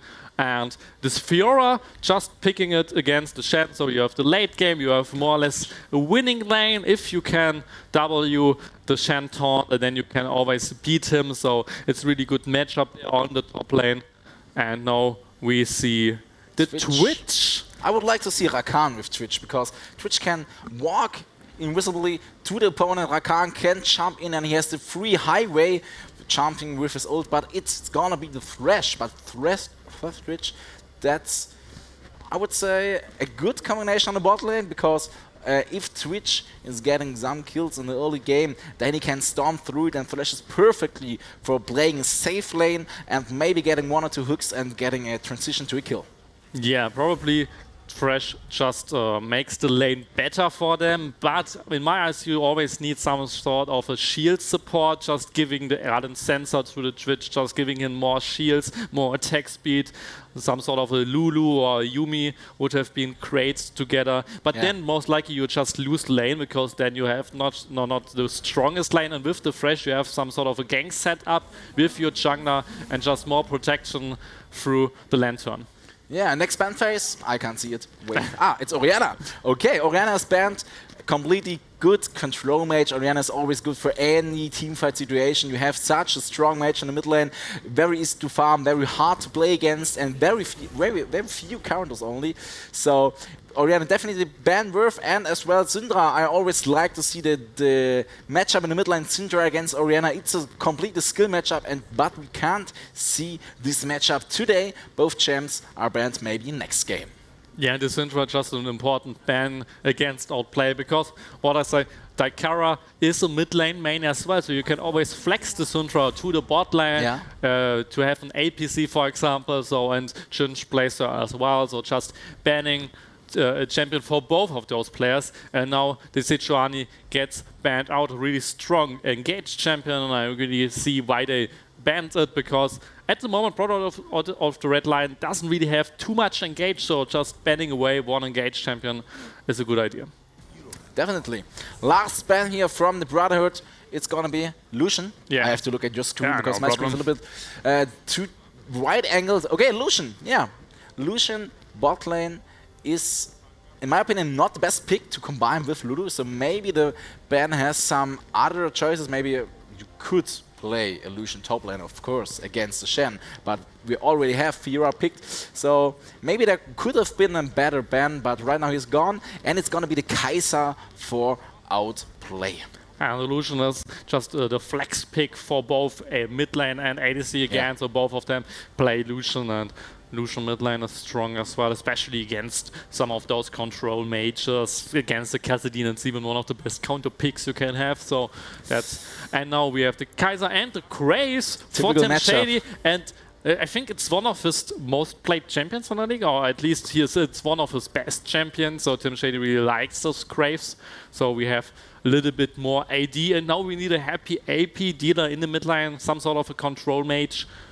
Just to have a better team comp, because at the moment they have mostly no AP, and with the Corki, he looks like AD, but he deals AP, and it's Diana in the end. The transition to Diana to the end, and it's very interesting because the setup of Thresh Diana is very huge. You have a Graves always gonna get inside of the fight with them. You have the Shen to cover the Diana, so she will get her 3, 4, 5-man ultimate ability outside, but a counter to Diana is Azir, and maybe Azir is gonna be picked here, and Azir would be a champion we don't often see, but it was Azir, and now there was a little technical issue, but that's no problem. We saw the champ select completely. Azir versus Diana, what do you think?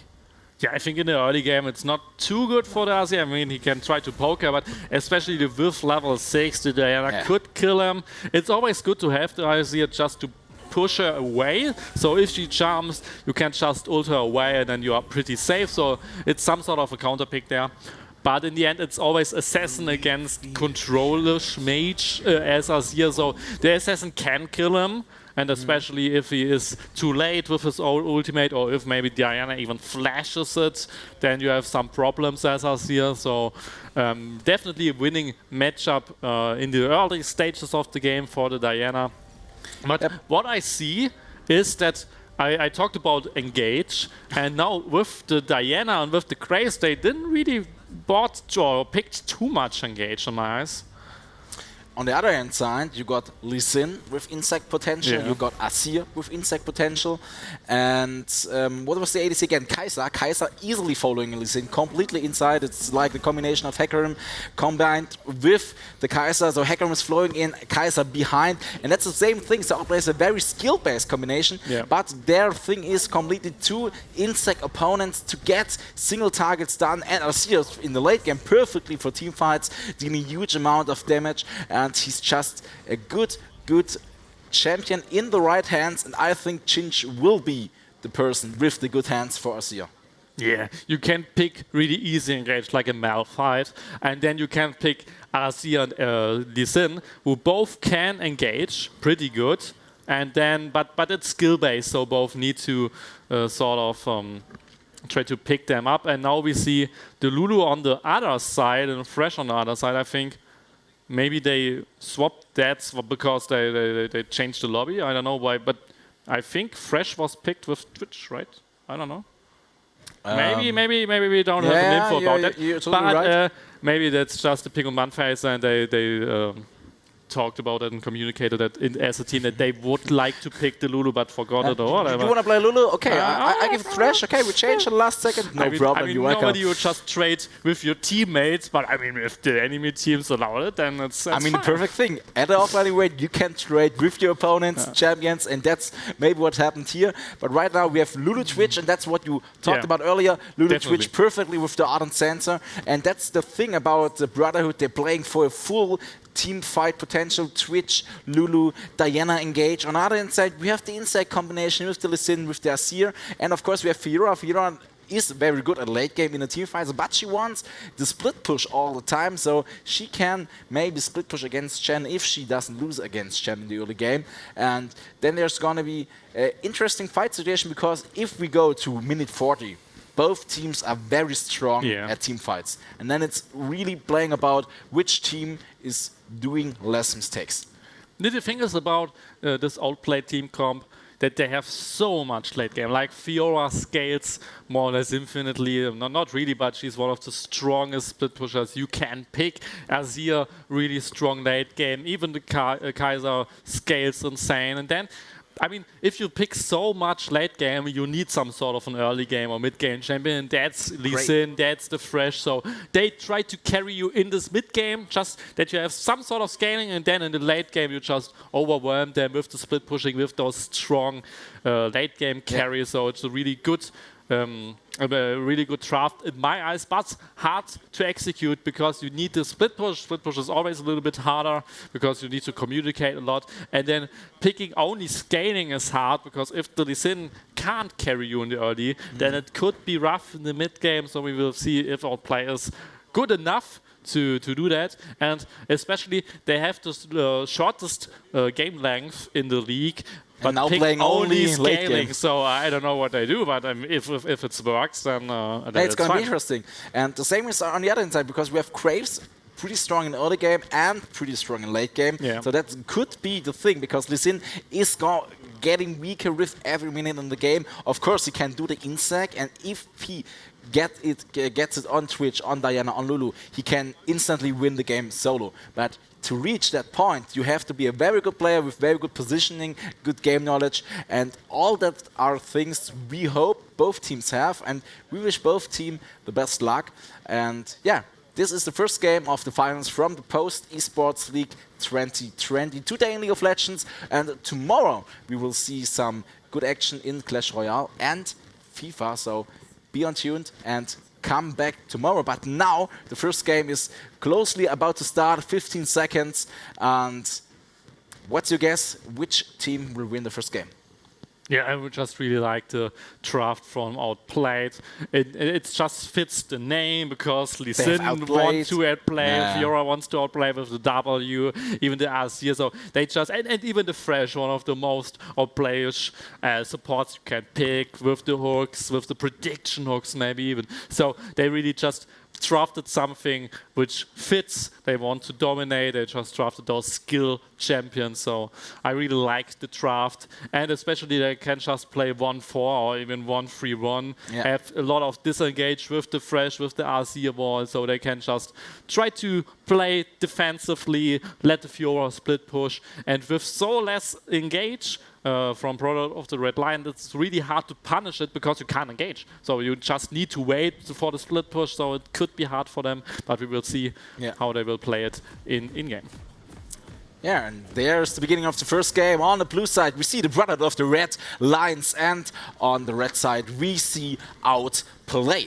And we have Chinch on the top, Chinch on the mid lane. We have Dainang on the top lane, Anarchy in the jungle, Daikara as ADC, and Trigger Heavy as support for Outplay. On the other side, for the Brotherhood, we have Kinetic top, Tim Shady in the jungle, Raich, Lu on the mid lane, Impact Rakusi as AD carry, and Tritio as support. And as always, we start the game with a nice little pause.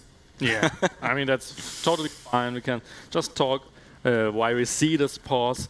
About some, I don't know, runes, for example. We see nothing too fancy there, just standard runes on everybody, so nothing to say about that.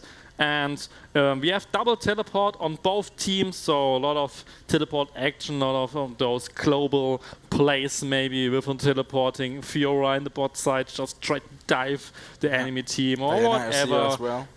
We will see what happens. And I think the one of the key things about Protoss of the Red Line is this Twitch, because you pick the Shen and the Lulu, so you really want him to just destroy everybody, and then that's always a little bit hard for an enemy team, because most of the times you only want to engage if you can see the Twitch, because if you engage when the Twitch is in stealth and you can't engage him, then he maybe destroys your whole team, so that could be a difficulty for Outplay.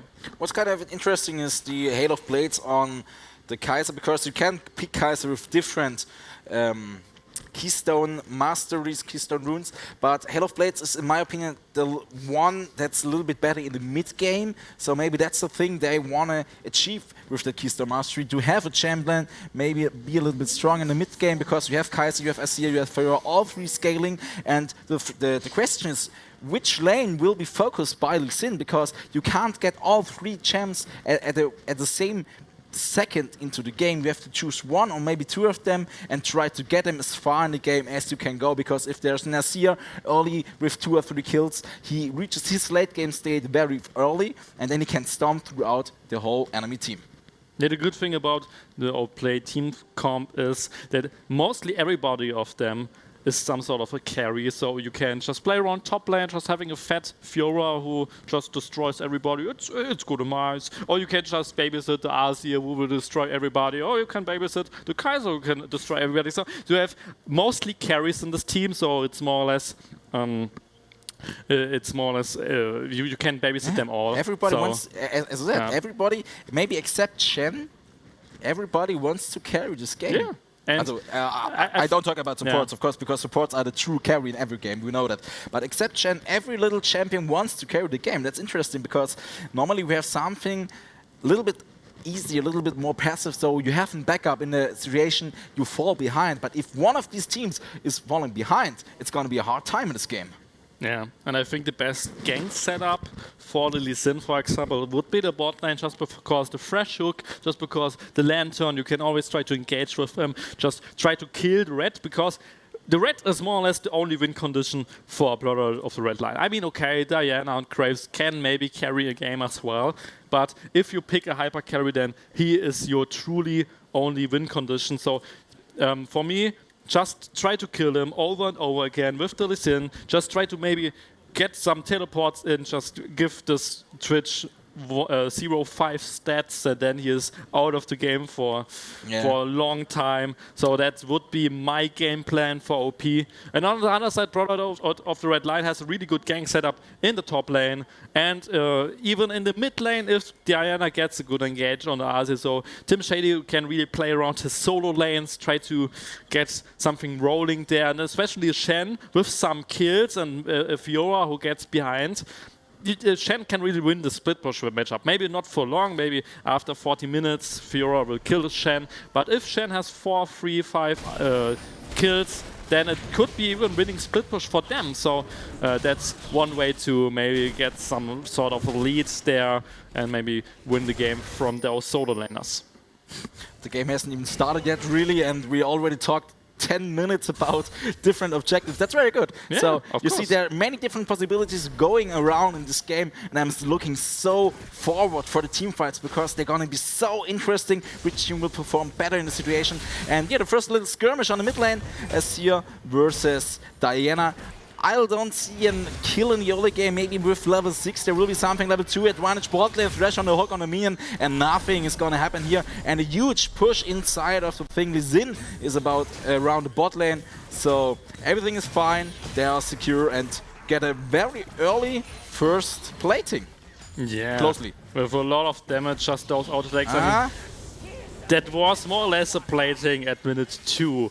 They are so hyped for this game. And they really want to win it, and because they pushed it in, now the wave bounces back, and now the Lee Sin is there. So maybe there's a play. You saw in the second, Lulu and Twitch step forward, Thresh and Daikara thought, okay, there's the jungler, and instantly Lee Sin started to move bot side. So there's the thing, they are covering each other, and that's very important in the early game because the early lead often is gonna take the win in the game. And yeah, what we thought, Fiora is losing in the early states against Shen because Shen has such a high potential with his base damage on the abilities to win the lane.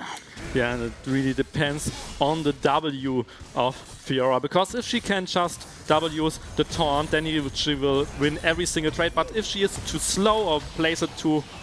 Oh, the 5 of them, wonderful look here on the Twitch, and there's the damage going down, but the exhaust is heading down. There's the lantern through the backup, and Ritter is now in the front, but it's alright. Rakuzi doing some good damage on Trigger Happy, but the hook from Trigger Happy on Rakuzi was perfectly played in the situation through the minutes, and there's the Lee Sin bot lane craze around the top side, so no damage from him, but the Shen is on the mid lane, Kinetic, and Right is completely going down on Change, and there's the first blood going down for the Brotherhood of the Red Lions. Yeah, really well played there, especially this roam from the Shen. I mean, Shen is roaming pre-6, not even with his ultimate, just walking down to the river, and Fiora doesn't call a miss. Yeah, that was really a great play, and especially because Lee Sin couldn't kill someone in the bot lane, so really good from the Brotherhood of the Red Lion. The first blood goes to them.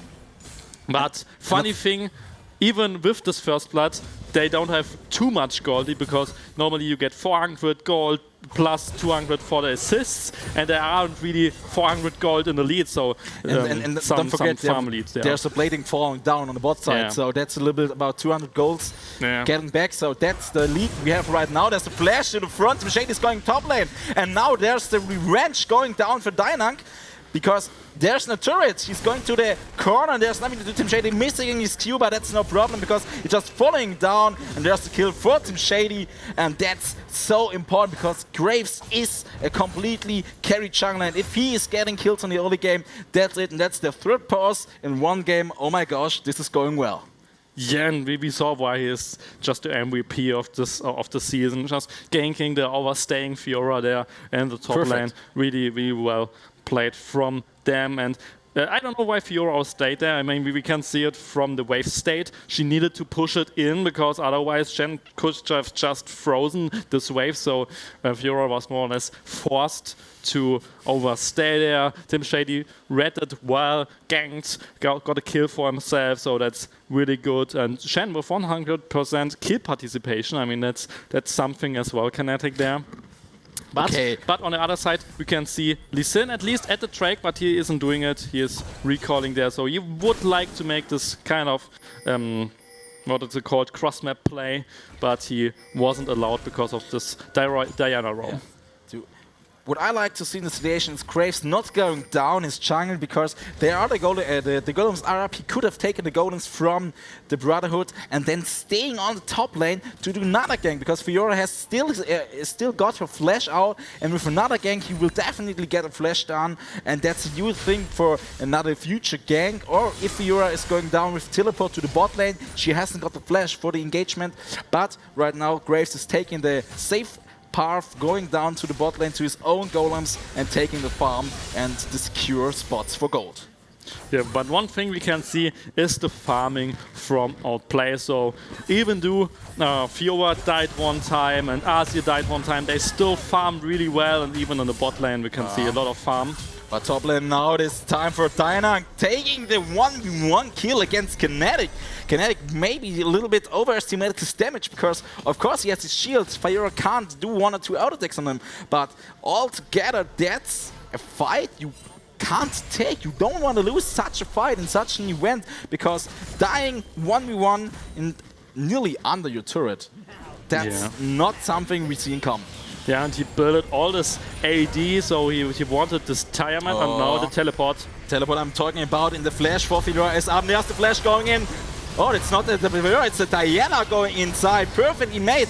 And the damage is there. Trigger is down. The Anarchy is there for the insect maybe, but a big shield from down there coming from below. And there's the damage going down. Kaiser for Ritio, and that's Ritio going down as well. Rakuzi just can out attack, and beautiful kill transition from Danyang. Doesn't take the kill, lets the kill to Daikara, and that's what we want to see. That's what you need to see. Get the Kaiser in the game, and you win it as well. Yeah, now they can just do the Drake, so they get everything, a good winning team fight, and now even the Drake goes to them. So really well played, fun outplay. Yeah. And now, but at least Shin is pushing, so something for product of the Red Lion, so he gets a little bit more farm, but still the better play. And one thing we saw in this fight, Diana really survived a lot of time because of the Lulu and because of the Shen shield, but they are strong enough and fast enough to kill the Diana before Shen could have joined the fight. So they won it in the end. Yeah. And even though it was Diana coming out of teleport, still the same situation. Teleport going in, flash inside to the enemies and getting over the distance. Instantly ult, and that's the thing. But good comeback from Outplay with the teleport from Dainang. I always say Dainang, girl. Dainang, sorry.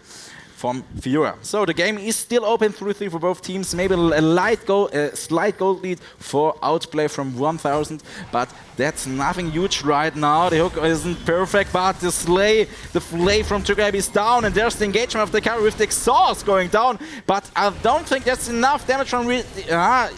He's arrived. That's the thing. And there was a lot of engagement, but top lane is going big as well. Tim Shady is there again with Dainang, and together.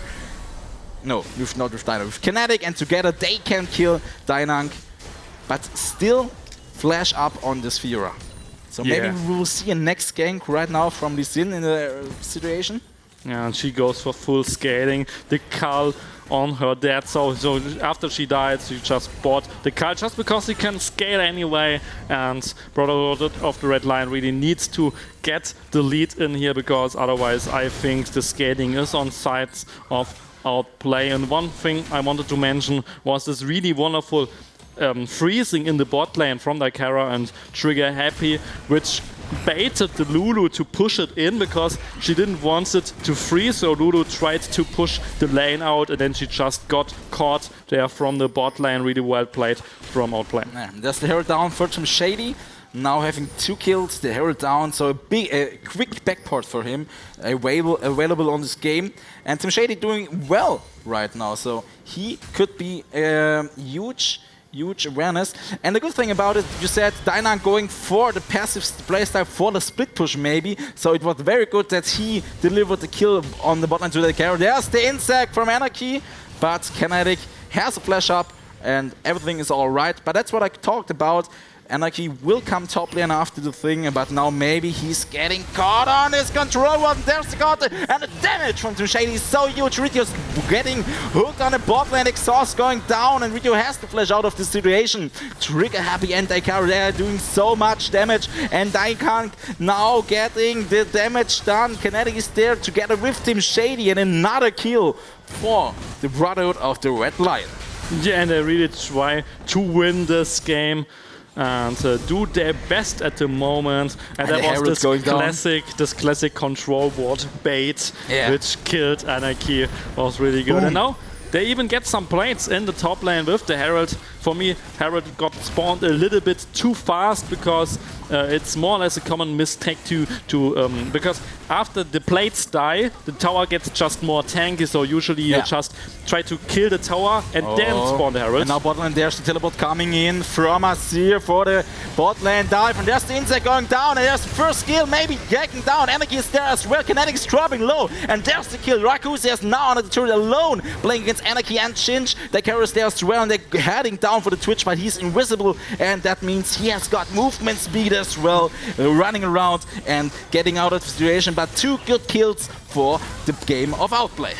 Yeah, and that's what I really like about Outplay. They they see, okay, they do a play on top lane with the Herald, get the first tower, but then doing the cross-map play, just diving bot lane, getting instantly some sort of tempi back, just getting the game back in their hands. So just they really want to not lose this game. Yeah. And now.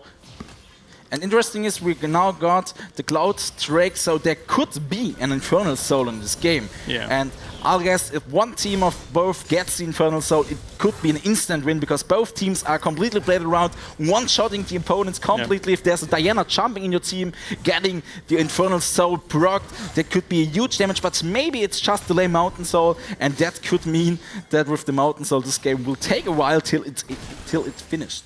Yeah, we will see, especially now that both teams maybe try to get some vision around the spawning Cloud Drake, which would be really important. We still have the teleport on Shen, so he could join the team with the teleport while Fiora still on cooldown. But if they wait a little bit, then even this teleport would be up. Oh, no. Wonderful! And there's the insect, but there's no follow-up damage, and there's not enough damage to kill Rakuzi. Oh! The W from Kaiser, and there's the Lulu ult to save this ADC. Wonderfully played from Daikara, but there's just a little bit too less damage, and there's the engagement from Diana. Two people, Daikara dropping really low, but she's surviving. There's Azir, Jinx going for the engage, and Raichu is getting down, double kill, top lane meanwhile fighting Dainang against Kinetic, and again Kinetic you doing so much damage, but Kainang now getting his ult down, and this is gonna be close on the top lane. Dainang now has to back off because there will be an thrown up from Kinetic and both leaving the fight, but the Drake is still available on the map. Yeah, what a really close fight there. Tim Shady trying his best to kill Daikara in the backline. So really good, well played from him first, hitting the ultimate, and after that just jumping on Daikara, who couldn't survive this much damage. And now the Drake. Shady's coming in, Anarchy is pretty low, so he has to be in awareness, and now the Drake is getting pretty low, and that's the Drake for the brother. The good decision from Outplay to leave the Drake, because now losing 2-3 kills on the simple Cloud Drake isn't worth the situation. And in the fight with Lee Sin, where Lee Sin kicked Twitch away, I first thought it's a little bit of misplay because a little bit too early, but then the W from Daikara following up was pretty awesome played. Again, about 20 HP left, so very close, but if he would get the kill in this situation, it would be enormous, and the Drake would have gone to Outplayed.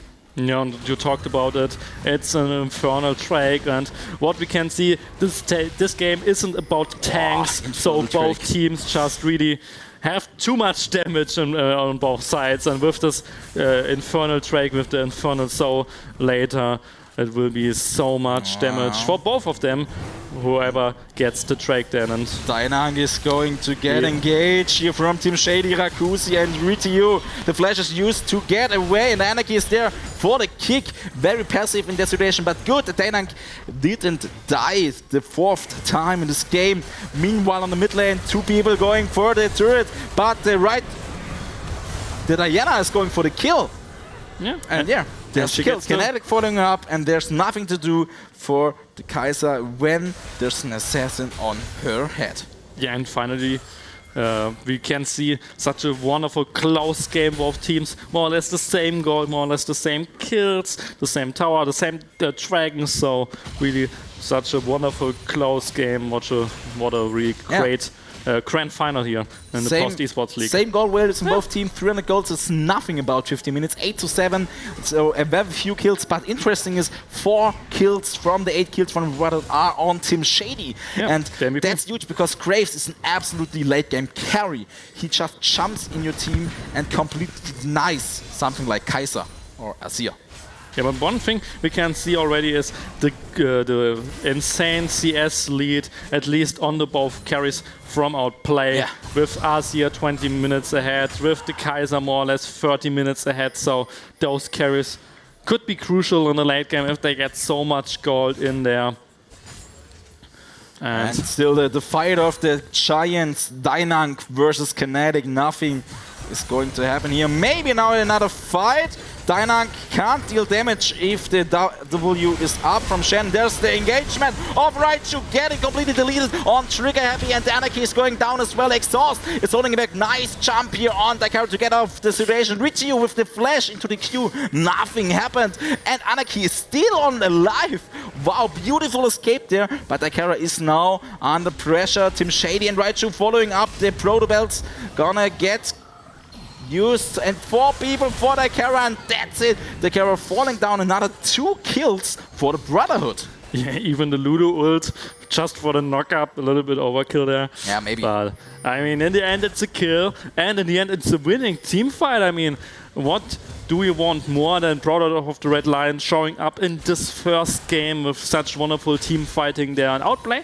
Maybe a little bit surprised of that they can't dominate this first game, and now even the bot lane tower slowly but surely will fall for Brotherhood of the Red Lion. The thing is, it is good if Trigger Happy hits his hook on an opponent, but if he hits his hook into one opponent, followed by 3 other opponents, there's nothing he can do. He can just walk in, okay, he can maybe flay for a second, but he will be deleted instantly because he only has a Negatron Cloak and the Clove Armor. It's nothing right now on the passive style of him. So right now Thresh is pretty weak, depending on the tankiness he has to have in this game, because he is the only real tank. You have a little bit of the Bruiser build on the Lee Sin with the Black Cleaver, but even Lee Sin is going to die pretty fast against Graves. Yeah, especially if he's just building damage like he did at the moment. Yeah. And, Black Cleaver.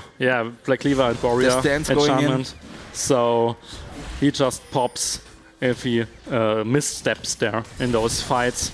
And one funny thing, normally if one bot lane is more or less inting, I would say, then the other bot lane is feeded and won their lane, but both bot lanes just die over and over again. So it's not about the bot laners in this game at the moment. There's the trap on the river side. And yeah, we can see in this game a little bit what we talked about earlier. So the matchup from Outplay, the champions from Outplay are very skill heavy, very skill based. So it's difficult and it's hard to perform well with it. And there may be a little bit more easy champs like Graves and the Diana Engage right now. They're holding very good against Outplay, and it looks good for both teams this side. But the first Infernal directed game will go down. Team Shade is getting hooked and perfectly made, so he can't follow up. And there's Raichu getting in, 2 people in his ult, and there's Thresh going down in the backline. The people are going to leave, but Shen is there, and there's Azir. Oh my gosh, he's getting deleted completely by the damage of Rakuzi. And that's a fight that Brotherhood want to take. Okay, they lost the Infernal Turret, but they're getting 3 kills out of it. Now getting a turret, maybe 2 turrets with this Herald. Very good play here from the Brotherhood of the Red Lions. Yeah, the Lion was hungry the whole season, and now he gets it. Now he maybe gets this win against Outplay, and with the Herald they get at least another tower, I would say. Another charge on the... And don't forget, the less life the Herald has, the more damage does to a tower. So perfectly used, 3 tower down, the complete mid lane is now open, and if you have the open mid lane, you have complete jungle of the opponents open, and it's very good for the Brotherhood. And now we have a slight goldie from 4000k for the Brotherhood. Team Shady 5-0, completely the MVP right now for his team. Yeah, now they try to steal the red buff. I think they should reset now, because they all have so much gold in the bag. So just do a quick reset, then trying to go to the Baron, setting up the visual, and just try to win. Yeah, and there's the next pause. Let's do a pause counter, I would say. Did we have a single pause on the other best of 3? No, I guess one. Yeah, I guess one maybe. Yeah, but now we have 4 in one game, so maybe it's going to be a new record today. Yeah, probably. Yeah. So maybe I say we have exactly 10 pauses today. 10? 10. What's your call? 8. 8, okay. 8. What will the winner get? I don't know. Nothing, okay, perfect. Just for the honor. Just for the honor, I guess. Just for calling out. So, the backport still... They weren't in base, huh? Were they? No. No, they weren't in base. They should go to base right now, the probably. Because I guess Twitch has plenty of gold, and even Team Shady could have plenty of gold. And most their likely. stance on Graves does mean Graves is unkillable in the state of the game. And after each dash, he just gets more armor, and then he just gets more tanky, and you can't really catch him because of face rush. He's just really fast there and just really strong. Karen, like we said, one of his best junglers he played so far in the split. So that he will perform on a Graves was pretty sure. And now, like I said, 30CS lead on the Kaiser against the Twitch. It's not the world. 30CS are huge, okay, of course, but it's not the world. Kinetic here now fighting against Steinank, waiting in the bush for the little engage. But I don't think that any of these person will kill the other. And there's the engagement on Chinch. He has his tower up, and there's the ult, but there's nothing to do. No, nice stopwatch in the situation, but Tim Shady is still there, and the turret will do nothing against the kill. Beautifully played with the invisible of Twitch, instantly picked up the exhaust, and there's the kill on Chinch, and that's another turret on the top side. Yeah, they need to do something. I mean, they will just lose another tower there, just sitting in the mid lane. I don't know what Outplay is doing at the moment. Just, okay, they're trading the towers. It's never worth to trade a tier 1 against a tier 2, but now maybe the engagement. But Diana is doing pretty well with the engage. Now Kinetic is there as well. They're looking out for the fight. The Kara is a little bit too far look at the flank. Look at the flank, there's Twitch. From the top coming Twitch, Lulu Graves, all the coming in, and now it's outplayed. They have to run, or they're getting outplayed. There's the hook, but nice Lulu ult. The Kara is getting low, she's arriving. Oh, the lantern, but from top there is Tim Shady coming in, dealing much damage, and Raichu is on a rampage against Anarchy, and now they're playing just ping pong with outplay. They kill one, they kill another, and that's a Twitch in late game. You can't get away from him, and that's the brother completely dominating outplay. He was hiding, I would say. Now they will just get the inhibitor from Outplay. Okay, maybe they just back away. I mean, such an early inhibitor is maybe not the best decision, but getting this Baron now, that would be a good decision. But they need to be worried because 2 teleports are still up, so maybe they can't get it in there. They just realize it, that they need to back off. And I mean, in the end, they just won a team fight and got this tier 2 tower in the top lane. So still winning for them. I don't know why they took the fight, because on the mid lane, of course, okay, you got a tier 1, but you're trading a tier 2 against it. And then you're going 3 people on a Diana. So let's count, okay, Diana does more damage with her ult, the more people are in the ult. And then you know there's Shen still up with the ultimate ability. So I think it was just the wrong decision in the situation. Then the flank from the top side and the kills going down for the Brotherhood. And now they're running against the 5k lead. So Outplay needs to do something right now, but with their combination of gems, it could be hard to get back in the game, especially because Lee Sin is the weaker jungler in the late game. Yeah, and Dragon comes up even, so now both teams need to decide, do we want the Drake, do we want the Baron, and probably for Outplay, the Baron would be better, but for Brother of the Rhine, because they are winning at the moment, they can just choose whatever they want, and probably just placing Tim Shady on the Dragon. Brilliant! And yeah, I mean, good decision making there, and they don't know about this little trap there. Graves going for the Drake. Yeah. And that's the thing. They think, the complete Outplay team thinks right now, okay, they're the Baron. Oh no, there's a Graves doing the Drake. And that's the Infernal Drake for the Brotherhood. And as we mentioned earlier, the team getting the Infernal Soul, I'll say, is winning. But maybe we won't get to the state where the Infernal Soul is going to be procced. Let's see, 10 minutes into the game. It could be closed till that situation. Yeah. But we shouldn't forget is the scaling of Fiora, the scaling of the RC. So they still have all the chances to win this game on side of Outplay. But especially Fiora, I don't know why she is losing this matchup sort, because she is always get taunted.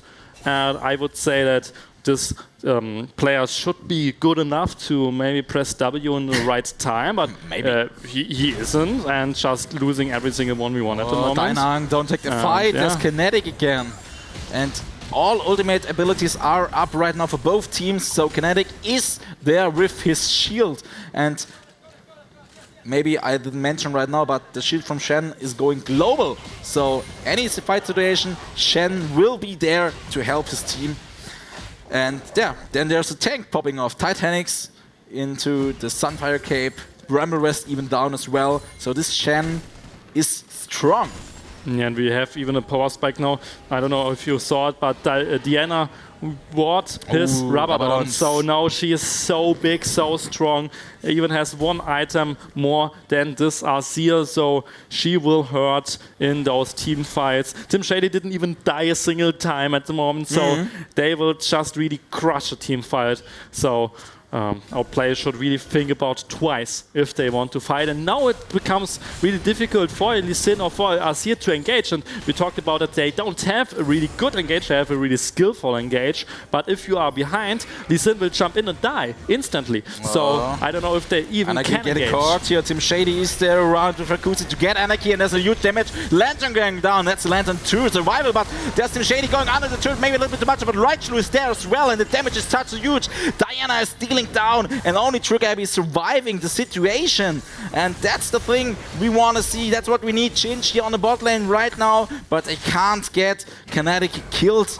Even though Kinetic hasn't got a single piece of magic resistance. Dynak now a little bit too heavy on the turret. There's the E, and well played. And Chinch getting deleted as well. Oh my gosh, and there's the Diana getting a Chinch kill, trading it for the Baron. So I don't know, what was that? I mean, did he forgot that Shen had a Bramble West, or I don't know, he just attacked him, tanked the tower, and then Shinj thought, yeah, let's dive, and then they just both died and lost the Baron. I don't know what that was. Let's get killed. I mean, the idea was maybe correct to trade an inhib for the Baron, but you can't tower dive the Shen there, and he will just destroy the Fiora because she isn't really tanky, and then you just lose two of your most important members, and now even the Baron. So our play needs really to make something right here, or they will just lose the first game. We're now in minute 27, and at minute 27, Craves... 27 kills. Yeah, no, okay, that's good as well. But that is what okay, wow, I didn't saw that. But what I want to say, minute 27 was the minute Team Shady bought his shoes. Now he finished his shoes, and that's the strength of Graves combined with Phase Rush. Because he doesn't nobody need shoes. knew that he hasn't got shoes as well. Okay, he had his boots, his little boots, but now he has the MR boots, and now he's pretty fast as well. Raichu going for the next engagement. Q is on Anarchy as well, but not engaged right now. Kinetic is undieable right now. There's a turret. I don't care. Team Shady going down. The damages there are huge. Kinetic tank a turret, and that's down. Fiora going to the graveyard, and now a nice hook on Team Shady. This could be his first step, but there's Kinetic going in with the ultimate ability, and that's the thing. Double kill for Shen in situation, and there's the ace, and that's the first killing, the first game for the Brotherhood of the Red Lions in this matchup, in this session. Yeah, and the MVP of the season, Team Shady, will lead his team to the first win. Zero deaths, just full carrying his team. Outplayed, just are behind in this first game. I don't know what to say about 11. I mean, I lost my bet now. So they don't win 3-0, and I mean that's insane. Or maybe they just tricked us all time long. I mean, I just said 3-0. Maybe Brother of Red Lion. You said I never said that one of those teams will win 3-0. What an astonishing first game. Let's see what our analyst deck will say about it. Take it away. Yeah, thank you very well. What an insane actual first game. Who would have thought that Brotherhood of the Red Lions would start so strong into this series here? I'm accompanied by Cheesy Crispy here, the jungler of Corona Difference. We were able to see you play this morning. Thank you for being here for the Analyze test this afternoon. Well, thank you for having me. And yeah, first question was, what do you think about that first game? I think the main thing you have to look at during this game is the Shen on the top lane. We really have to talk about him. He's the main carry of this whole team during this game. Yeah, Tim went 7-0, 11 or whatever, but honestly, it's on the back of the Shen, because him alone carried that early game already by just creating that slow push on the top lane, ganking mid lane, just relieving the pressure from the mid lane, and just from there building the leads. Because through him being ahead, he deletes the win condition from Outplay during this whole game because Outplay is not able to team fight with their team conf. What they are relying on is on the Fiora split pushing the enemy team to death, which is impossible if the Shen can just fight her easily. Yeah, you're right. Chen was definitely a big factor in this game. Also, I remember that flash taunt, it was insane from him. But yeah, he overall played very well. And I think Brotherhood of the Red Lion is also quite known for their good synergy between jungle, mid lane and top lane. You've played against them, and how was it for you when you played against Brotherhood of the Red Lions with Corona Difference? What are their strengths? I mean, I gotta say, as a jungler, I just think Tim is insane. Like, I don't know exactly what he's doing. Maybe it's the team communication that allows him to do this, but as a jungler, I just constantly feel pressured. I'm not allowed to get out of my jungle. I'm not allowed to invade him, but he's permanently allowed to invade me due to the pressure from mid lane and top lane. He's really incredible in what he's doing, and I think his laners provide him with what he needs to do what he does, basically. Okay, well, I can hear a lot of respect for Tim Shady, the MVP of the league as well. But yeah, Outplay eSports, they got stomped right now. What do they have to change for the next game in order to, at least win the series as they promised? Well, I think one thing we've seen throughout the whole season and also now during our match before and during this match, simplicity is key. It's as simple as that. Outplay had, in theory, the better team conf, but it's the one that's harder to execute as well. Because they relied on the Fiora, as I said already, and they are relying on the fact that the rest 4 members of their team are able to properly execute their pressure while not letting themselves get engaged on and being disengaged. Meanwhile, Brotherhood had a worse team comp, but they can. It's way easier to execute. You have a Twitch, Lulu. It's as simple as just pressing all their buttons on the Twitch. They have Submarine comp with the Shen as well, so they can basically let the Twitch go invisible and engage with the Twitch, with the Shen. It's far simpler to do, and it worked out. So I think if Outplay wants to have a chance in this series, they need to revert. They maybe have to drop their ego a little bit and revert to simplicity as well. Okay, yeah, well, that's something I already said during Champions Select. That's a bit of a show-off composition with an Azir, Fiora, and an Azir, and a Lee Sin. So yeah, I guess I will agree with you on that. And with that, we are going into a short break. And afterwards, we will see each other for the second confrontation of this series. Stay tuned.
Can you feel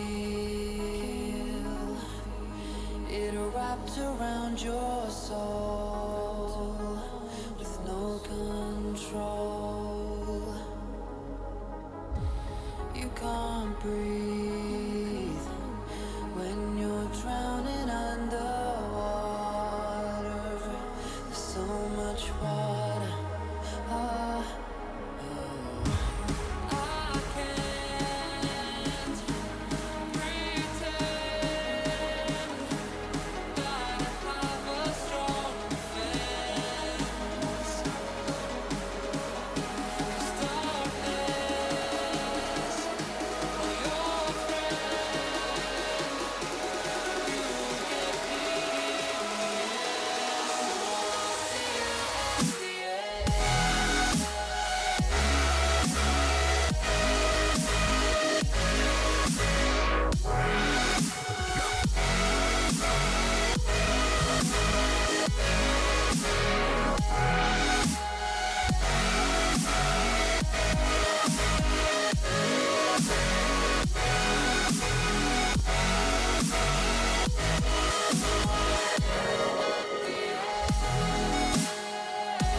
Welcome back, ladies and gentlemen, into the finals between Outplay Esports versus Brotherhood of the Red Lions.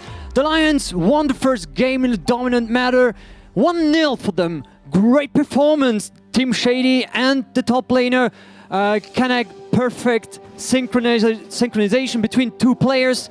It's 1-0 now. The favorites are down. But we know they have been down once.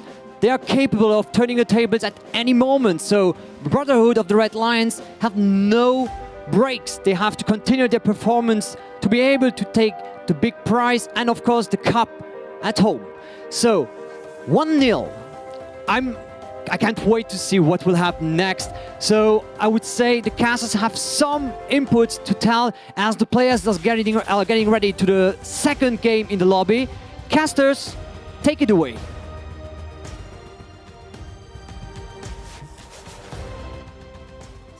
Game of this matchup, and it's gonna be again, of course, Outplay versus the Brotherhood of the Red Lions. Yeah, first game was, I would say, interesting. What do you think? So we both made some calls. You said 3-0 for Outplay, I said 3-1 for the Brotherhood. After this game, I don't know if we gonna be near to call the right thing, because the performance from Team Shady in the last game was astonishing. Yeah, he didn't die for the whole time. Yeah. And of course, he just carried his team through the early game, did some really good picks. At the Dragon, for example, killed Ikara there. And then in the late game, he even flashed over the wall, killed I think it was Jinch or something. So he just really carried his team on his graves. Really amazing performance from him. So I'm really hyped to see what the second game brings. But we don't need to forget that in the normal season they played 1-1 as well, and then the Outplay won the tiebreak. Yeah. So maybe it was just more or less, I would say, mouse slip or something. So that they lost the first one, but now they will just stomp after that. Game. But I mean, maybe they are just broken now. Maybe they just think, okay, we can't win, and now mentally, whatever. So could happen. And Brotherhood of the Red Lion will just 3-0 them. We will see. But could be different. Could be cool if they would win 3-0. To be honest, I mean, if they really do that, nobody would have expected that. In the pause I just watched on the Instagram, the Post Esports League made a quick comparison who will win, and 70% said Outplay will win. After this first game, we will look forward. And what's interesting as well is that the Brotherhood managed to finish the game exactly at the average game finish time. So in average they needed in the season 29 minutes and 56 seconds, and I guess we were ready about at clear 30 minutes. Yeah. So maybe that's a hint. If the game goes longer than the 24 minutes from Outplay, the Brotherhood will win. We will see in the next game, and I guess the game will start very soon, and maybe the next game without 4 pauses. Yeah. And like we said, it will be a close one, I think, especially in the early game. We saw that both teams had the same stats more or less after 15 minutes or something. So they really, it was a head-to-head race. And in the end, the horse from Outplay just stopped running or something, and then they just lost the race. The engine stopped. Yeah. So, but maybe the horse got some food now, and maybe it will run again. We will see it. Yeah, and what we talked about in the pick and ban from the first game, the champions picked by Outplay, they were kind of cocky, I would say. They picked Nasir into Feira, into Bizin, into Kaiser. So you have Kaiser, Azir, and Feira, all 3 scaling champs individually needed to be played very well. And yeah, getting countered by the Brotherhood with astonishing Team Shady on his graves. And the second game is going to be started. Yeah. And now is Outplay on the blue side.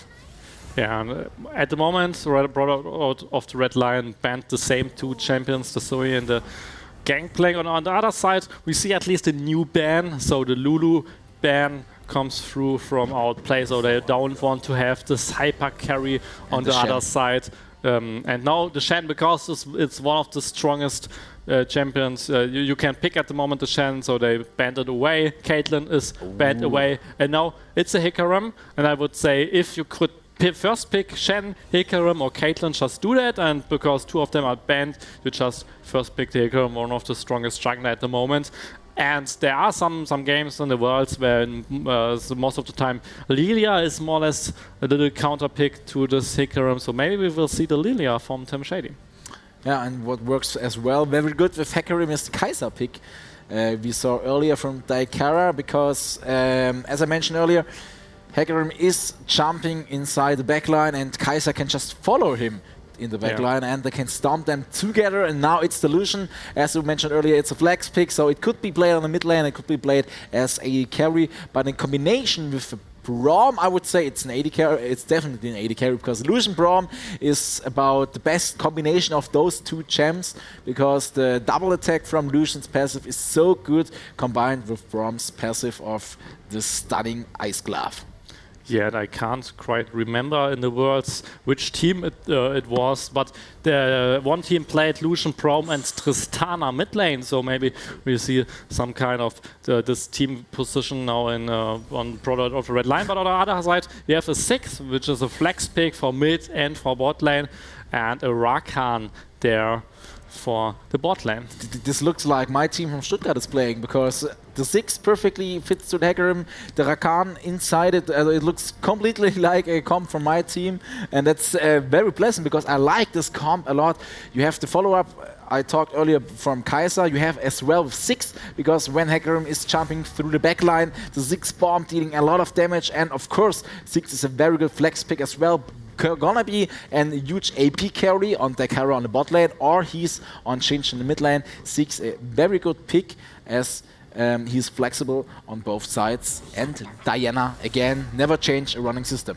Yeah, but one thing about the Rakan, Braum Lucian is more or less really strong against Rakan, because if he jumps in, you just press your shield and just burst the Rakan down. So I don't know if this kind of counter matchup is really good for outplay to counter their self, but if they want to play it, then go for it. And now the Na and the Ornn gets banned away.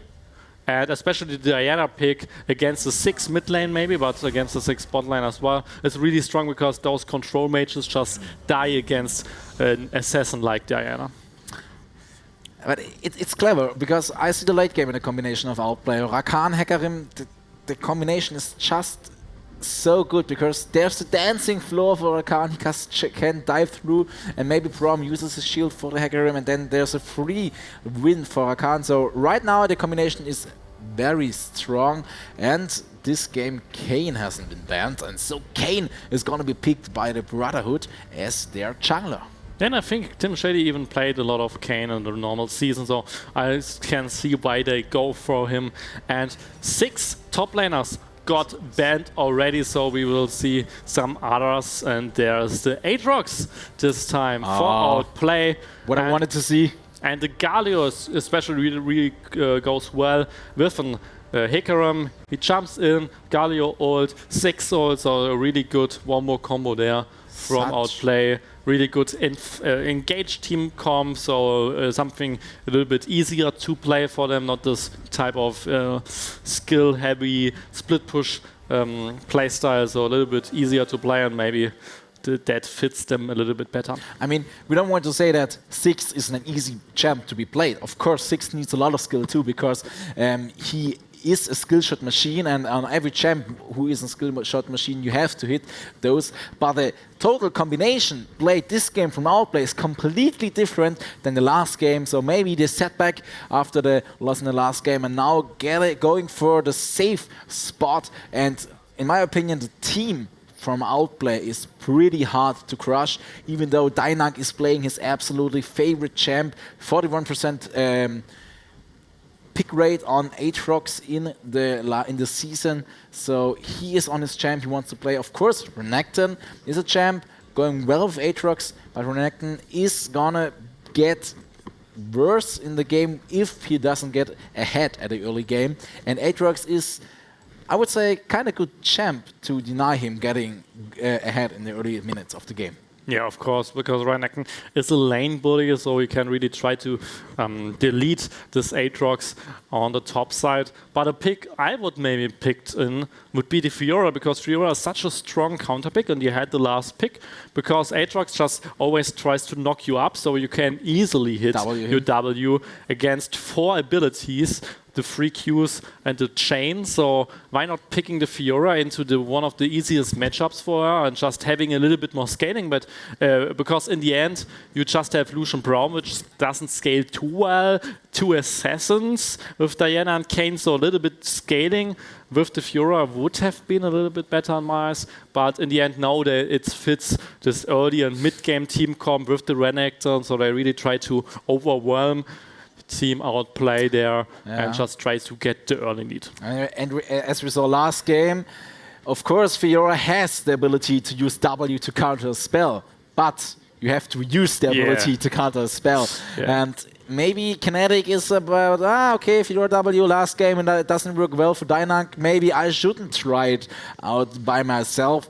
And so he goes for Renekton. And of course, Renekton can work pretty well. Even Kayn and Renekton are so strong producers. If there's maybe 1 or 2 Ocean Drakes spawning or a Mountain Drake, those champs are pretty hard to kill.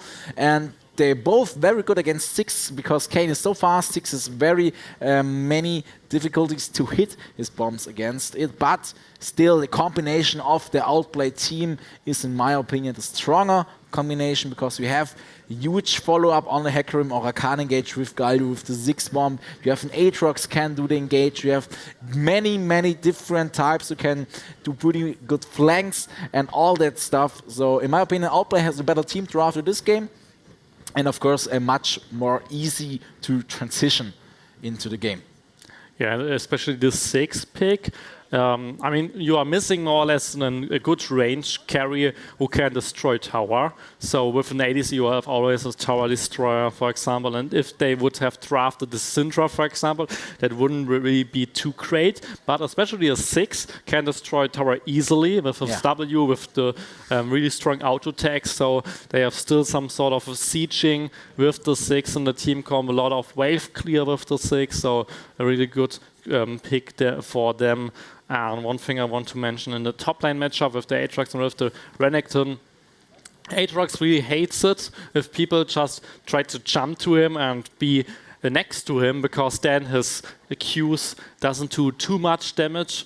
I mean, the third one does, but then you can just dash out again. So this kind of matchup is really good for the Renekton, and especially because he is such a lane bully in the early game, he should win this matchup. And that's maybe a good position to gank there with the Kayn, because you, in my eyes, you want the red Kayn. So just try to kill the Aatrox with the Kayn, just get those red essences and there's just no to goal. get... I mean, if you go blue Kayn, you can only kill 6, and that's it. Yeah, because all the others are too tanky, probably. There's no target for the blue Kayn, so it has to be the red Kayn.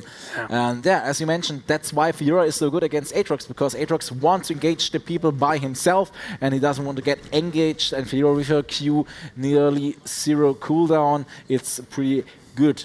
Okay, but right now, we are in the loading screen for the second game, and the loading screen finished. And there's the 5th one, ladies and gentlemen, the 5th parse here. But that's perfectly for a little sum up here. Then, because we have on the blue side, we have Outplay, and on the red side, we have the Brotherhood of the Red Lions. Outplay played with Dynank on the top lane, Anarchy as jungler, Chinch on the mid lane, Daykara, and Trigger Heavy on the bot side. Other hand side, we have the Brotherhood with Kinetic as top laner, Tim Shady in the jungle, Raichu on the mid lane, Rakusi as ADC with Ritio as his support. Yeah, thank you for the summary about the names. Yeah, usually I just... For me, because I always, as you mentioned last game, Raichu, Rakusi, Ritio, all sounds a little bit similar, so it's a little bit hard in a fight situation to keep on track which name I'm calling right now. What do you say about the Keystone Masters? Yeah, I think they're all pretty standard. Most of the Keystones I see. You can maybe talk about the Conqueror on the Hecarim. Some Hecarims play the Phase Rush, for example, but in this case he has the Ghost, so he doesn't need the Phase Rush because he is fast anyway with the Ghost. So I can see why he picked the Conqueror just for those long team fights, because the whole team is really tanky. They just want to fight a long time. And another thing I want to talk about is this Dark Harvest on Galio. I mean, I wouldn't pick it. I probably most of the times you will play some sort of what is it called? A Comet, for example, just poking, or the Aftershock on Galio. But I don't know if Dark Harvest is the best keystone for him, but we will see. And maybe Daikara proves us wrong and just destroys them. And because at the moment Daikara sits in the mid lane and Chinch will play in the bot lane, maybe the spectator can swap those in the lower side of the stats, but you don't need to. If you don't know what I mean, then don't do that. Yeah, we see a pretty standard start for both teams. We have the river cover, I call it. I like to call it, because both teams coming the river up, no really in weights going down, some tri-bush action or early fights. Both teams going for the safe side, especially outplay after their loss on the first game. And now we see Dynank with his beautiful skin on Aatrox, I would say his favorite champion in the game right now. Red side start for both players. No, for Anarchy, and blue buff start for Team Shady. So both players are going to have the first gank on the top lane, and there was the swap we want to see. Yeah. Huge shout out for the spectator. Thanks a lot. Now it's much easier to keep on track. Yeah, and I mean Daikara is a mid laner anyway, so he can play the mid lane, so the swap doesn't mean too much for him as a player. And I think that Chinch is good with 6 because it's a mid lane champion, so he will keep up in the mid lane as well. Disengage level 2 for Daikara, and Daikara will beat Diana with Galio if he isn't completely missing his spells, because Galio is a naturally counter for these AP gems. And yeah, there's a chicken skin. I always hated the skin. I don't know why they put such skins in the game, but okay. Yeah, mid lane fights, bot lane fights, top lane will be the first gank maybe from both junglers, so let's see if there's gonna be the first blood in this game. Yeah, and he isn't only countered to AP champions, but especially to melee AP champions, because they need to walk to him, and then he can just taunt them. Yeah. Because ranged champions probably don't get hit by the taunt, and so if Diana just dashes to him, he gets the damage reduction, he gets the taunt, so it's a really good matchup for him. You can draft him against the Fist, for example, as well if you want, or against the Silas or whatever. So some really good matchups there for the Galio. We see. But especially this, I don't know, Dark Harvest, it makes him weaker in the lane, because normally you have a really nice trade. There's the first gank from Team Shade on the bot lane, on the mid lane. Daikara is now going to flash over the wall to stay alive. Anarchy, meanwhile, with Dynank on the Scuttle Crab, Kinetic is there as well. Team Shady and Kinetic now fighting for it, but there's a 3-2 situation. Daikara is going there, and this should be the grab for the team of Outplay, and they have it. There was a little bit too late movement by Reitschlu, and yeah, the little fights are it for the early game, and the first fight was a little bit on favor for Outplay with the kill on the Scuttle Crab.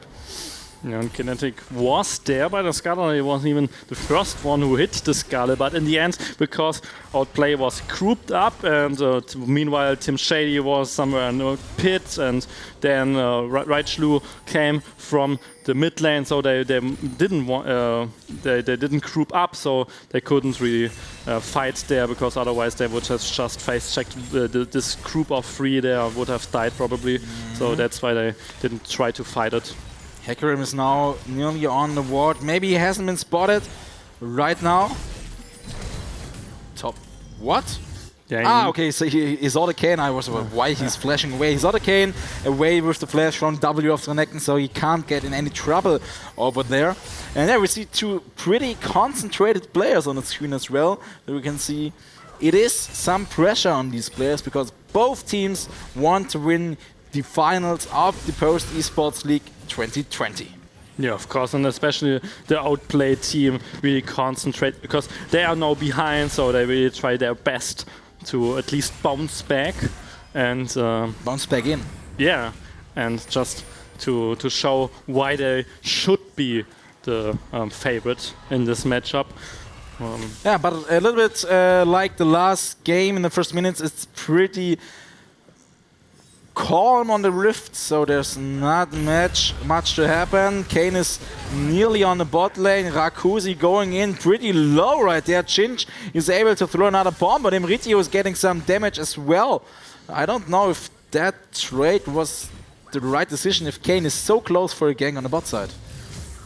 Yeah, and especially this bot lane just 6 and Rakan, they just want to survive, just push out waves, just farm, because Lucian Braum is one of the strongest bot lanes probably. There are some other bot lanes which are pretty strong, if you just think about Kalista Fresh, for example, or Kaiser together with Nautilus. So yeah, there are just combinations which are pretty strong, and one of the strongest is this Lucian Braum because of the double shooting passive of Lucian. He can just proc the passive from Braum a little bit sooner, so they have more or less always an instant stun, and that's why they are so strong together.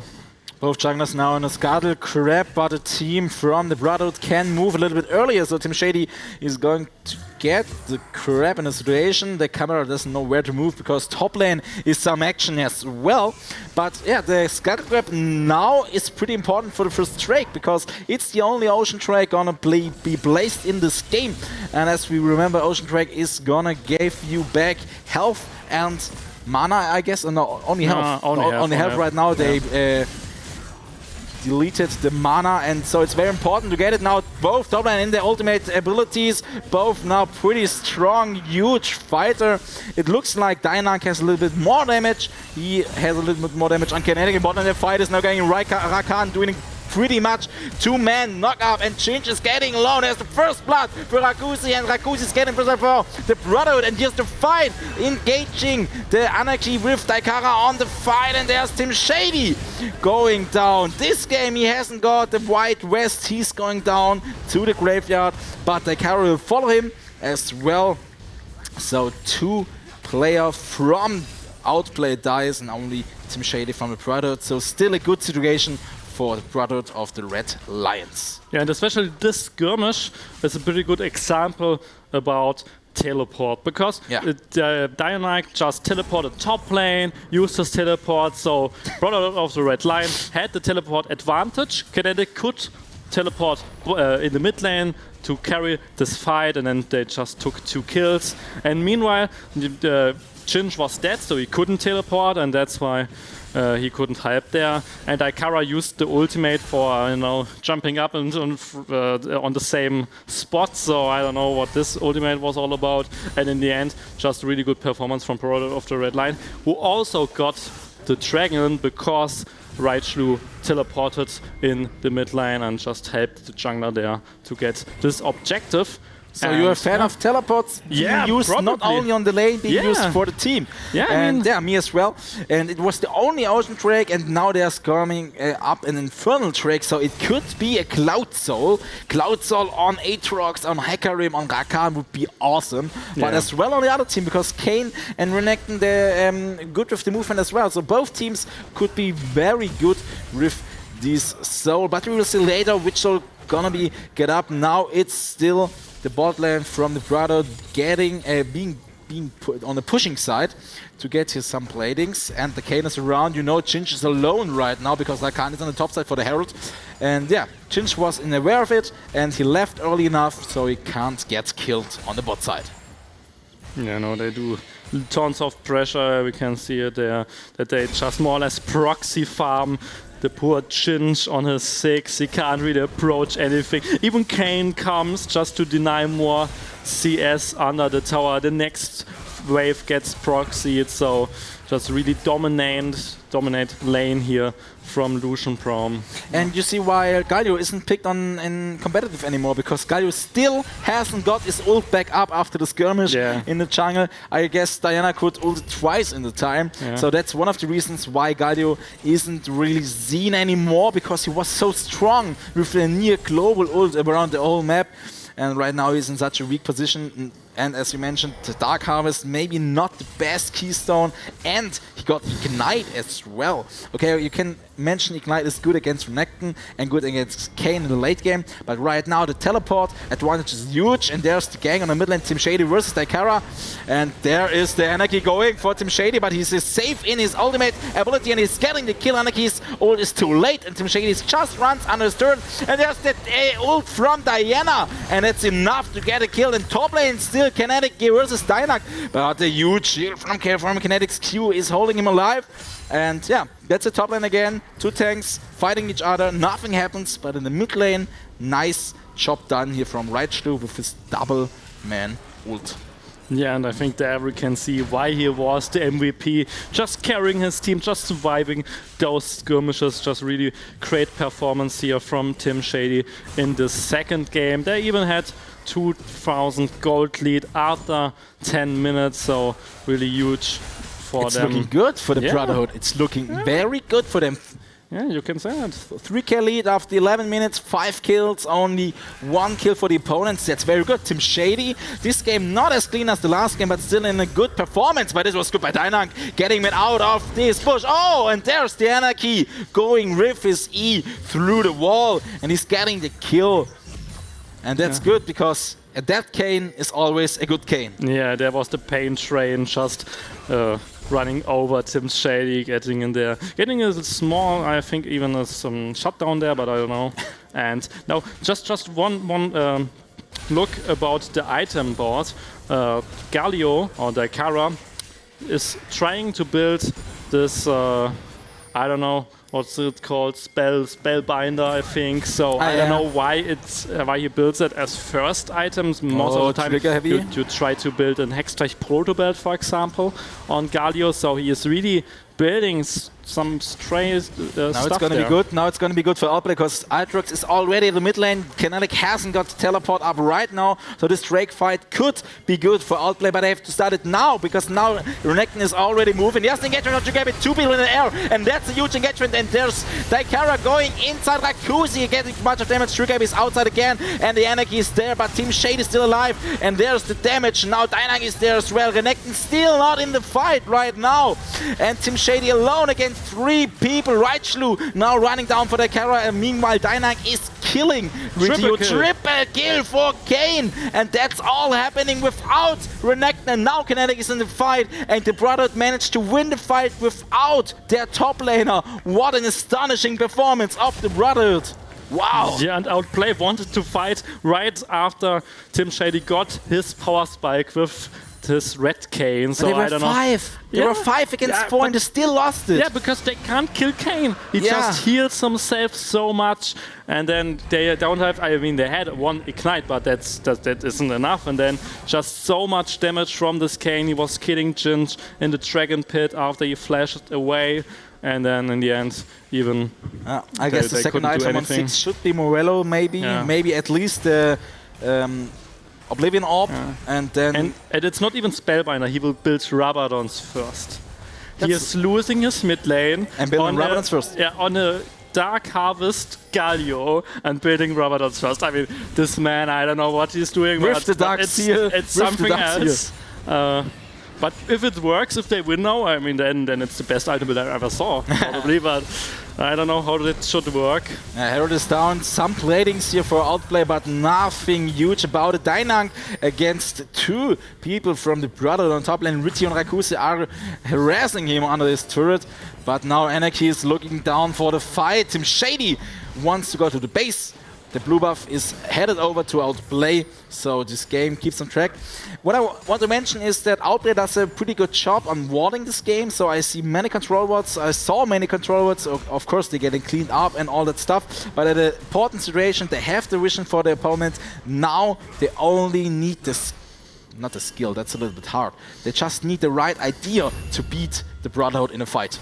Yeah, one idea would be, because Herald is spawning in 40 seconds, just try to get the good vision to the Herald, fight for the Herald maybe, but just get those Herald to get the first tower, because if I get the Herald in the first tower, I get so much gold, come back into the game, so that could be a game plan for them, just try to fight at the Baron pits now. Something you don't see often in Aatrox, dashing backwards. Yeah. You don't see that happen. Now he is on his ultimate ability. Tim Shady is there as well. 4 people. And now the 5th one is there with Renekton and they're running down and Outplay has to leave the fight. They know they have to leave the fight because Dynamite is in a completely different position. If they took the fight in that way, they maybe have lost an ace. Right now they're all alive. Dynamite now alone against Tim Shady. Gekara there for the backup. But that's the tier 1 top.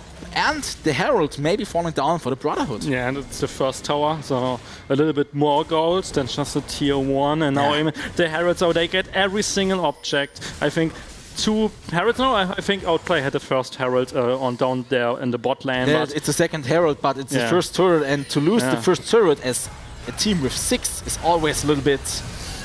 not that good, and there's the damage coming in. Nice one, there's first kill, there's a second kill, and that's what Outplay need. They need some kills the opponent can't see, and there's the next one going for Kinetic, and there's the Eugene Anarchy in the 3rd one, and that's Outplay we're talking about. That's why they went as MVP through the season, because this was a huge and fast transition. They took the advantage of being full life, coming from the base, and getting 3 kills to get back in the game.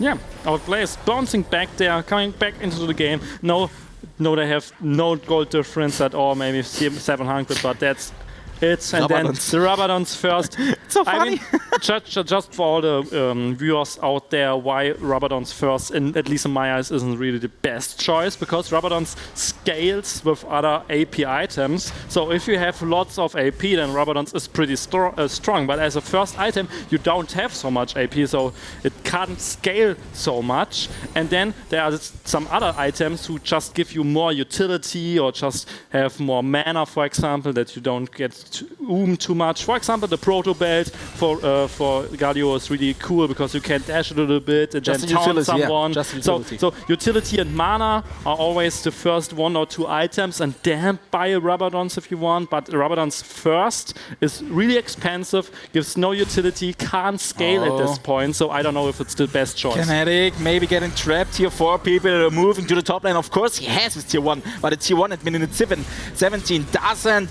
do anything, and Dynak alone is getting this Renekton half-life, and that's it.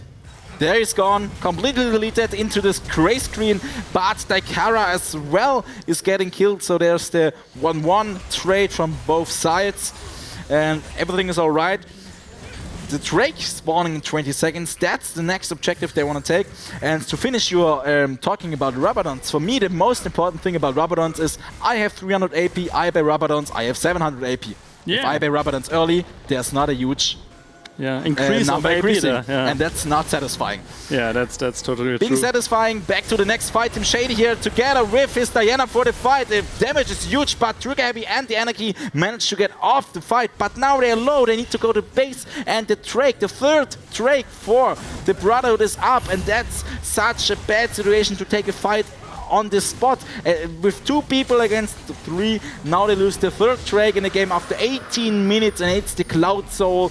So maybe at minute 25 we have a Brotherhood running throughout the whole map without anything Outplay could do against them. Yeah, and I don't want to say that Outplay doesn't train too often together, but in this game we can probably see why training as a team is so important, because at the moment you could think about Outplay are just really strong players, but it's more or less like solo queue or like flex queue. They just play together because they play together. And on the other side, Brotherhood of the Red Line, always on the same page, always same synced, and just fighting and making good calls together. So they have the lead in this game, and it's so important as a team to be one unit.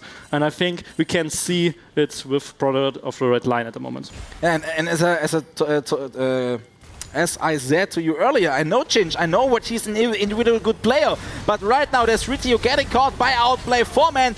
That's good, and that's what Outplay has to do throughout the whole game. They need throughout the whole game one game plan to get it finished and to get the kills, and not now, minute 19, after they were 3k behind, after they lost 3 Drakes in the game, because now it could be too late. Kinetic, meanwhile, on top lane, there's the Herald on the mid lane going down. I think this was a last-minute Herald, because no one would use a Herald in this situation. Yeah.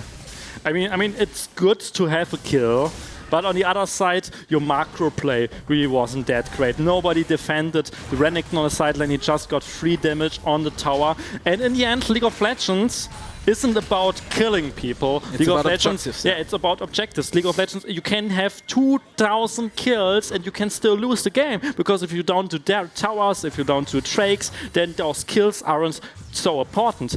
And in this case, they traded a Braum for nothing, but for the tower damage on the sideline tower, and that's more important, to have a little bit more gold on the Renekton, a little bit more XP on the Renekton than just 4 people just killing 1 Braum. That's not really worth it at all.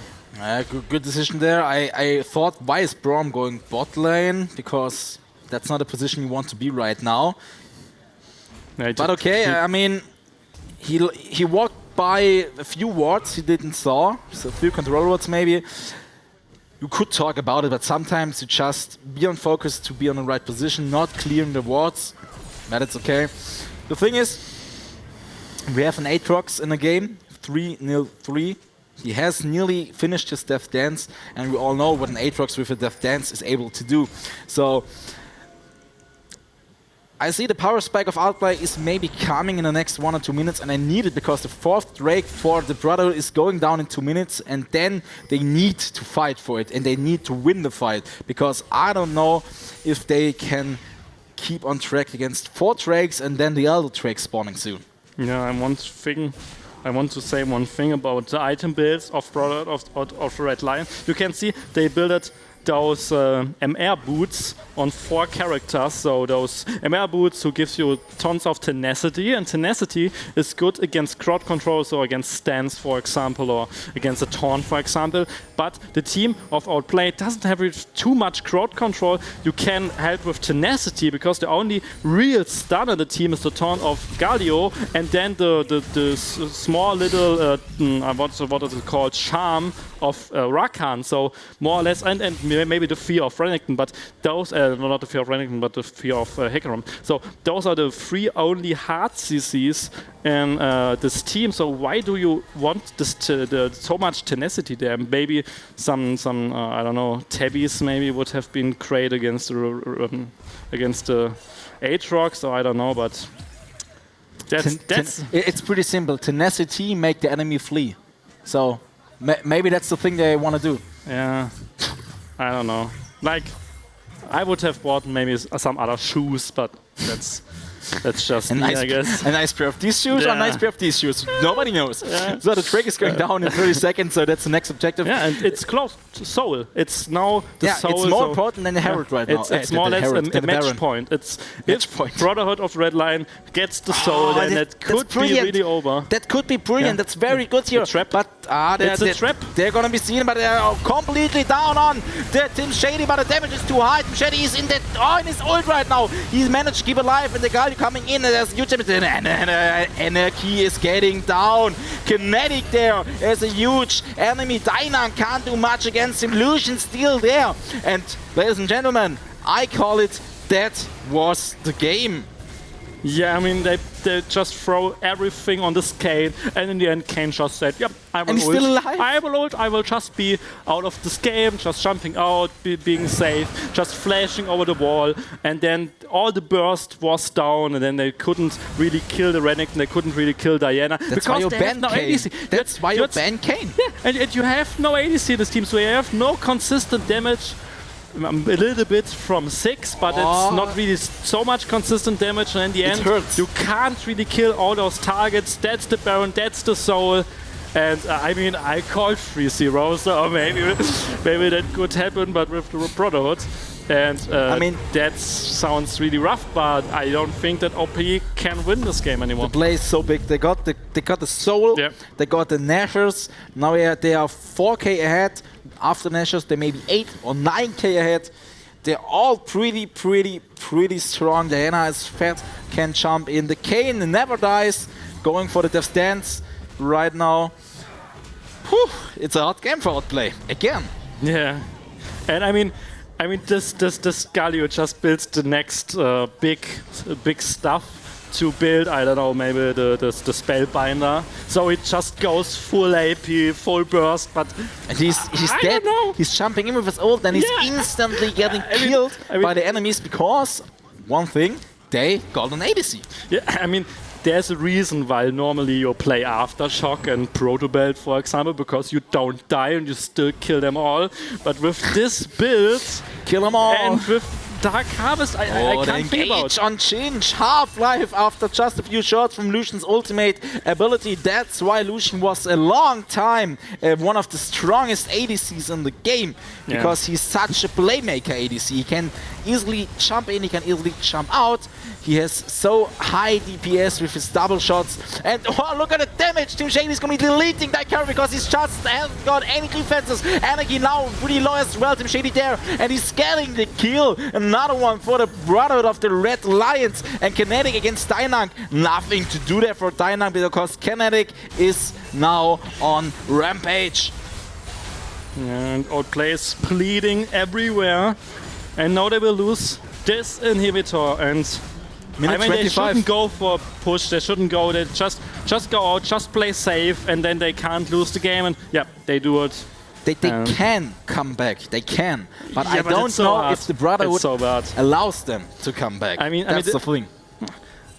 I mean, they can try to play the split push a little bit because Aatrox is pretty good in the game. Then you can just try to help the Aatrox with the Galio or with the 6 ult, but in the end, I mean, if they go split pushing, then Brotherhood of the Red Line just engage and finish. So they can't really go for the split push with Aatrox because otherwise they need the Aatrox in the team fight to have some sort of damage, some sort of AD damage at least.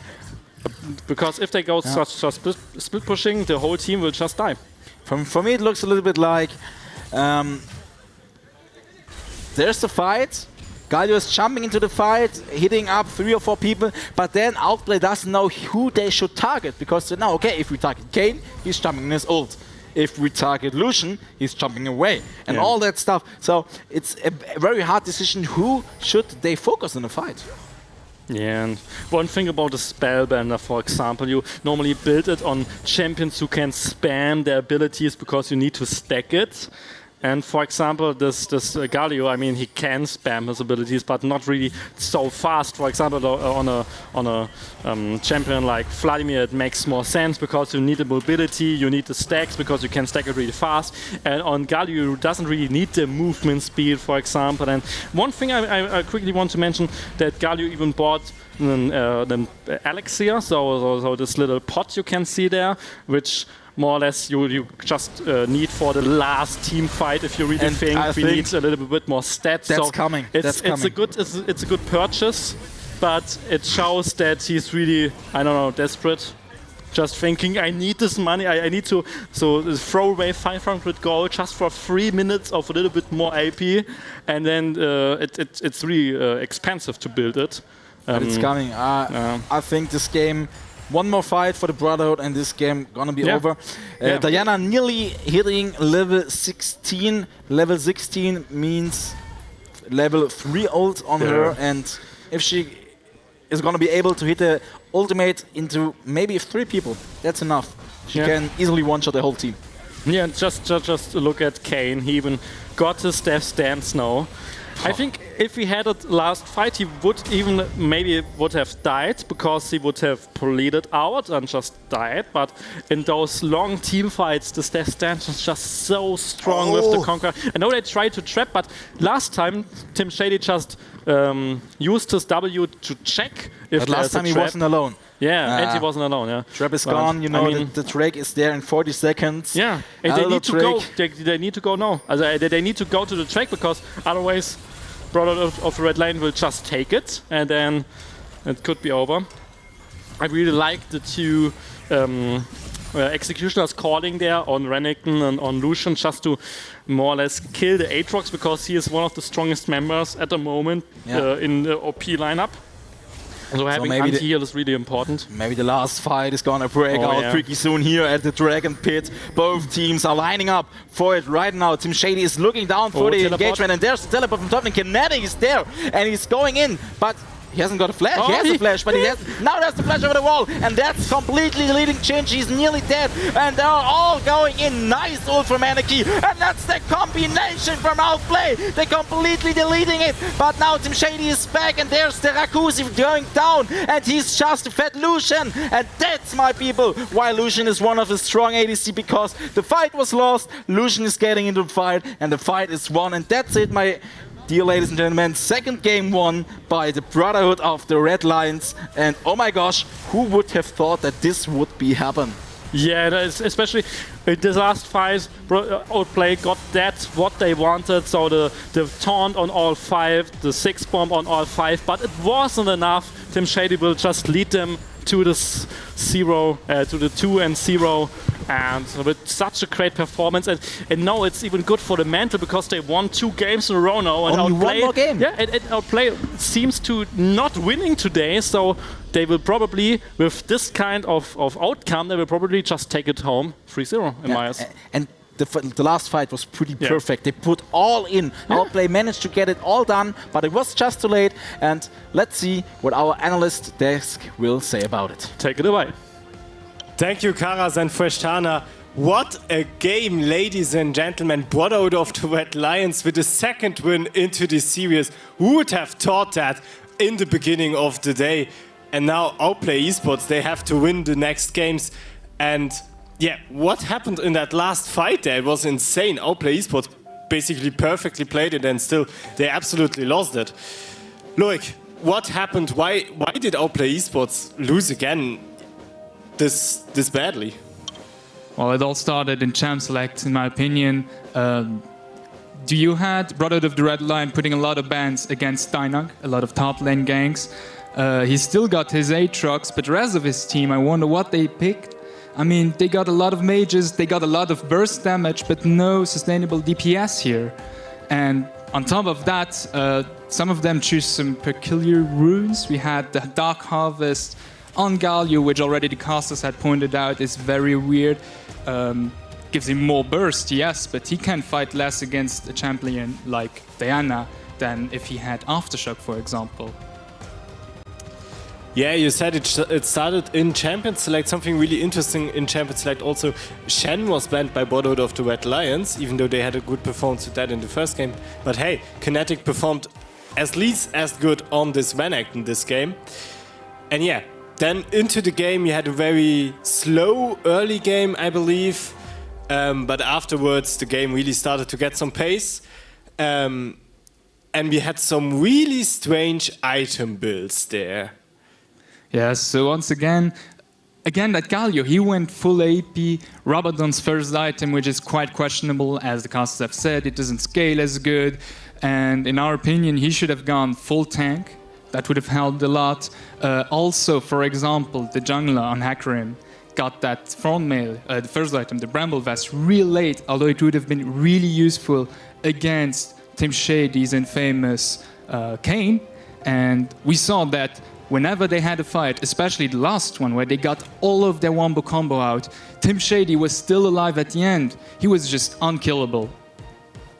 Yeah, definitely. I think we had a really insane performance here from Team Shady, also with a few very beautiful moments. I remember the situation in the mid lane where he used his ultimate to prolong the fight just as long as White came with his Diana, and then they were even able to save Team Shady in 1v2 situations. And yeah, overall, Brotherhood of the Red Lions really good at playing situations where they were actually one person down. I remember the Drake fight. Yeah, so you had that Drake fight where it looked really good for Outplay at the start, but yeah, once again, you had Team Shady surviving all the way through until Kinetic came down with his Renekton and were able out to swipe up the rest of Outplay. I think it was the Hackrim was still alive, and yeah, they just got their second Drake then, and every single other Drake fight they won too, and yeah. Yeah, it seems a little bit like Brotherhood of the Red Lions is playing as a team. Meanwhile, Outplay Esports are 5 solo queue players. Would you agree with that statement? Well, coming into the game, we knew that Brotherhood of the Red Lion, they've been playing a long time together. They have, as a team, a lot of experience. We're not too sure about Outplay. They were formed for the Puzzle Esports League. We don't know. I don't think they played much before, and we don't know how much they played during or preparing for this final. It seems like they did not prepare. Meanwhile, Brotherhood of the Red Lion, with incredible performances, still taking 2 wins already. Seems like they've been preparing themselves really well for today. So yeah, Outplay Esports, 0 preparation, 0 wins, I guess. Maybe Brotherhood of the Red Lions will take the 3-0. We will see right after the break. See you soon.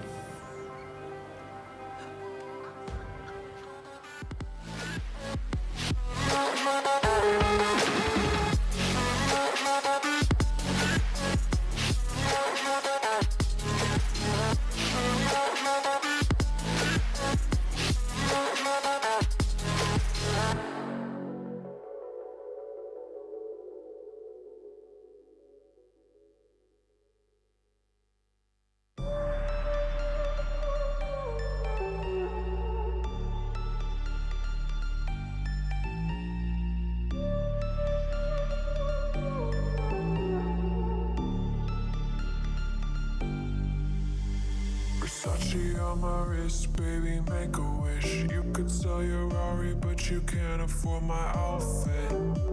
Versace on my wrist, baby, make a wish. You could sell your Rari, but you can't afford my outfit. Versace on my wrist, baby, make a wish. You could sell your Rari, but you can't afford my outfit. Versace on my wrist, baby, make a wish. You could sell your Rari, but you can't afford my outfit. Make a wish. Make a wish. Make a wish.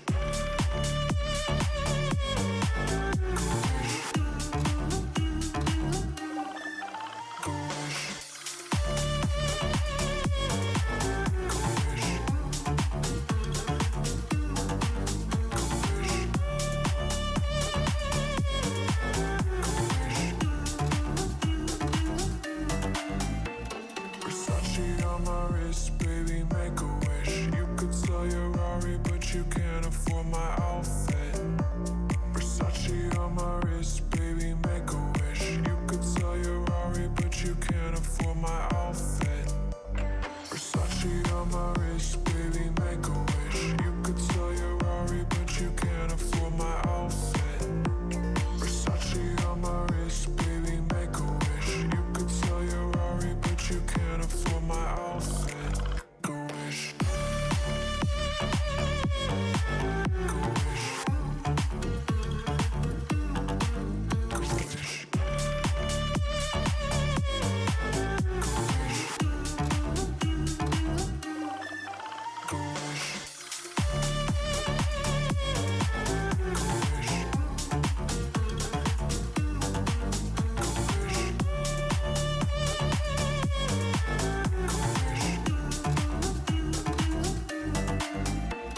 Versace.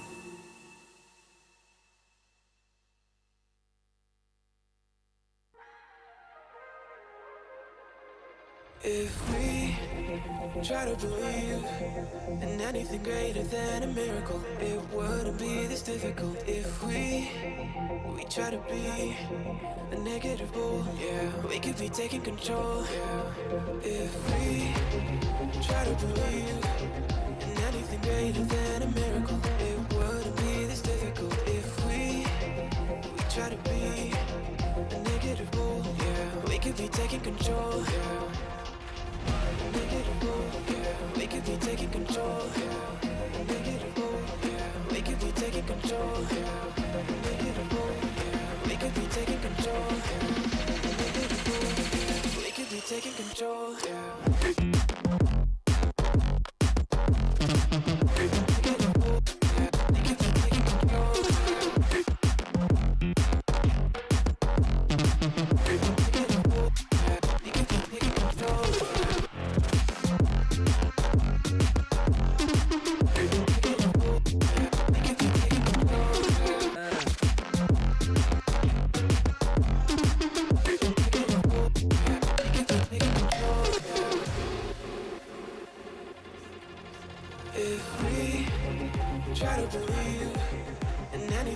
greater than a miracle. It wouldn't be this difficult if we try to be a negative bull. Yeah, we could be taking control. Yeah, if we try to believe in anything greater than a miracle. It wouldn't be this difficult if we try to be a negative bull. Yeah, we could be taking control. Yeah, negative bull. Yeah, we could be taking control. Yeah, negative bull. Yeah, we could be taking control. Yeah, negative bull. Yeah, we could be taking control. Yeah, negative bull. Yeah, we could be taking control. Yeah.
you've taken on. I'm out of the cage, 'cause you opened the door. You're as innocent as gone. 'Cause if you're falling for me, just be one. 'Cause I don't think you're ready for it. I'm not the one to mess around. No, I don't think you're ready for it. Too many people done wrong. 'Cause I don't think you're ready for it. You best believe that time's up. I'm a murderer.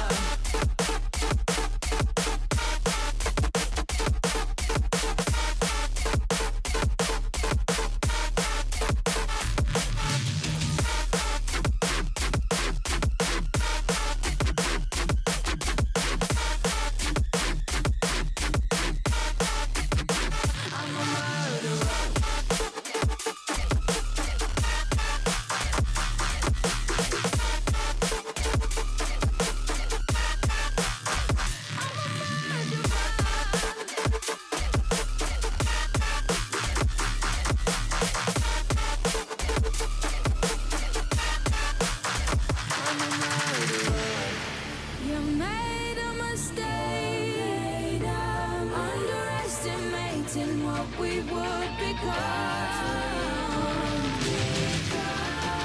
And now an escape is impossible. You're as innocent as gone.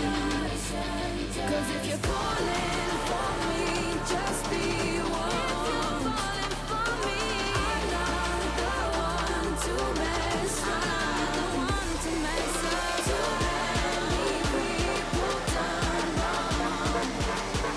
And you best believe that time's up.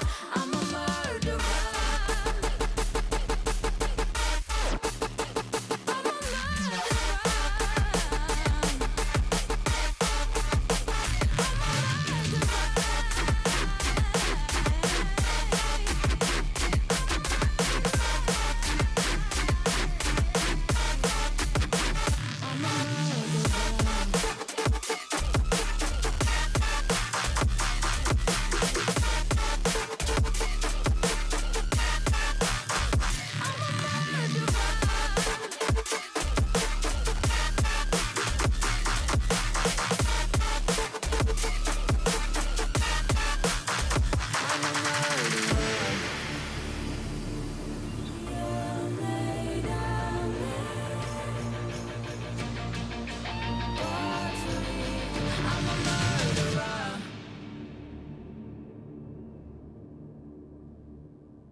Can you feel it wrapped around your soul with no control? You can't breathe when you're drowning underwater. There's so much water. I'll run, I'll hide. Darkness always clouds my mind. When I look beyond.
feel it wrapped around your soul with no control. You can't breathe when you're drowning underwater. There's so much water. Ah, I can't pretend that I have a strong defense. 'Cause darkness, all your friends, you get needed in the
Welcome back, ladies and gentlemen. We are on fire today. Brotherhood Red Line dominating 2-0 Outplay Esports. It's not a predicted score, so we can wait to see what will happen next. Will they be able to win in a 3-0 dominant manner, or will they be reversed swooped by Outplay Esports? We don't know yet. But before we go into the next game, let's reveal the big question to win the PlayStation 5 voucher. The voucher. Okay, you can win a PlayStation 5 just by answering the right question. So, which means you have 3 questions during the weekend, one today and 2 tomorrow. And the question we are asking now for League of Legends is the following. Which year was Riot Games founded? Tick-tock. You can see the question now in the chat. Just do all the things that are asked from you and you will be able to participate in a giveaway. The more questions you answer right, the more chances you get to get drawn and win one of the PlayStation 5 vouchers. Now, let's have some roundtable with our casters, Karoscast and Fresh Tana. We have some things to talk about. I think we had like funny moments in the 2 first games. The first game I wanted to ask you, we've seen Brotherhood Red Lion when the Lee Sin came and wanted to clear a pink ward. They waited until the last hit to just destroy him. What do you think about that?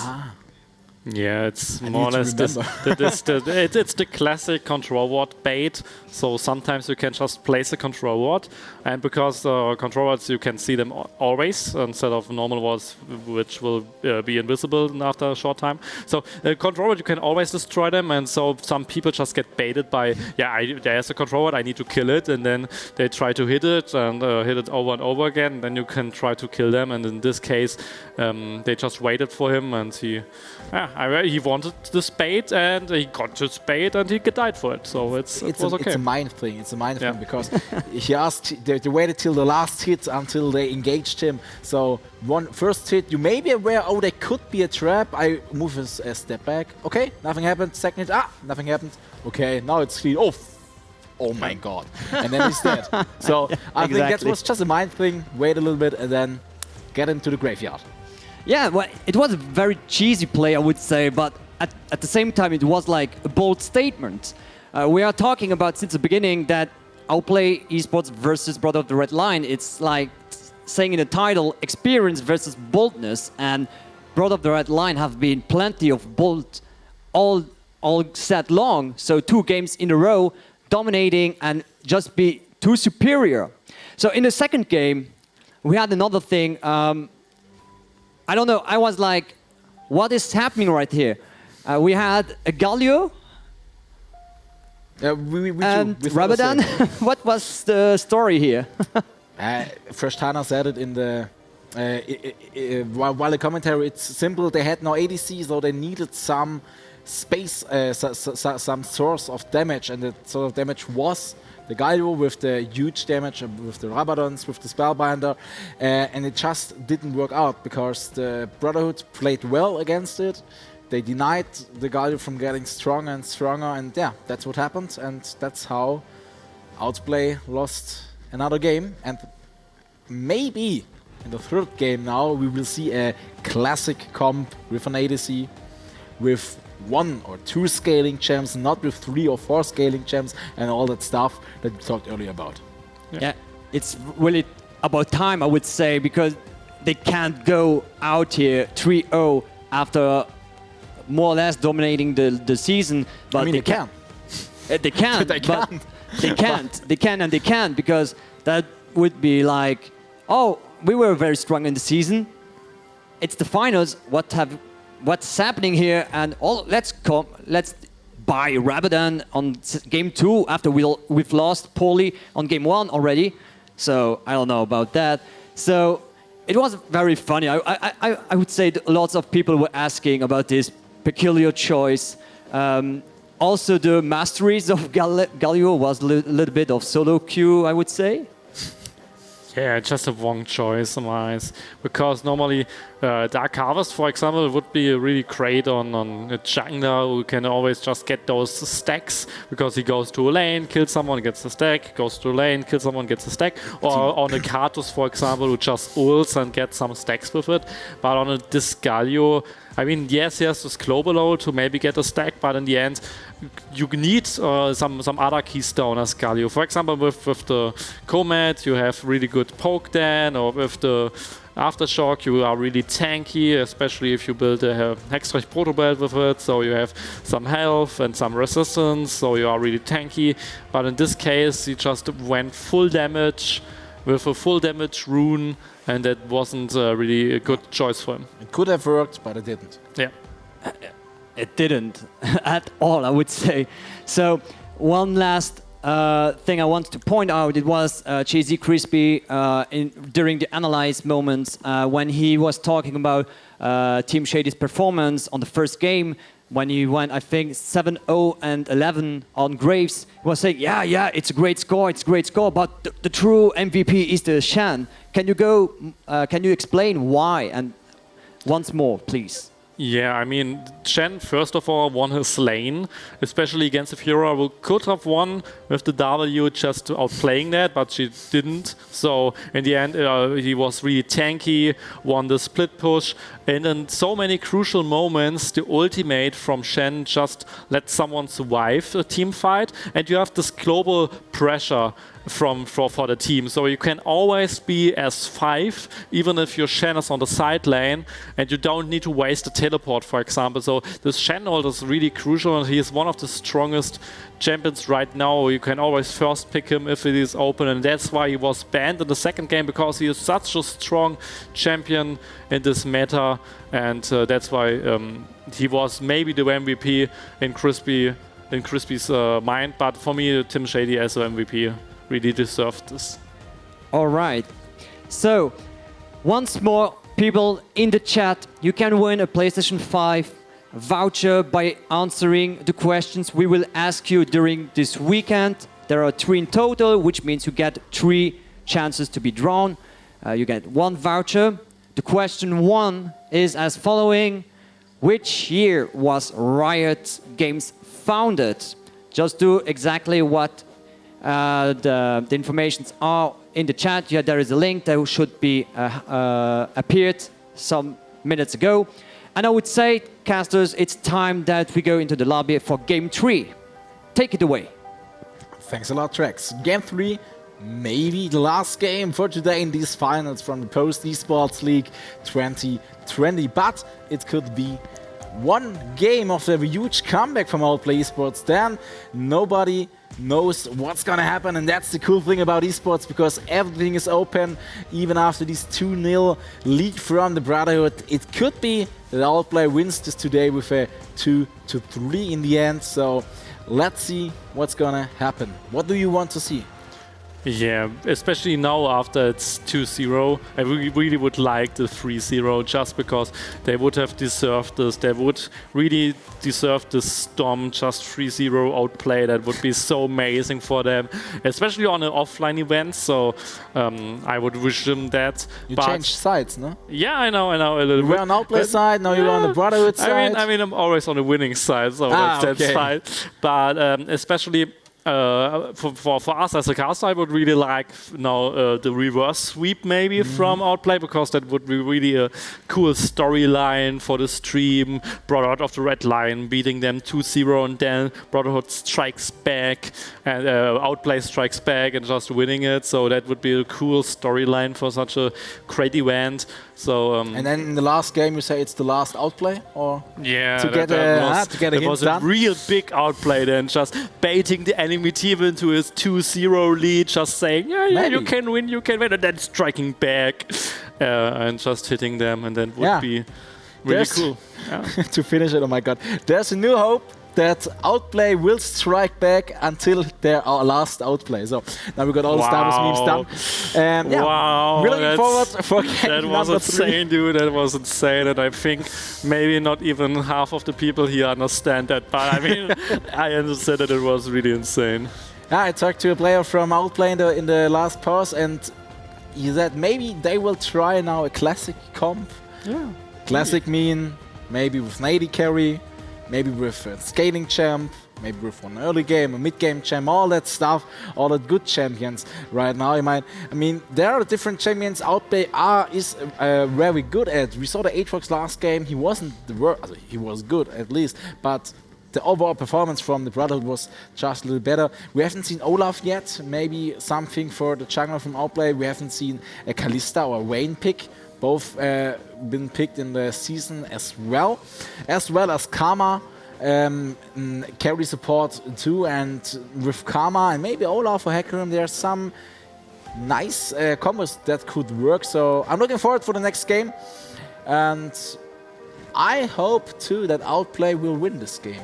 I hope Outplay will win this game, because 3-0 is always a little bit frustrating, I guess. Yeah, even for the winning team. I mean, 3-0 is Yeah, just remember the last World Finals 3-0 against G2. I've been there. Or the World Finals before that with 3-0 for OIG. Just 3-0. I mean, yeah, it's the best team, and yeah, they can win 3-0, but I mean, that's just bad for such an event, to have one team just losing over and over again. Just a little bit of hope is always a good ingredient for such a recipe. To get back on track with hope, we're looking on the next champ selection here.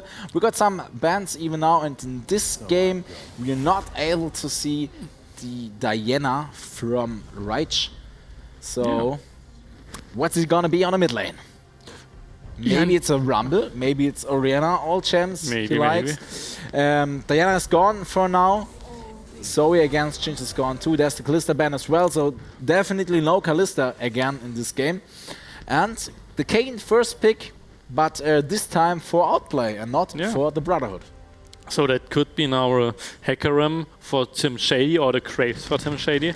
One of those, just because Hecarim was one of the strongest jungler right now, so maybe they go for him. And I mean, yeah, they even first picked Hecarim, so that's that you can see how strong he is. And now they pick him away, so that's one thing you can do against Tim Shady, just pick his strongest champion against him, so maybe that works. In the end, we have a Kaiser now down in the bottom lane, probably. Maybe together with the Nautilus or with the Leona, some CC support, just to enable her ultimate would be a good idea. and you could also pick a jungler now. Maybe the Hecarim you talked about. Hecarim, Kaiser just diving right into it, and now he picked the Nautilus. There's so the huge my Anchorman. prediction was right there. The good thing about the Anchorman is simply he is the champ with, I guess, the most CC. He has a CC on his Q, on his passive, his auto attack, CC on his E, on his ult, so he's a huge CC machine, and all over it he has a huge anchor, and I mean, who isn't in fear of a huge anchor combined with an alien lady like Kaiser? So, Kaiser, Nautilus as bot lane for the Brotherhood, but Lucian Prom hitting again for outplay. And is that BM, or why do they pick the same composition like Brotherhood of the Red Line? Or is this the big outplay from outplay to pick, they won with this comp, okay, we picked this comp, it seems like a good comp or something. Oh, Malphite. I like it. Malphite is a good thing because you, as Kaiser, you can follow up the Malphite again. True. Always the thing with the Kaiser ult, pretty damn good to follow some plays of your team. And of course, as we mentioned earlier, Malphite is just simple. There's an enemy, I jump on him, and he's dead. Yeah, that's it. So easy can be league. Yeah, just compare Lee Sin and Malphite. I mean, both can engage, but Malphite can always engage. Lee Sin only if he is skillful. So that's the difference. And now we see the Nab ban, maybe even an Aatrox ban in the top lane there. And now Kha'Zix, so we really see some bans against Tim Shady now. So Hecarim would be open still, Graves would be open still, so maybe we see one of those bans against Tim Shady, and I would predict an Aatrox now just against Dynyak. Yeah, I'm looking to the team of the Brotherhood. Many options available. Maybe there's gonna be a Malphite jungle. It could be. Of course, it's not that good because Malphite jungle has pretty weak early game. You can't really gank your lane, but it could be. But the thing is, how much AP will the Brotherhood pick right now? Only one AP load in the mid lane because Kaiser has already huge AP load. So maybe we see a Corki or something like that. But then it's maybe a little bit too much late game from the Brotherhood. So it would be the same mistake that Outplay made earlier in the first game with all the late game champs.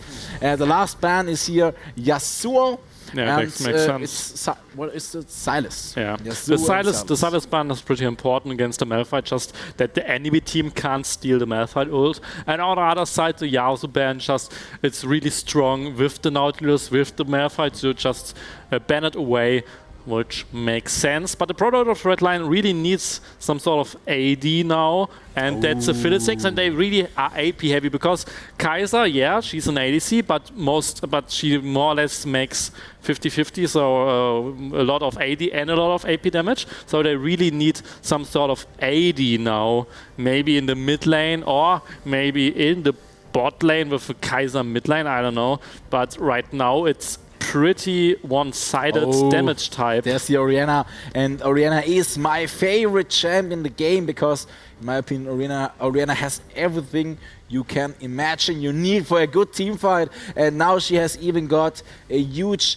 cover up with the Ornn. Ornn simply one of the best top laners as well because he has so high gold value. First team at level 18, for example, he is going to give his team a gold lead about 4 to 5k just with passive items, and that's such a huge thing in late game, combined with the huge power of an hopefully fat Orianna. It's very good. And there's the Rumble for the Brotherhood, and oh my gosh, this is a pretty AP heavy team. Yeah, I mean, there's so much against such a good team fight in this team comp, so it's really wonderful team comp. But on the other side, the Kaiser, I mean, she's an ADC, and you can play her, for example, full crit, but still so many abilities from here just deal magic damage, and you have an Ornn and they have a Kayn, and Kayn could, for example, just build a Spirit Visage and just will never die. In my opinion, there would be much place for Caitlyn on the side of Brotherhood. Caitlyn is open. She's open, but I mean, they have already an ADC, so except Kaiser to change, because I think Caitlyn would be a much better ADC in the situation, and even though... Or maybe even the Sivir. Sivir, I've seen the Ashe in the combination. So maybe they're better picks than Kaiser, but now it is over. So the Kaiser is the pick. We're going in the third game and maybe into the final game. Yeah, team of outplay. Kane from Lucian, the BM, what you said earlier little from the bit. last game. But now to add Oriana and Ornn on top of it. So you have a pretty strong teamfight team. Yeah, both sides. I mean, both sides can team fight so wonderfully just because everybody of them more or less have some piece of a wombo combo more or less. So they can both teams can pretty easily engage with the Ornn, with the Malphite. Even the junglers can engage. So and then both mid laners just tons of AoE damage. So really more or less similar. In those aspects, both ADC is not the best scaling, but at least Kaiser a little bit more, and then you have Braum and Nautilus, just a tank support with tons of CC. So more or less really team comps who are pretty similar in my eyes.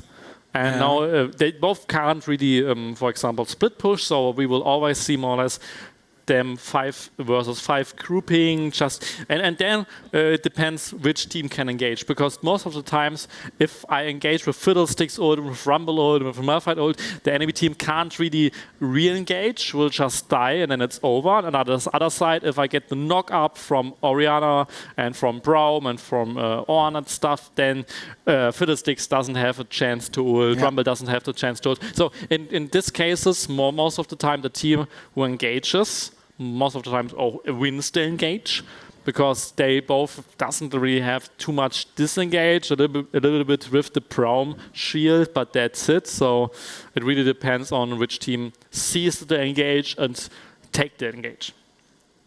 Wow, that was a long monologue. Sometimes you need to talk. I mean, you need some water? No, it's fine. It's fine.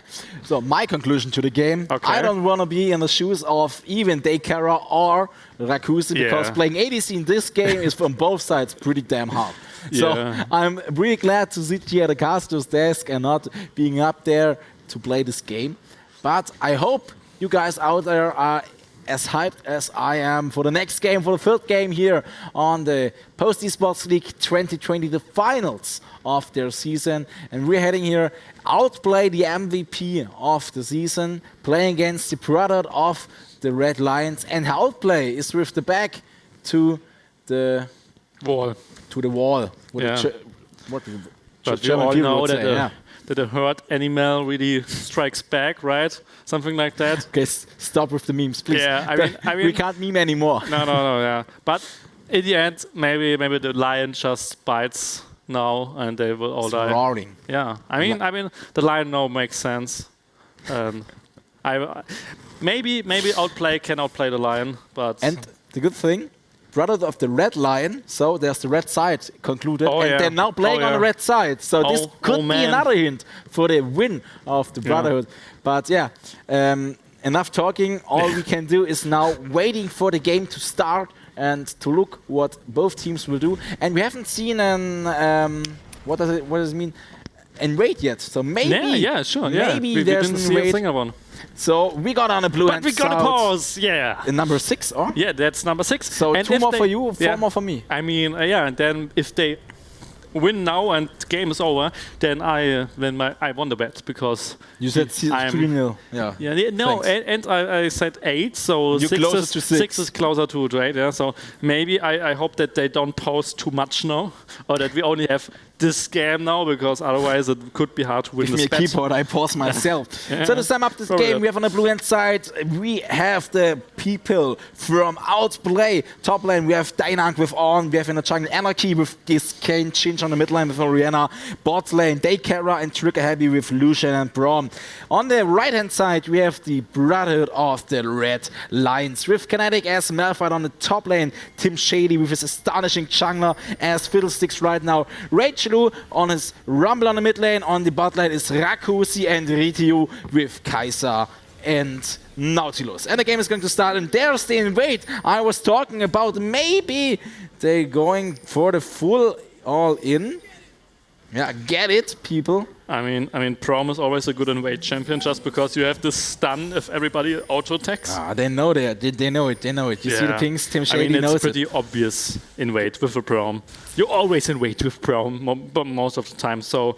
And I'm not a fan of these direct invades. I'm a fan of walking through the top or the bot lane and then coming in closely before the tower, and then you're inside the river bush. And if the enemy stands in the river on a tri bush, he can't see you. Yeah. That's the perfect invade. I guess many people don't know. But right now, invade gone wrong.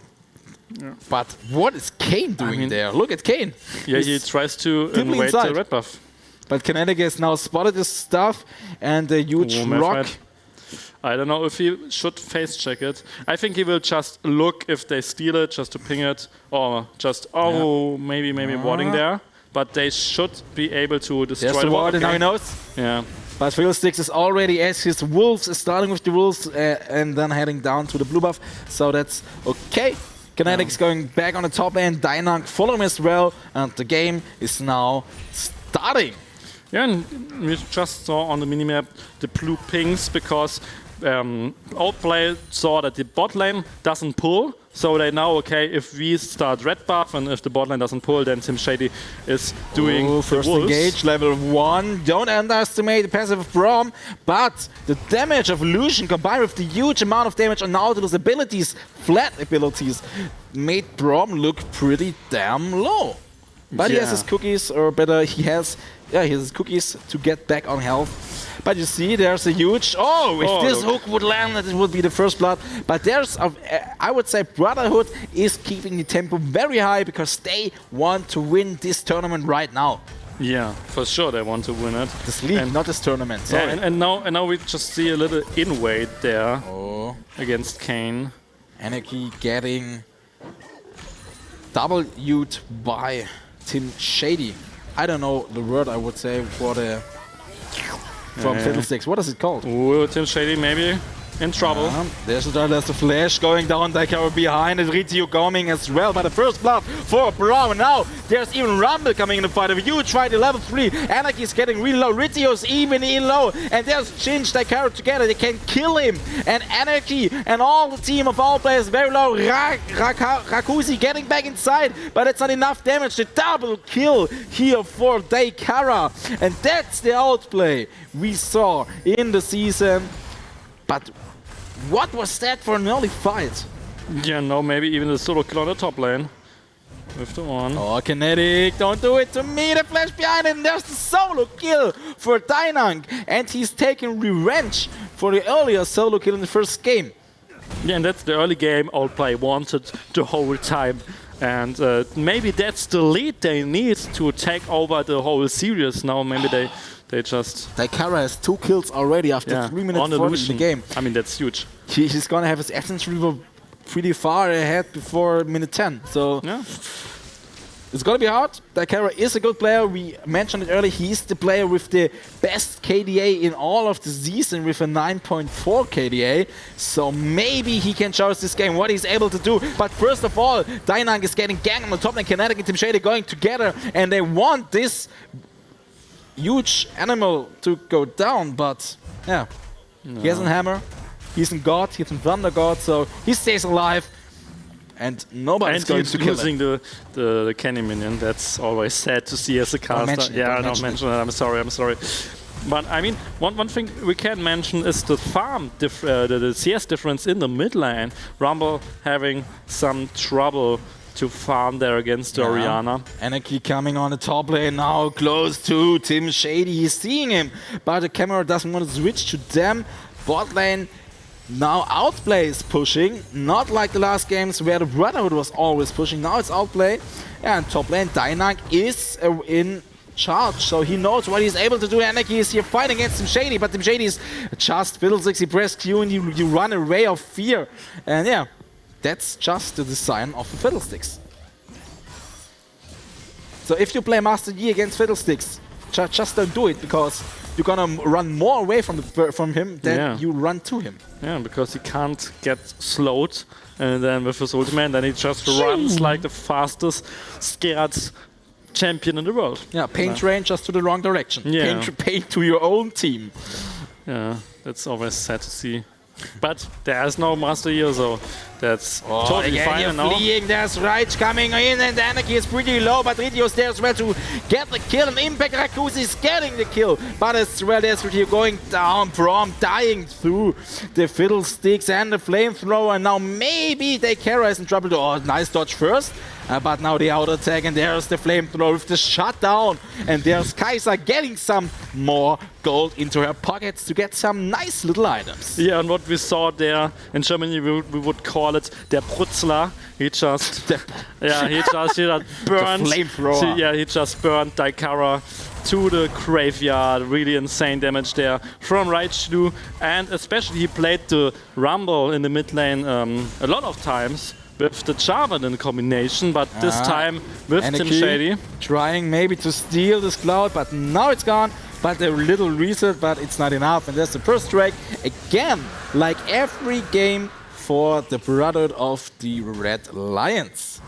Taking up good. The next one is a mountain, so we have the both good souls open. We have Ocean and Infernal Soul, and I think both teams want to get them as well. Anarchy getting slowed here, nicely done by Rumble, but Tim Shady is still in trouble. There's huge damage coming from the Gane. The Brown passive on him down, and he's gone. Ritio now tanking in front of them, but there's not enough damage. Trigger Happy is nearly dead, but there's Ginge, and he has even Flash and the ultimate ability, but he's going away. And so no more kills for Outplay, except maybe this one Anarchy, and there's the ultimate ability, and that's the kill on Rage. Nicely done. And down there is Ritio as well. 2 nice kills for Outplay, and that's what we need to see. Yeah, and this time they play as a unit. This time they play really well together.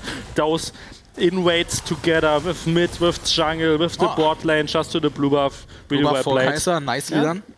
At least something, but look at the farm. Yeah, behind. 43 to 27 in the mid lane, otherwise 32 to 46 on the ADC. Yeah. So the farm isn't the best thing this game, so it looks more like both teams are focused on the fighting point than instead of the farming point. But as we all know, farming is the key to win games. Together with wards. Farming and wards is the key to win the game. Yeah. So I don't know what I need to think about it, but 4-1 and 2 assists on Lucian, that's pretty good. As we saw last game, what Lucian is able to do in a late game fight. Yeah, especially if you can't kill him, because then it will kill you all with, for example, his ultimate, with the culling. But at this time... Oh, next bot lane action. The Rumble will be seen by the huge amount of control what's in the river. Tim Shady is on the bot side, but there's still at the blue buff a little ward, so he's gonna be seen as well. Trigger Happy. Oh, there's the flash forward from Daikara, but now the huge shield of Braum, but the damage is huge. And that's just the Kaiser. Daikara now here jumping all around, and there's a Rumble coming from the middle. The ult isn't the perfect ult, but Trigger Happy in his Sonya's in his stopwatch, and he's getting off it. And wow, Daikara managed to get Ritio in this 1v2 situation, to get him with him together to the gray screen, and that's a pretty good positioning because nice movement there from Daikara. Pretty well done. Yeah, and especially even from Raichu with a good roam there. But Anarchy, you can't really kill him. Level 6, okay. No, gets the tower shot. But maybe a tower dive could be now possible with Tim Shady. He is there, but they don't want to. Wants to go to the base to get some more items. As we all know, Fiddlesticks is the machine for the fights in the mid and late game, because with the new Fiddlesticks, half-year-old, new Fiddlesticks, if he wasn't been seen and then he's ulting into your team, all your team will be feared away. So this mechanic with Fiddlesticks is pretty strong, so keep on track with all your bushes, because if there's a crow inside, he's gonna make a little surprise party with you. Yeah, and then he will deal tons of damage, everybody is feared, then just they will drop the Rumble ultimate down, and then it's over. Imagine, with Fiddlesticks there's even a Wukong in game, and it would be everybody's Kung Fu fighting with the fear from Fiddlesticks together. Yeah, the jokes are real today from both of us. Anyway, we see a pretty cool item build there from our ADC from Brotherhood of the Red Lion. She was building some lethality, so armor penetration. So that's a really interesting item build there with the Herald is sword. up, but Herald will be seen. There's a ward from the Brotherhood, so Rumble is instantly moving towards the Anarchy. So maybe he will fight for the Herald, but Ornn is there as well, so maybe it's gonna be good. Oh, the damage on Braum, trigger heavy. You need to trigger it. Your E, but that's too late. And there's Tim Shady coming in with a huge fight, just jumping over the wall. Double kill here, 2-1, and you get some bladings on the turrets. If you get to mention that the Herald was killed for outplay, it's maybe not the best play, but all in all, they won the fight pretty strong, and that's the first thing to mention here. Yeah, they still got 1 kill, they still got a Herald, so 2 kills. at least a really good cross-map play there from outplay to get something, even through they lost 2 members. They still got something. Kinetic and now the Meteor. Dragon even spawns in 1 minute, so in the 10 seconds, so maybe we can see something down there with some control wards, just warding and trying to clear it, because that's really insane to have this a little bit more resistance, especially 6%. for those 2 teamfight comps, because then you are just a little bit tankier and survive those big teamfights.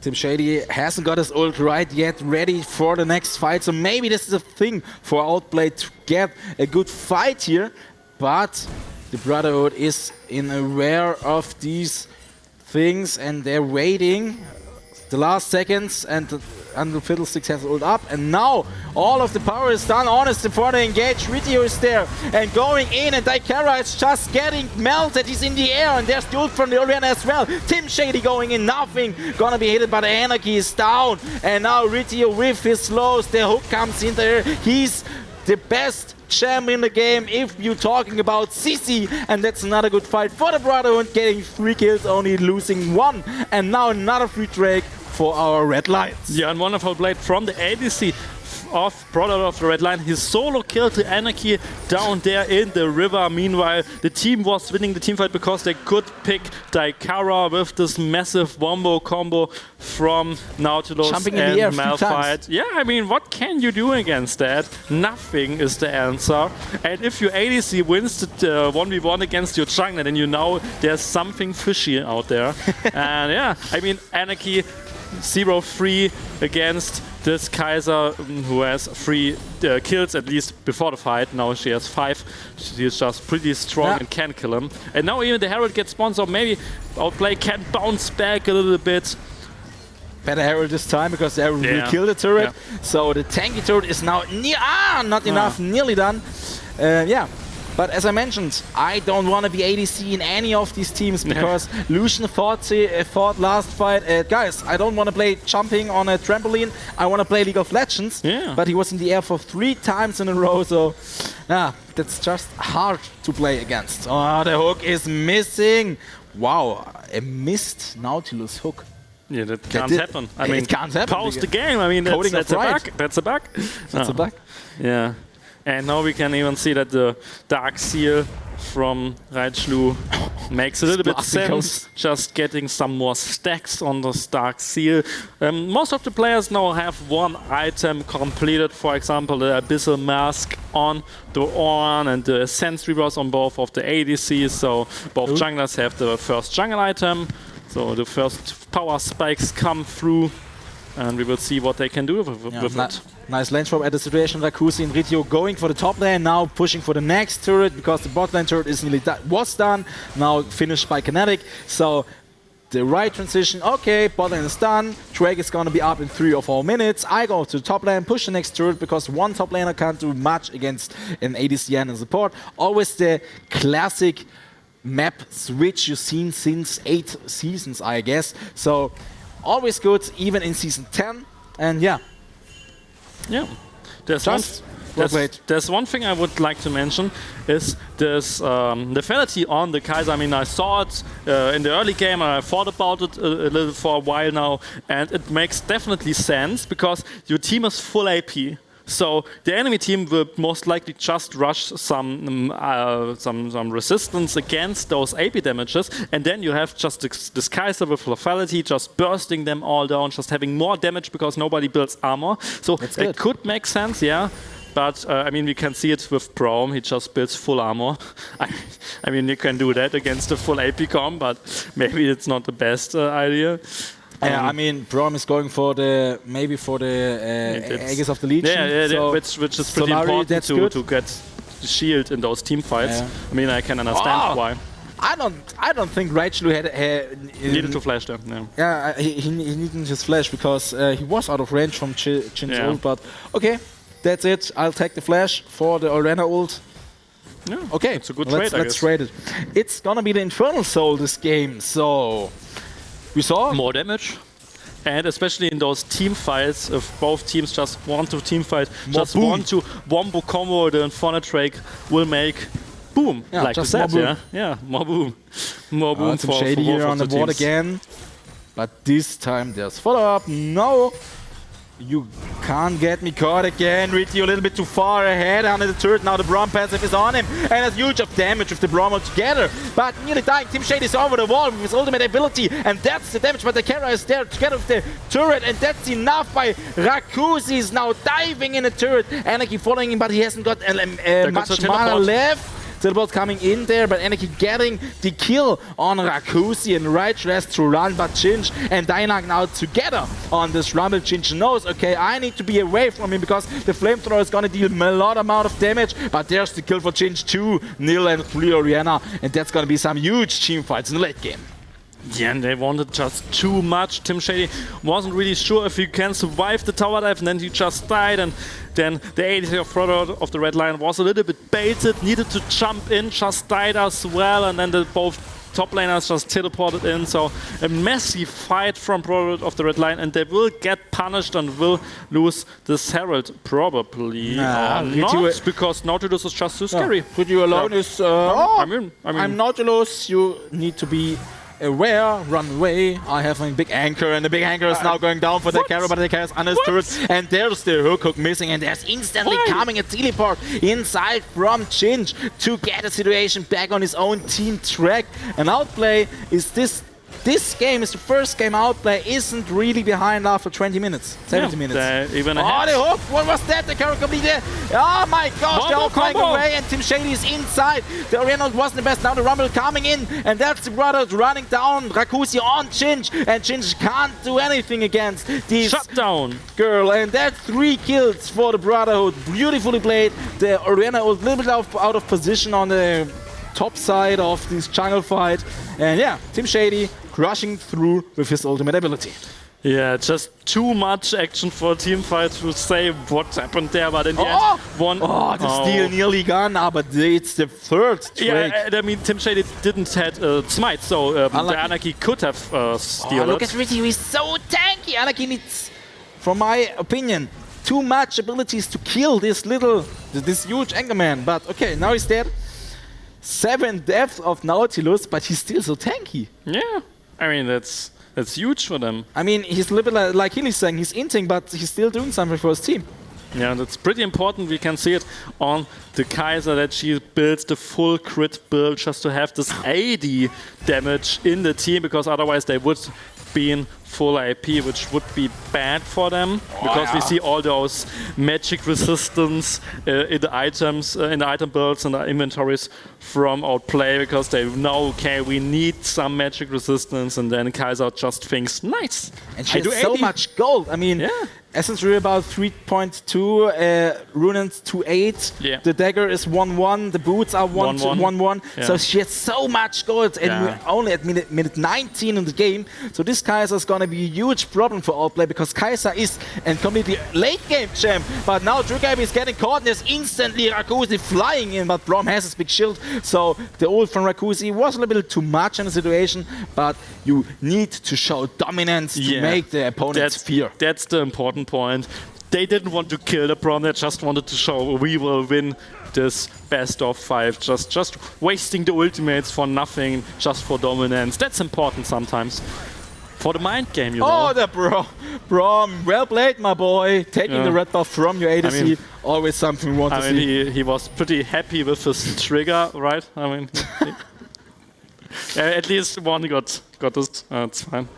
Anyway, I mean, it's just to be sure, red buff on tanks isn't too bad, just because first of all you get this huge regeneration, so you can heal up. And just especially say it was all planned. Just say it was planned. so planned from then, that Braum gets his passive stacked alone. It was all planned. I mean, he will auto-take a lot. He will be in the backline just getting his auto-attacks in and then healing up with the red buff. So it was a really good call there from Trigger.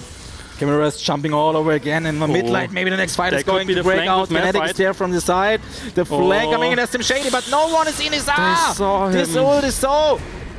I have to say, it was so bad. Yeah, they saw and the Herald is coming there down as well. But they still have Malphite. Yeah, so maybe they try to dive. But the Herald can't even kill. Just only one person. Rakuzi is getting really low. And my screen is freezed. There's something happened. And Ritio places his ult. But there's the Anarchy in the backline. But he can't do anything. Just getting CC'd. And that's it. The Anarchy is down. And the jungle from Outplay is now missing. They did so well. Tim Shady missed his ult, so it was good for Outplay, but then they went all again on the Chinch ult with Orianna, but he only hit one person. So, good idea, but the transition wasn't the best. Pretty good reaction there from the Rumble player. I see, Orianna wants to ult us, so just counter-engage with your own ultimate so that the Outplay lineup can't engage further, just because they would sit in this Rumble ultimate. So good reactions there from the mid laner of Red Line. And they try to start the Baron, I don't know. They're they are still a little bit ahead in gold, but not very much. And now we can see it on the little timer there that the dragon will spawn soon. Dyna going for the engage with the Anarchy. There's the... nicely done. 2 people in the air, and there's the Anarchy together with the ultimate ability from Chinch, and he's doing so much damage, but they're all getting away. Dyna is just not fast enough. Tim Shady inside with his Zonias, and there's Kane getting into Ritio, getting a huge heal up, but the damage from Kaiser is enough to get a kill done, and now the fight is going front to back, and now it's the back fight from the Brotherhood. 1-to-1 fight, nearly impossible that only one people died on each side, but Outplay is pretty low. And there was wonderful peeling there for the Kaiser. She survived this engage, and even without summoner spells, I mean, you can see Daikara used both of them in the last fight. That's because the countdown isn't really too much. And on the other side, Kaiser didn't have any summoner spells and still survived this fight. That's insane work from him. Just because of the killer instinct, just because of the ultimate, getting this big shield, jumping out of it, and then just getting all the peel in the world from Nautilus to survive that. And one item I want to mention, the Knight's War on the Nautilus, just making this Kaiser a little bit more tanky. She just survives that. And now the dragon will the flash, spawn. Well, interesting. I mean, why so not? The next fight is going to be trigger heavy. Maybe he's gonna hit his trigger for his ultimate ability. Tim Shady coming in, the Curse Squad dropping low, and there's Braum in the air, and he's Ivory dead, and that's the Brotherhood. The lion is roaring, and they're completely stomping. Triple kill on this right Shlu, and that's, my friends, could it be again the 4th Drake for the Brotherhood? The soul, the infernal soul is heading down, and oh my gosh, is this gonna be the 3-0 you talked about? Yeah, I mean, they got the 2nd time in a row. All 4 dragons. Didn't give up a single dragon. Just so much dominance from Tim Shady, from our MVP of the season. Such an amazing jungle player. They're just having this control. And now maybe the Anarchy can steal it, but I can't see how they will just try to kill him before that. Never say never. There's the blast down. He can't do it. That should be the Baron already. The ult is coming down, but no, red team is landing Baron Nashor, and there's even now Dyna getting killed for free. Tim Shady coming with the ult. They really want to hunt down Outplay right now. Keep the tempo high. Ritio is now dying a little bit too high, maybe, on the situation. Anarchy getting the next kill. Shut down on Rakuzi, so important. And another kill, double kill here for Daikara. That's it, Outplay is fighting back. And only 2 people left with the Baron buff. Yeah, what a wonderful comeback here from OP. Just getting some kills, getting some call, and I mean, they are pretty even in gold now, and that was really important to kill, for example, Rakuzi just for the shutdown, and yeah, that was... Oh but man, there's a little bug. We have a bug. That's no problem. She's cute. The thing is, every fight, Outplay loses. They're losing the same way. They're looking for an engage on the Brotherhood. They're following the Brotherhood, and then Team Shady comes over the wall and they lose the fight. So it's always the same thing, and they always get into the same trap. Yeah. So maybe they need to start to get these done differently, because if they keep on doing it right in the right situation like this, they're gonna lose it with the next fight. Yeah, and I mean, we saw just Nautilus was too deep there. He got more or less killed by Daikara. Then on the other side, Rakuzi, too low, got killed by the Anarchy. So pretty messy team fight from Brotherhood of the Red Lion. Maybe the Baron was a bit too much. They wanted too much, or they wanted to re-engage with Team Shady's ultimate there instead of just going out. That was maybe not the best call, but in the end, I mean, they have this this Infernal Soul, and that will be so much damage from all of them, so much scaling with those Infernal Drakes. It's unbelievable. Yeah, now they're heading for the tier 2 turret on the top side. Meanwhile, Kinetic is on the bot side.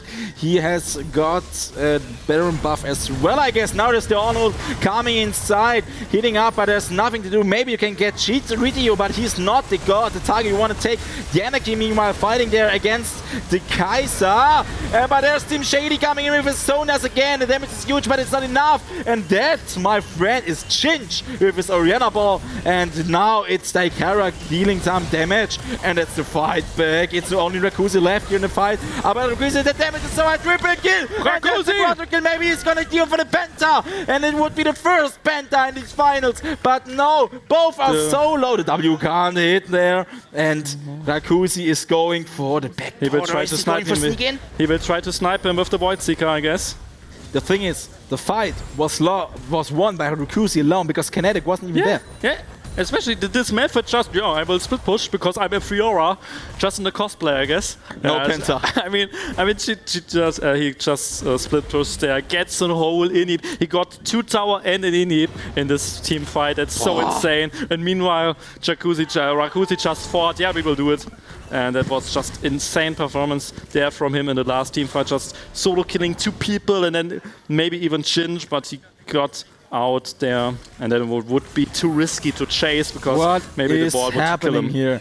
This is the first finals of the Post Esports League 2020, because there are 2 more coming tomorrow. But today it's so insane because the underdog compared to the MVP is completely crushing it throughout the games. The 3rd game now, and it's nearly done for the Brotherhood. Only few more steps, and they gonna take the goal to win this season. But yeah, let's see. Maybe there's Outplay gonna talk a little bit with them, and maybe they're gonna fight back, but it's pretty hard now because Brotherhood has 4 Drakes. The Elder is spawning 120. They have got even an inhibitor down. A completely fat impact Rakuzi. Yeah, and now he has 100% crits, so he will just kill everybody with those auto The Anarchy, the fear, and there's instantly Rakuzi coming on him, and now the Anarchy is inside of him, but there's not enough damage. The Orn is coming down for the last fight. Anarchy is down, there's Rumble, even though Kinetic is now inside, he's just a tank. Ritio with his anger coming in, the ult from Chinch only hitting 1 person, it's only the Nautilus. There's Team Shady, my friends, with his Zonas, but on the tank it's not enough. There is Dainang going in, but only 1 person is dead, and that's Anarchy, the jungle from Outplay. Just think about all 10 ultimates got used and only 1 died. I mean, what a team fight that only 1 died after those wombo combos. That's insane. Nearly Chinch, but now Chinch is under good pressure. There's the Kaiser coming in, the next skill for this Kaiser. Now 5 people from the Brotherhood are pushing, and 3 people from Outplay. Inhib is down. Okay, they try to play it safer. That's the good call. That's good. Because now the Elder Drake spawns. Just win the fight with Elder Drake. Just bait them. Don't even try to take the Elder Drake because you don't need to. And then just kill them in the next team fight and then it's over. Because if you really try to do this Elder Drake, then they could steal it or they could win the team fight in this pit. So just try to bait them. Just to try to make this Elder. And then, I mean, we saw it. Double teleport to the Elder Drake. They will just and it's so good with because 2 tanks. The Anarchy is hunting down Team Shady for nothing. Maybe Team Shady is falling. Okay, but there's still an Elder. Now it's half HP on the Elder, but That's now risky. there's Teleport That's coming in. Oh, they need to get away. On is coming in, and maybe this is the Elder trick for outplay right now. I mean, they still have all ultimates up, so they could 4,000. fight it. 4k HP left. There's a Malphite coming kinetic there on Ginge, but Ginge is there in the rear. There's a Rumble going down. Oh no, but there's Ginge Iver down. Outplay isn't on the mid lane anymore. And right through in is Tonias. Now, and there's Damage Dakar sitting on his side, completely melting through them. Ritio, and there's Rakuzi from the side. 4 people down, 5 people down, triple kill. And that's the ace, my friends. The Brotherhood of the Red Lions, and they've won it. That's it. Yeah. They can finish now because there are still super minions in the base, and now it should be over. And Brotherhood of the Red Lion, I want to bet 1-3-0, I guess. I mean, that's amazing. Oh my gosh, we got the winner of these finals in the League of Legends Post Esports League 2020. It is the Brotherhood of the Red Lions. Okay, that's Trollers, but now it's over. Oh nice. my Good job. gosh, they did it. Huge shout out from us. Yeah. This game is over, and what have we been through? What a game, what a thing. Thanks a lot.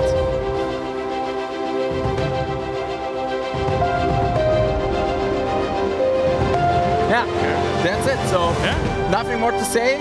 Just give it to the analyst desk, say something about this game, and then we see our winner of these finals. I would say take it away.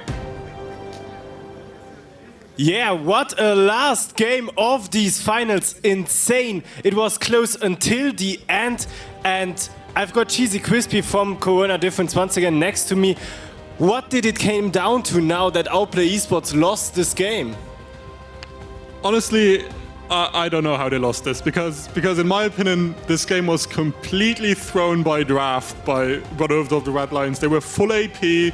All the Outplay had to do was get through the early game without getting the Kai'Sa fed enough so that she can build enough crit damage to compensate for all the other AP damage.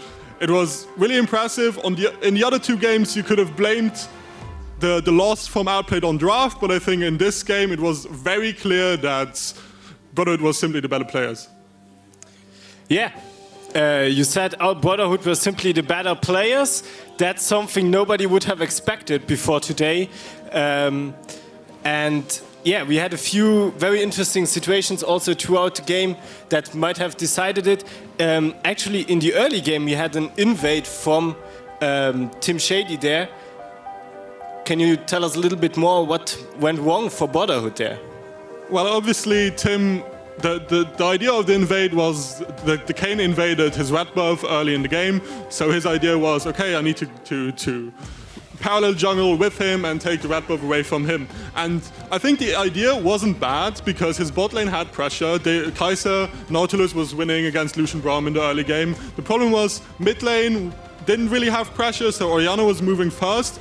Then also the hook missed from the Nautilus, which is why they just ended up winning the situation. But I guess it didn't matter in the end because Brotherhood won anyway. Okay, yeah, you're right. Brotherhood won. And now, what do you think was the situation where Brotherhood won? Because there were a lot of team fights here, and it always kind of went back and forth between the 2 teams. So could you pinpoint one situation or a special thing why they won the game? Yes, I think one of the most important, the crucial situations game was the soul fight. You saw that Fiddlesticks ulted into the Lucian and he just died inside the Fear. And after Lucian is dead, you just don't have the damage anymore to kill anyone. So I think that was the most crucial point. Also, afterwards or earlier in the game, I'm not exactly sure anymore, but Tim managed to somehow get an incredible ult over the Drake pit from the red buff, which was really crucial again because he just ended up bursting the carries. So I think you could really see in the whole series why Tim Shady was the MVP of this whole league. Yeah, a lot of credits for this goes to Tim Shady once again. And I think Outplay Esports, they have some predictions to correct after today. Maybe a little bit more practice would have been good. But maybe. Second loser is also a loser. I guess if we are ready, I think we have some. We are not ready, or are we ready? Okay. If we are ready, we have some winners to crown. So Trax, take it away. Yes, Daniel, thank you very much. Thank you, Cheesy Crispy, for being with us as an analyze expert today. It has been done. The Titans have been slayed by the Lions. The Lions were hungry, they bared the teeth, and they ate the Outplay eSports team.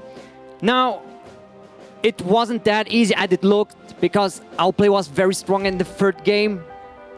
Brotherhood of the Red Lion was just stronger, better prepared, and with a clear 3-0 victory, they are our champion. I would like to ask the ceremony to be ready. I would ask for place 2. A big applause for Outplay eSports.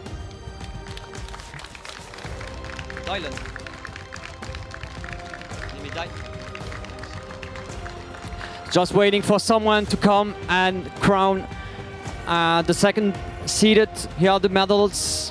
I would say here, this one. 5 medals.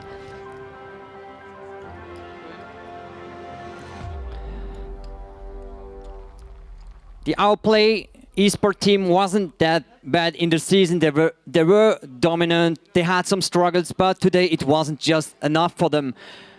As soon as they got their medals, the checks, I don't know how far we are. Are the checks signed? Are they done?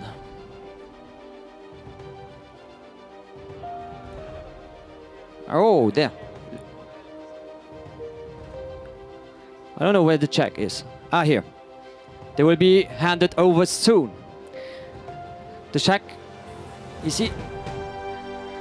Yes, the runner-up of the Post Esports Leagues finals, Outplay eSports, ladies and gentlemen.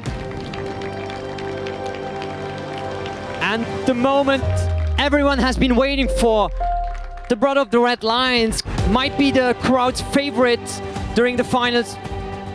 Everyone thought they would lose, but secretly they hoped they would win maybe. And they did it. The Lions were the stronger team.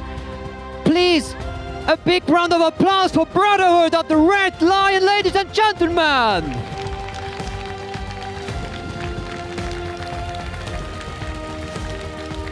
It's not hot, don't worry, it's cold. Actually, it looks hot, but it's cold.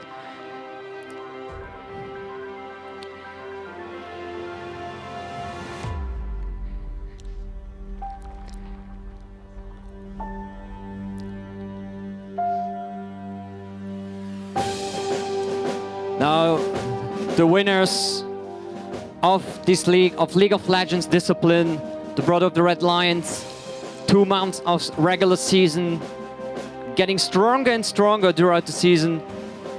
A good performance throughout the playoffs with a solid win over the Corona Difference lineup. And now, it's the time for them to get the big check. And of course, the moment they all be waiting for, please, the cup, up with it. Come on, please, that's what we want to see. Whoa, whoa, whoa, whoa, whoa. Ladies and gentlemen, what a ceremony. Great job. First of all, I want to ask the captain of Outplay eSports to come to my side, please. Do we have a microphone ready for them? We need one microphone. The captain of Outplay eSports first. Ginge, you can, during the talk, you can take it out, yes. Ginge, sadly only runner-up. I don't think you were happy with your performances today, but you knew at some point that it wasn't enough, I think, after game 2. What are your reactions, and do you plan to come stronger? I mean, obviously we are sad that we didn't win. I guess I predicted a 3-0, but it was just for the enemy team. And like I'm not that sad because obviously they were playing much better as a team. I guess Flex Q is really OP. And yeah, I guess today like they played without regrets and they didn't seem to have stage nervousness. So obviously in that regard, I think maybe we choked a little bit today. Every game we were staying positive. We were thinking about draft every game, and I think we could have won second and third game, but we were just not on the same page. And we'll see what happens for the next season then. If there is a next season. We don't know yet. Thank you, Ginge, captain from Outplay Esports. Can I say one more thing? Of course. I just want to congratulate Brotherhood of the Red Lion. I have some friends there. We know each other. We might have trash talk, but obviously they don't take it as offense. Even if they trash talked us, we wouldn't take it as offense. They deserved it today, and I hope you get a nice dinner today and celebrate it. Great sportsmanship right here, ladies and gentlemen. Thank you. We just need a change of the microphone to clean it up. I would ask the captain from our champions. We're making the microphone ready. Just a second.